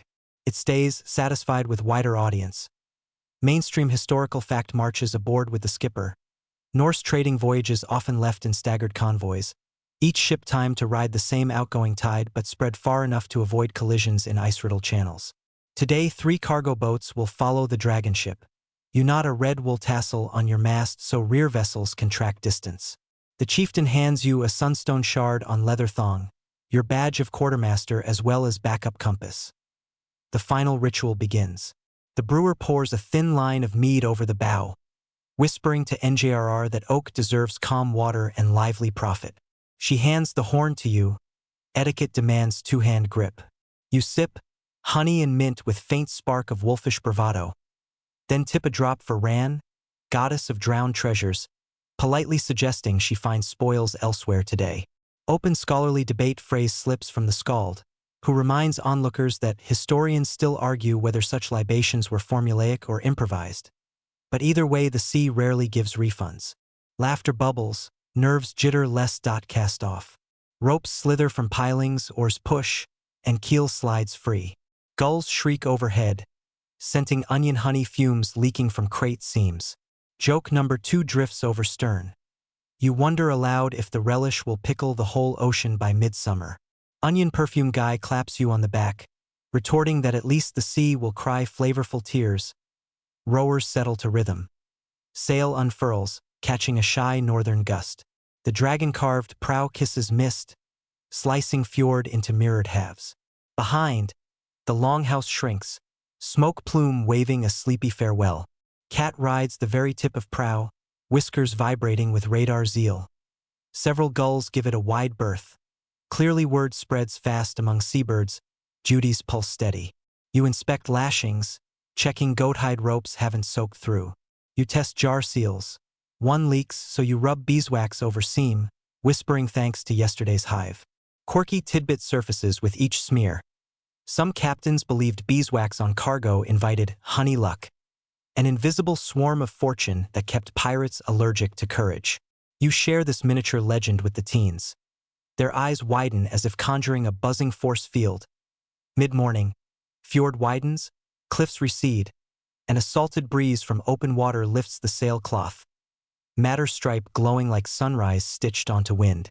You fish out your sunstone, angle it toward hazy disk above. Bright spot confirms heading south-southwest. The helmsman grins approval, letting rudder rest gentle. Gulls fade, replaced by blackback skuas banking low. Cat tracks each one like a customs officer suspicious of aerial contraband. Hunger creeps in, you dole dried fish chips and honey flatbread. Onion relish jar pops open with theatrical sigh, scent punching noses awake. First mate tests tiny dab on dried cod, declares it unexpectedly civilized. Joke number 3 sails by. You claim it's civilized until someone sneezes onions across sailcloth. Then it becomes abstract art. Everyone snickers, tension lifting further. Around noon, the convoy rendezvous. 2 smaller cargo boats bob astern, each flashing colored pennants. Green for textiles, blue for salted fish. You signal status with sunstone glint flashes. A Morse code centuries early. 3 flashes, pause, 1 flash, all well. They answer in kind, shards winking like ice-chip stars under daylight. Cloud banks gather off port side, so the chieftain orders a sounding to avoid shallow shoals. Lead weight plunks. Rope unfurls. 12 fathoms, safe. You smear the tallow sample onto a slate. Fine white sand clings. The scald notes it, musing aloud about sand quality for future glassmaking. You mentally tag that for return trip, cheap glass beads shortage solved by homegrown silica? Possibly. Afternoon slides silky smooth. Sail humming, oars resting, deck timbers creaking gentle lullabies. You sit near mast and update knot cord ledger, tying 1 pale thread per crate safely shipped. The rope now resembles a strange, loyal snake coiled around spar. Rune on your horn glints under patchy sun. You trace swirl, thinking of how each knot is a frozen heartbeat of trust. Your reverie breaks when lookout shouts. Whales! Starboard foam erupts. A trio of mink surfacing then diving in graceful arcs. Crew rushes rail. Even the helmsman allows rudder a slack moment. Cat, to everyone's surprise, meows appreciation rather than panic. You recall mainstream lore that Vikings considered whale breath a good omen. A sign winds would stay constant. The blacksmith mutters that silver came from earth yesterday, honey from trees earlier, and now luck from whales. Elements seem to be forming an alliance on your behalf. Clouds scatter, but wind veers chill. You unfurl cloak, fastening new silver serpent clasp. Fongbright's twin gifted by blacksmith this morning. Metal cool against chest, but pride warms. You check sail seams for strain. Stitches hold, wax thread glistening. Quirky tidbit 2 surfaces. Some seamers sang to needles, believing the tune locked good spirits into knots. You hum weaving song. Whether spirits or placebo, thread seems grateful. First dusk approaches faster offshore than landward. Horizon drinks sun like warm mead. The chieftain decrees anchor by a sheltered skerry for night. Rowers wake oars, glide vessel behind crag tooth. Sail furls with sigh. Anchor stone splashes. Boat rocks to stillness. Convoy mimics maneuver, forming loose crescent. Supper happens on deck. Smoked lamb chunks, barley cakes, and new mead ladled sparingly. You catch reflection of coin stacks flickering in lantern glow. Mini torches promising tomorrow's bargains. Law speaker rehearses greeting for Southern King, requesting you stand behind him with sunstone for dramatic flourish. Cat will be on rail, obviously, glowering diplomatic gravitas. All nod. Lanterns dim. Watch shifts take posts, spears glinting starlight. You spread bedroll near mast. Inhale mingled scents. Tarred ropes, onion honey marinade, distant sea kelp. Water laps hull in heartbeat tempo. Rune horn rests beside pillow. Its silent hum now says, stores checked, miles started. Eyes droop.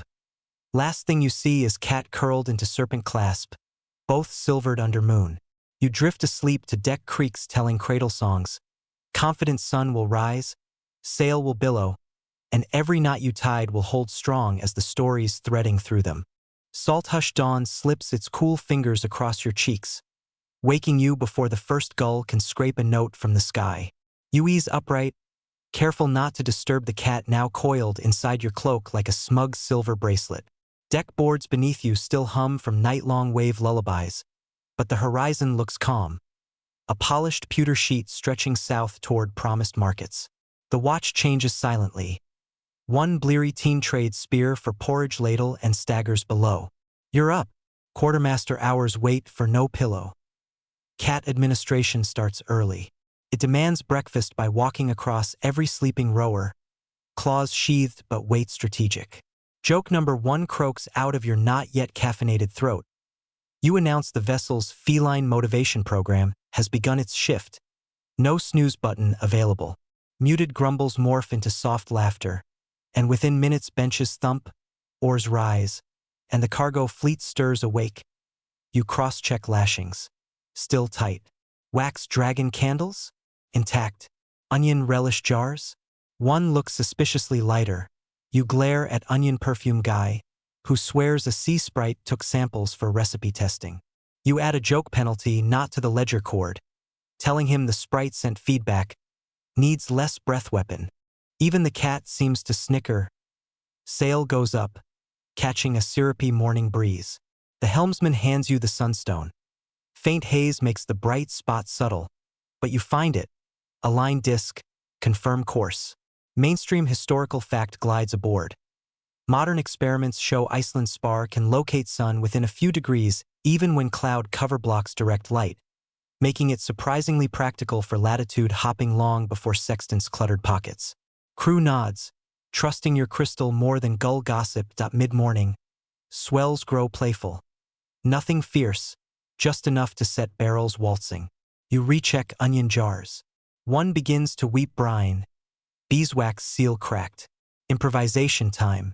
You melt a shard of yesterday's dragon candle with a tinder spark and paint liquid wax along seam. Quirky tidbit drizzles in with the fix. Some sailors added crushed oyster shell to wax patches, claiming the calcium sang lullabies that calmed seas. You consider sprinkling shell dust for insurance but decide the ocean already has enough lullabies. Rowers break for dried fruit rations. Scald passes cups of small mead, reminding everyone to sip, not slosh. Last thing you need is sticky decks before buyers judge your craftsmanship.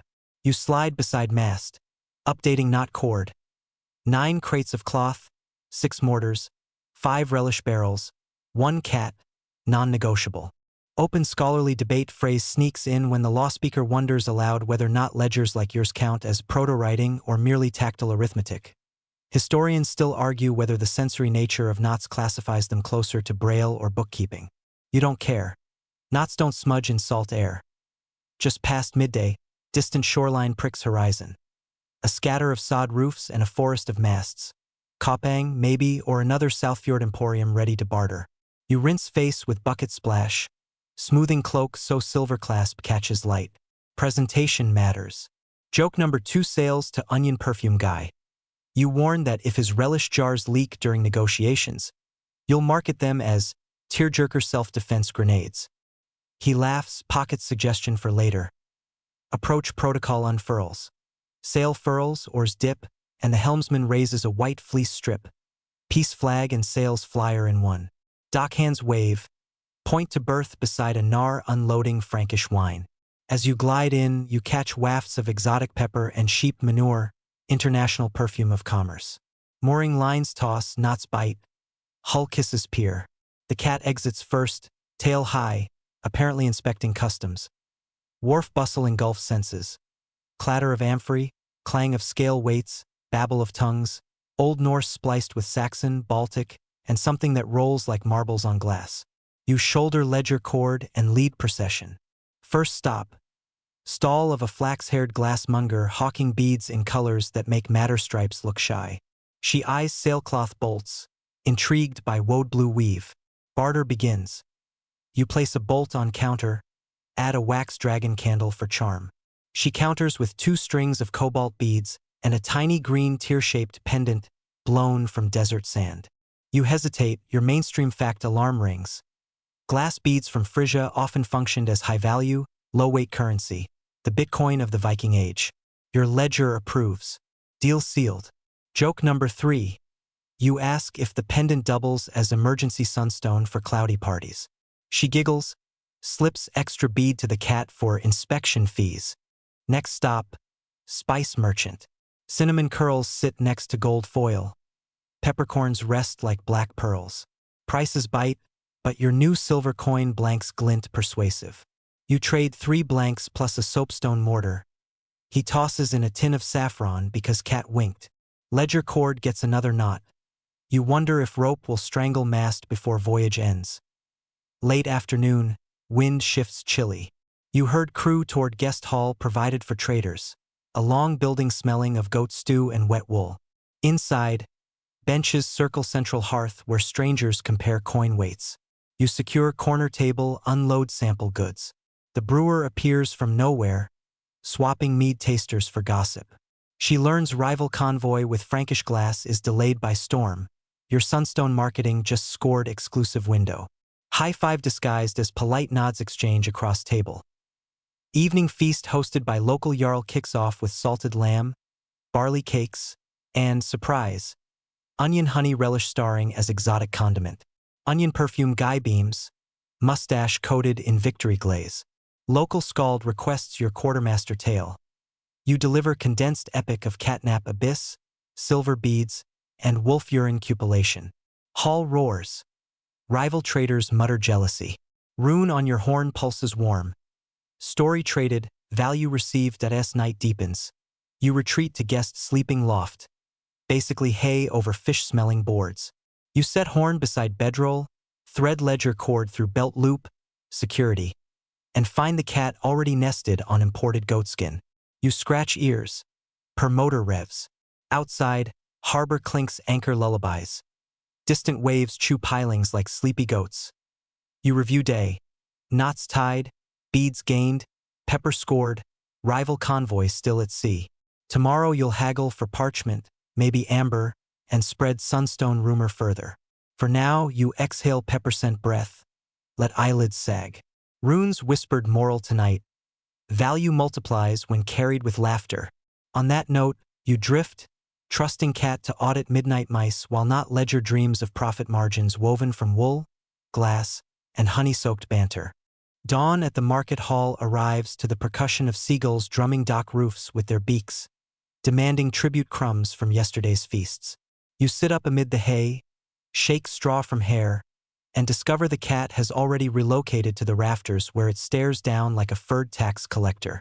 Joke number 1 groans awake. You promise to file the bird racket under unpaid entertainment expense. The cat flicks its tail. Charge accepted.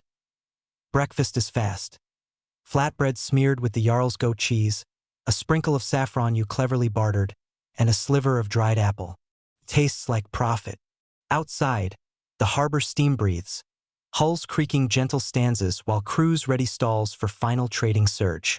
You shoulder the ledger cord, now chunky with new knots and shiny glass beads, and inhale the spicy tang of peppercorn sacks waiting for appraisal. First agenda: parchment. You navigate narrow aisles where calfskin sheets dangle like ivory flags. The parchment maker eyes your soapstone mortars, claims her scribes crave sturdy ink bowls. You trade 2 mortars for a roll of creamy vellum big enough to host 3 sagas and 1 sarcastic cat doodle. Mainstream historical fact strolls in. Early Norse merchants imported most parchment from Anglo-Saxon monasteries, but ghost copies suggest local craftsmen slowly learned the art by reverse engineering scraps. You're aiding that covert upskilling, yay espionage by cookware. Next, amber. A Baltic trader spreads handfuls of golden resin that glows as if bees bottled sunshine. He eyes your peppercorn tin with longing. Spice fetches as much as silver in these parts. Barter sparkles until both sides tie equal knots on their cords. 1 tin of pepper plus a dragon candle for 4 thumb-sized amber nuggets. Quirky tidbit flares. Ancient seafarers believed rubbing amber on will summon static sparks they mistook for captive lightning. Sailors carried nuggets as storm talismans. Onion perfume guy volunteers demo, shuffling felt cloth until crackles pop. Nearby children gasp, new fans acquired. Your ledger cord now resembles a festival serpent, beads of cobalt and amber glittering between wool threads. Law speaker, overseeing fairness, weighs each trade on portable scale. Truth stone stays silent. No fraud shrieks. He slips in an open scholarly debate whisper. Some academics argue portable scales signified higher trust economies than coin alone. Others say scales merely shifted cheating to calibration rigs. You record the comment mentally, attaching it to next fireside brag. Mid-morning. Rival convoy finally limps into harbor, sails ragged from storm gossip. Their traders scurry, waving Frankish beads identical to yours, except your stall already sports sunstone charms bundled with every bracelet. Customers swarm your table like honey-drunk bees. Rival merchant curses in Frankish. Cat yawns from countertop, effectively drop-kicking his morale. By noon, stock dwindles. You watch coins and furs funnel into crates, heart drumming in sync with harbor tide. Joke number 2 leaps when onion perfume guy sells 2 jars of relish to same Frank who insulted its bouquet. You claim the jars double as defensive munitions during seasickness. Sale closes. Rival glowers but pays. Lunch is luxury. Bowl of barley stew laced with cinnamon. First time your tongue meets that warm sweet spark. Seamstress moans happily, dubbing it blanket for the mouth. You tangle a new not showing cinnamon cost, weighing silver fragment into lawspeaker's pouch. Cat attempts a sip, nose crinkles, decides cinnamon is beneath carnivore dignity. After lunch, the Jarl host's final weigh in to calculate harbor tax. You present ledger cord. He fingers knots, beads, threads, and nods, the system readable even to half-dozing auditors. He drones tax rate. You hand over 1 silver coin blank and an onion honey sample, bribe disguised as culinary diplomacy. Tax accepted. Joke number 3 sneaks when Scald mutters that relish may reduce tariff more than silver in future. You suggest trademarking customs condiment. Both try not to laugh in Jarl's face. Late afternoon, departure clock tolls. Convoy crews hustle. You stow parchment roll in sailcloth, padding with wool scraps. Peppercorn tin nests in candle basket. Amber nuggets go inside goat horn drinking vessel. Rune swirl seems pleased, whispering, new cargo, same heart. Sunstone shards for demos ride in your pouch. You're beginning to feel like medieval QVC host. Mooring lines slip, sail flaps hello, and hull draws away from bustling quay. Wharves shrink, market cacophony fades, replaced by steady creak of oarlocks. Wind smells less of sheep and more of open salt again. Cat perches prow, amber nugget collar glinting like captured dawn. Behind, rival traders still argue with customs over broken scale weights. Karma cameo. The cruise north feels lighter, hold down by cloth but up by spice wealth. Sunstone confirms heading. Sky cooperates. Rowers chant low sea song. Footwork matching wave rock. You tie final ledger not for Jarl tax. Tuck cord into linen bag. Slide bag under fox fur pillow. Evening paints fjord in rose and pewter. Your longhouse chimney ghost smoke appears on distant slope, beckoning. Crew cheers faintly. Law speaker drafts tribute speech for silver sliver. Seamstress plots cinnamon bread experiments. Onion perfume guy already advertising international relish. You lean on gunwale, horn warm in hand, rune bright. You whisper thanks. To pine pitch and bees, to goats recycled as horns, to silver sleeping in hull. Cat rubs cheek against your clasp as if agreeing that every object earned its verse as dusk falls. Torches bloom along deck, reflecting copper off water. The Scald begins soft ballad, retelling how quartermaster used sunstone glare to outshine Frankish beads. Crew chuckles. You sip watered mead, honey now layered with cinnamon memory, and feel first true fatigue of victory settle soothingly. Soon anchor drops before home wharf. Tomorrow we'll unload goods, settle profits, craft new knots.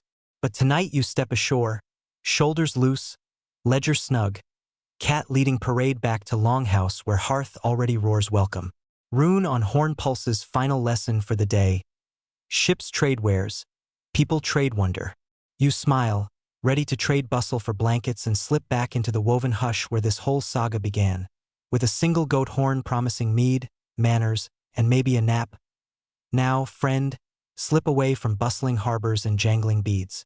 Picture the longhouse restored to twilight hush, its beams exhaling gentle heat that strokes your cheeks like warm velvet. The great dragon ship rests outside, hull rocking in lazy after waves, but here inside everything stills. Listen. You can almost hear ash settling over the hearth's last orange sigh, a slow rhythm coaxing breath to soften. The cat, your stalwart quartermaster, circles twice before curling into a silent comma at your side. Its purr melts into the silence, a faint vibration you feel rather than hear. Around you, woven blankets rise and fall with the even tide of sleeping companions.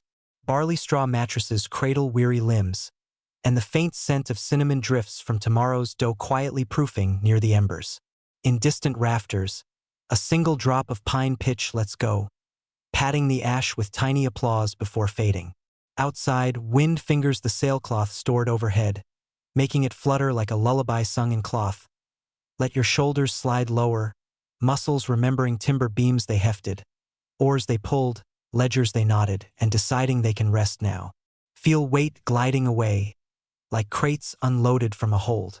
Each exhale carries a story. Silver veins, weaving songs, honey days. Each inhale brings simple, gentle now, warm wool, glowing coals, soft cat. Thoughts slow, drifting like small boats untethered, floating farther into quiet water. There's no bargain to strike, no tally to tie. Only steady breath, ember glow, purring drift, stone, wood, wool, and you. Allow eyelids to close fully. Let gentle darkness bloom behind them. Let rune whispers fade into calm hum. The longhouse will guard the night. The fjord will guard your dreams. Rest easy.